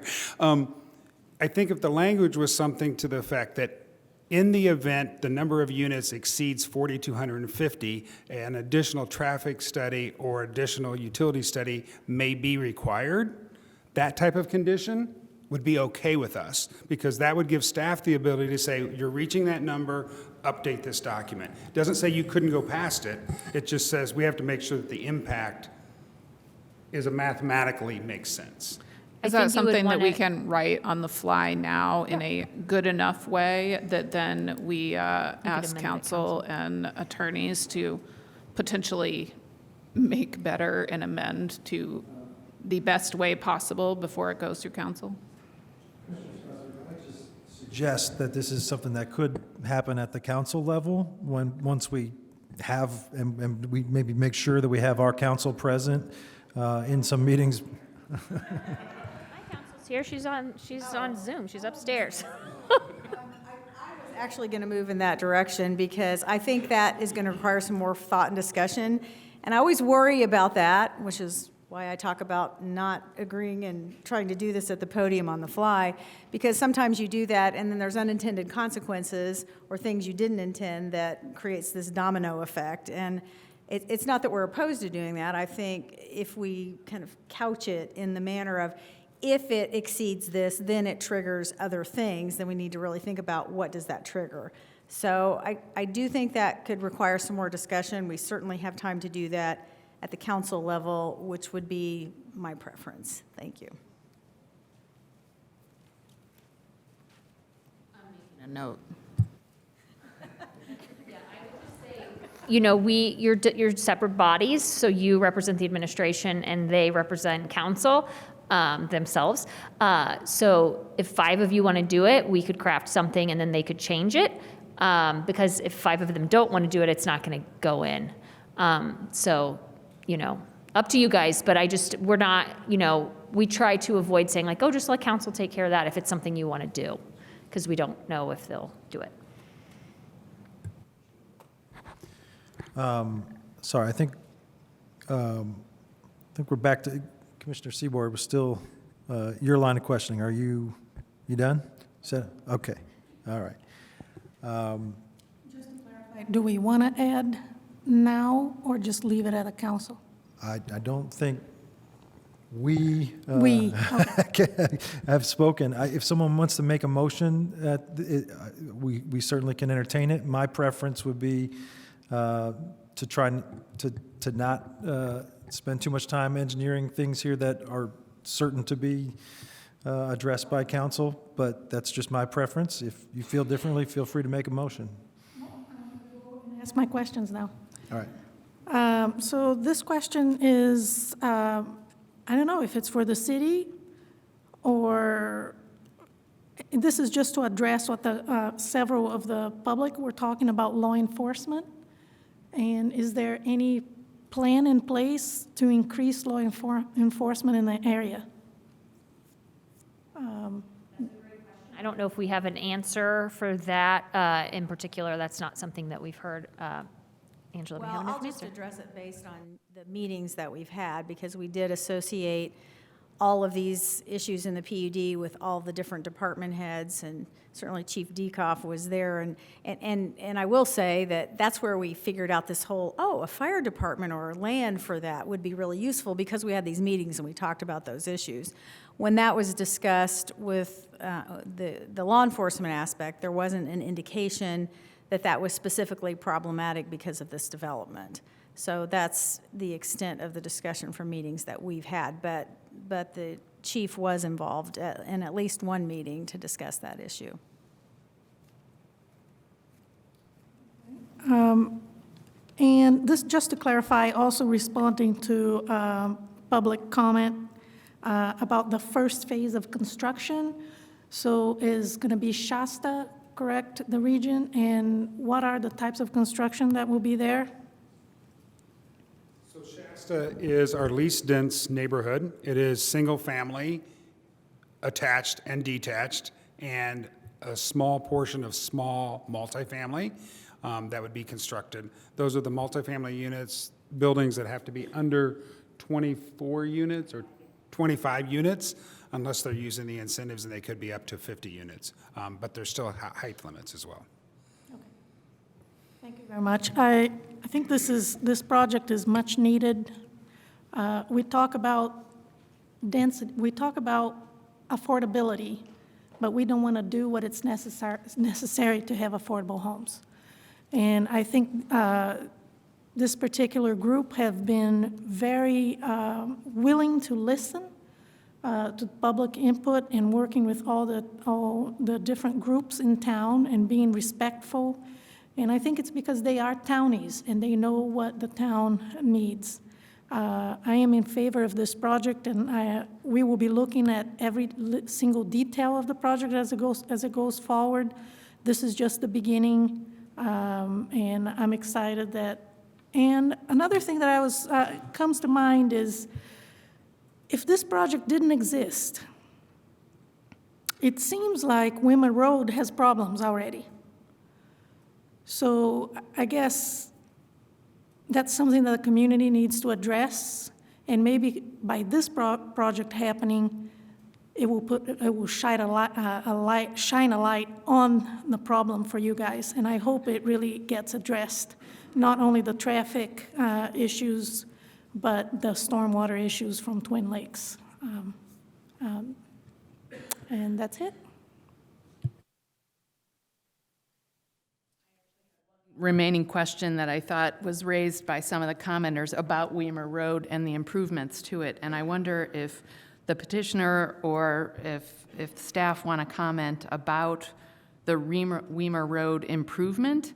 That's part of this aspect, just to clarify what the specific improvement is to Wimmer. Again, I'm going to be the engineer in the traffic. Wimmer Road is planned to be realigned from Wapahani south. When that realignment takes place, depending on the demand, it would either be a lit intersection or a roundabout. The recommendation is probably for a roundabout there based on the demand. That's in the plan for when the PUD to the west of us takes place, that trigger will take place. But we don't know when that PUD will take place. The north, there's a couple of ways of solving that intersection, which is a funky intersection. I'm sure that's the engineer term. And that could be solved by a light, it could be solved by a roundabout, it could be solved by limiting the turning and a roundabout or light at another location as well. That is identified now as a concern. There was right-of-way acquired at one point in time by the city to take on that project, but has never been done. So those are the two proposals. The other issue on Weimer a little bit is that part of it is a county road and part of it is a city road, and I can never get it right which is which, but I'm sure Andrew knows. From previous discussions about concern about the one-lane bridge. And I think that extension or that revision would address the problem area of the one-lane road as well. That is correct. And I know that's been a long time, that's been riding this proposal for some time. Thank you. Well, I just want to say, I'm not going to repeat everything that's been said by previous commissioners about the need for this project and the fact that the petitioners and staff have just been so responsive to each other and have made a lot of adjustments. I just really appreciate that process that they have undertaken to try and honor community members' requests and our questions and the concerns that others have raised about this process or about this project. So I think they've really demonstrated their interest in developing this in a thoughtful way. I can't say enough just how much we're going to see this so many times, that there is a lot more that we can do to influence how it rolls out, what happens, and the protections that are afforded. This, to me, is a project that's balancing denser development and environmental protections. And to me, that's the tension we're just going to keep seeing as this continues, is denser development and environmental protections. And I think the conditions that have been outlined here tonight will help us address those issues and concerns. So I'm certainly in favor of it. We've seen it so many times. I've just kind of worked through many of the concerns, and I think we're really going to do something that will help our community and balance these density concerns and environmental protections. Thanks.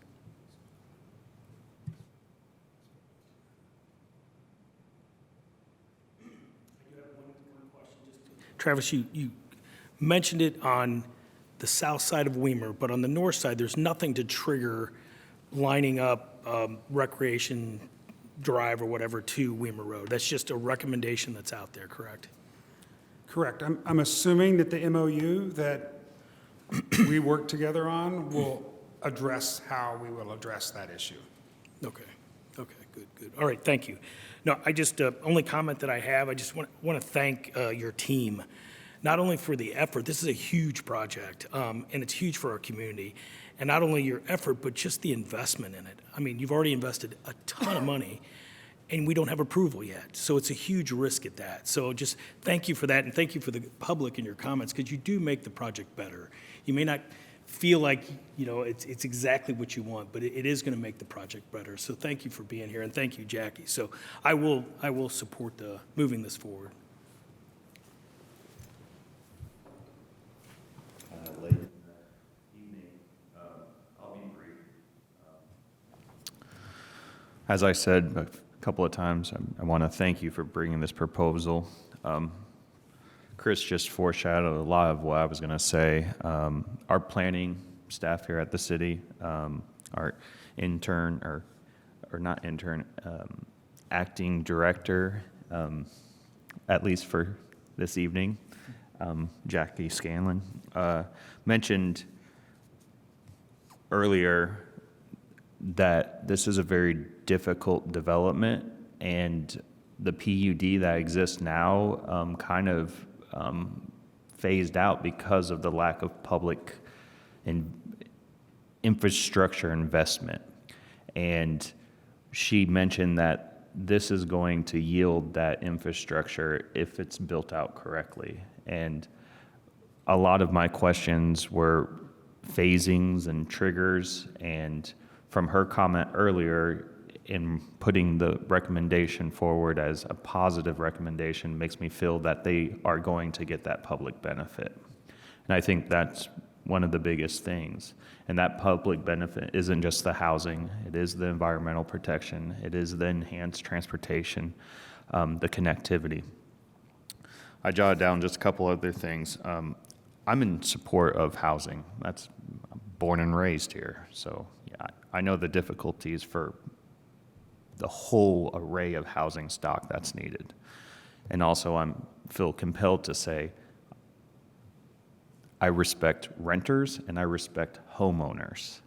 There was a comment earlier, but I do think there needs to be a better balance there. We've talked about balancing this PUD, and the one thing I haven't seen any commitments from, and I hope that the Common Council will take this up, is options to buy. Condos, single-family dwellings, but we really need to make sure that that's part of this. The last thing we need is 4,000 plus units that are only rentals. I don't think that's your intention. I think the intentions of the developers are honest. I've seen a couple promising things over the years I've served here that they've went above and beyond to provide the community to gather feedback on other petitions. I don't think they just do that for the fun of it. It takes their time, energy, and their investment to do. That's all I had to say. There's a lot to this, and I'm really happy that our President Whistler will conclude with the closing comments. Thank you. Yeah, I don't have much to say other than thank you to everyone. Thank you to the public. This is one of the most encouraging and civil discussions we've had on a project. We've never seen a project this big, but on a project this difficult, it's been just really, really encouraging to see how everyone's worked together on this, and very, very happy for that. And just to say, to follow on Tron's comments, it's up to us, right? We're going to see every one of these little developments that comes through on this over the next, 10 years. And if the balance isn't right, if there's too many proposals coming back for multifamily or single family, the balance is out of whack. We can take that into account. That the balance is meeting the guidelines set out in our comprehensive plan, and we can decide to deny projects if they don't fit that spirit. So our work is barely begun as it relates to this project and how ultimately it will be built out. Again, just a reminder of the staff recommendation, and Jackie, if you wouldn't mind putting the list of conditions up on the screen. The motion that I think we want here is that we recommend or that we forward PUD 1823 to the Common Council with a positive recommendation and the conditions that are shown on the screen. I would entertain a motion to that effect. If someone's ready to make it.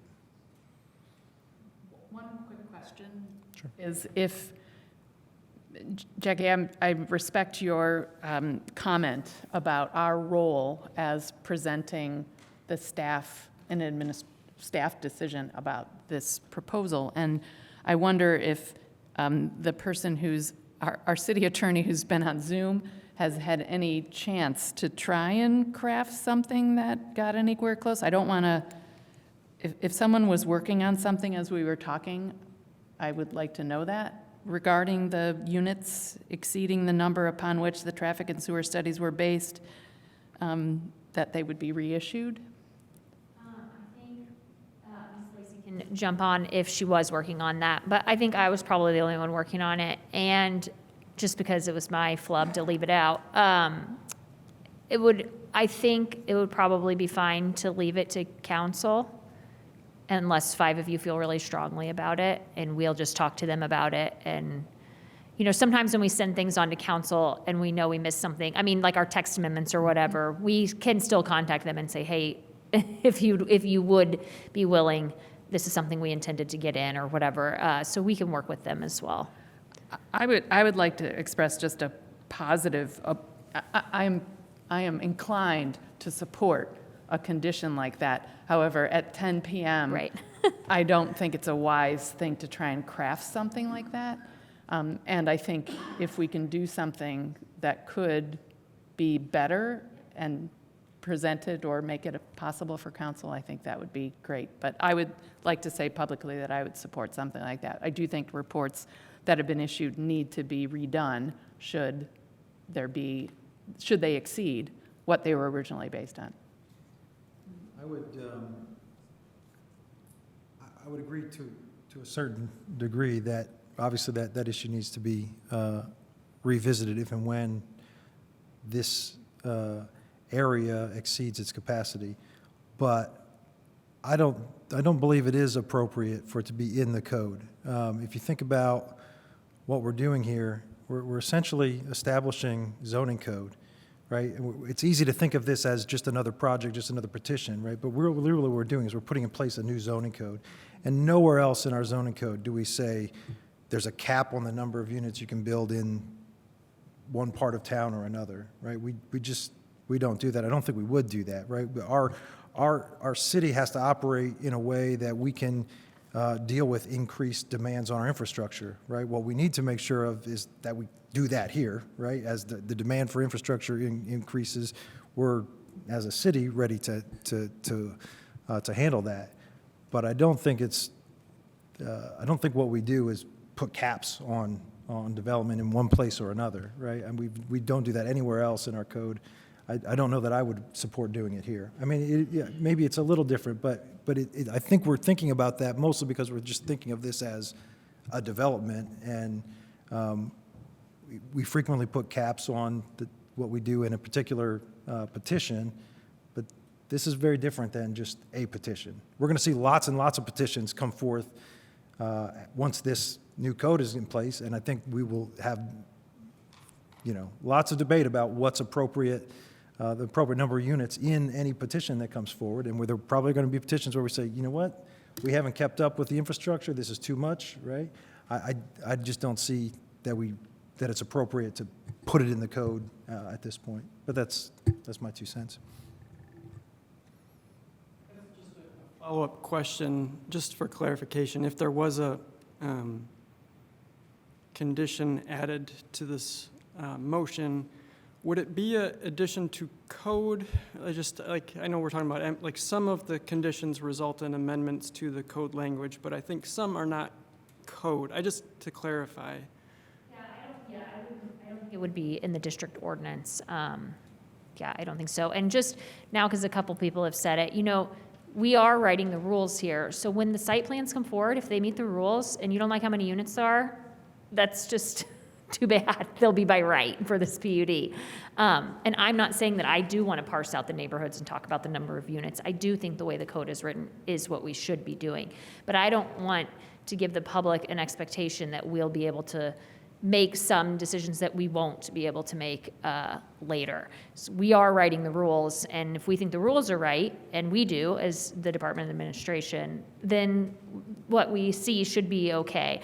And there is some leeway, with whether things are meeting the comprehensive plan, and there is a little bit of a leeway, but I just want to caution that this is the big stage, and we're saying this. We think that if you develop within the rules of this district ordinance, that that's okay, and we want you to do that. But yeah, sorry, back to your point, rambling because it's 10 o'clock. I don't think it would be an amendment to the district ordinance. It would just be a condition, though I still think I understand, the point of what Mr. Whistler's saying. Yeah. And I think just to say, I think generally I support the intent of having a cap on the residential units based on the studies.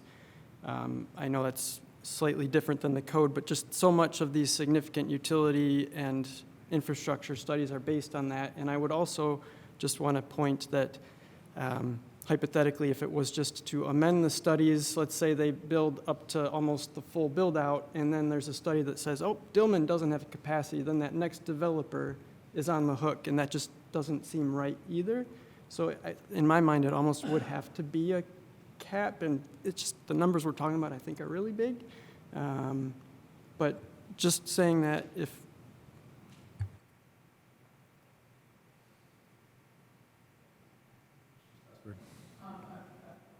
First of all, that number is already kind of in the code because the petitioner does total the estimated number of units based on the neighborhood. And I'm assuming, without doing the math real fast, that that is also based on the lot sizes and the building heights. So in some ways, that number is already there.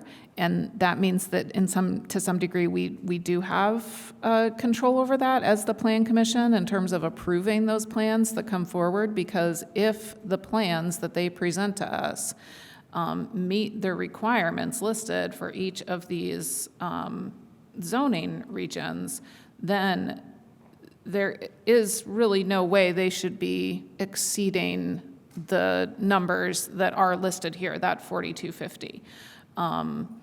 And in that way, I mean, it's almost in turn to Mr. Seabor's point, I think making a condition makes it more obvious that that is the number, makes it more clear that that isn't a number, but that number is already in there. So that's my first point. My second point is I'm happy to bring this discussion to council and to point out when this is presented that we had this discussion, and I'm also happy somewhere in the next 90 days to, or much quicker than that, to discuss with legal and the petitioner the best way to do this. I think that's the point that I was trying to make, is that the way that we regulate density in the rest of the code is not through putting specific numbers on it, but through on units, right? It is based on the form and the height and so forth, and that is already in place here, even without a specific number on it. And so I think what we've done here is treated it just like we treat everything else in the rest of our zoning code, and I think that's appropriate. Any other final discussion on that topic, or are we ready for a motion? I'll motion to forward PUD 1823 Sudbury Development Partners LLC to the City Council with a positive recommendation. With the 10, how are we at 10 now? 10 conditions as outlined on the screen. I don't know how to reference this in the staff presentation. In the staff presentation, because it is not reflected in our packet. It's the staff presentation. Is there a second? Any final discussion before we call the roll? All right, Jackie, would you please call the roll? Cockrum, Yes. Kinsey, Yes. Smith, Abstain. Strasburg, Yes. Whistler, Yes. Ballard, Yes. Burrell. Yes. 801, thank you. All right, the motion carries. Thank you all for your time and attention. Can I tell them what the next step is? Just, okay, Yes, so in the yes, next please. 10 days, staff has to certify this decision to Common Council. When that happens, then they have 90 days to hear it. So they go on summer break in the middle of June. I assume that they will hear this very soon. That's my understanding, that this will be heard in April. So you can contact me, for some of you already have my contact info, or the department, or you can check the city calendar to see when those meetings are, and they post the agendas and packets to see when this is going. Thank you. All right, thank you. We're adjourned.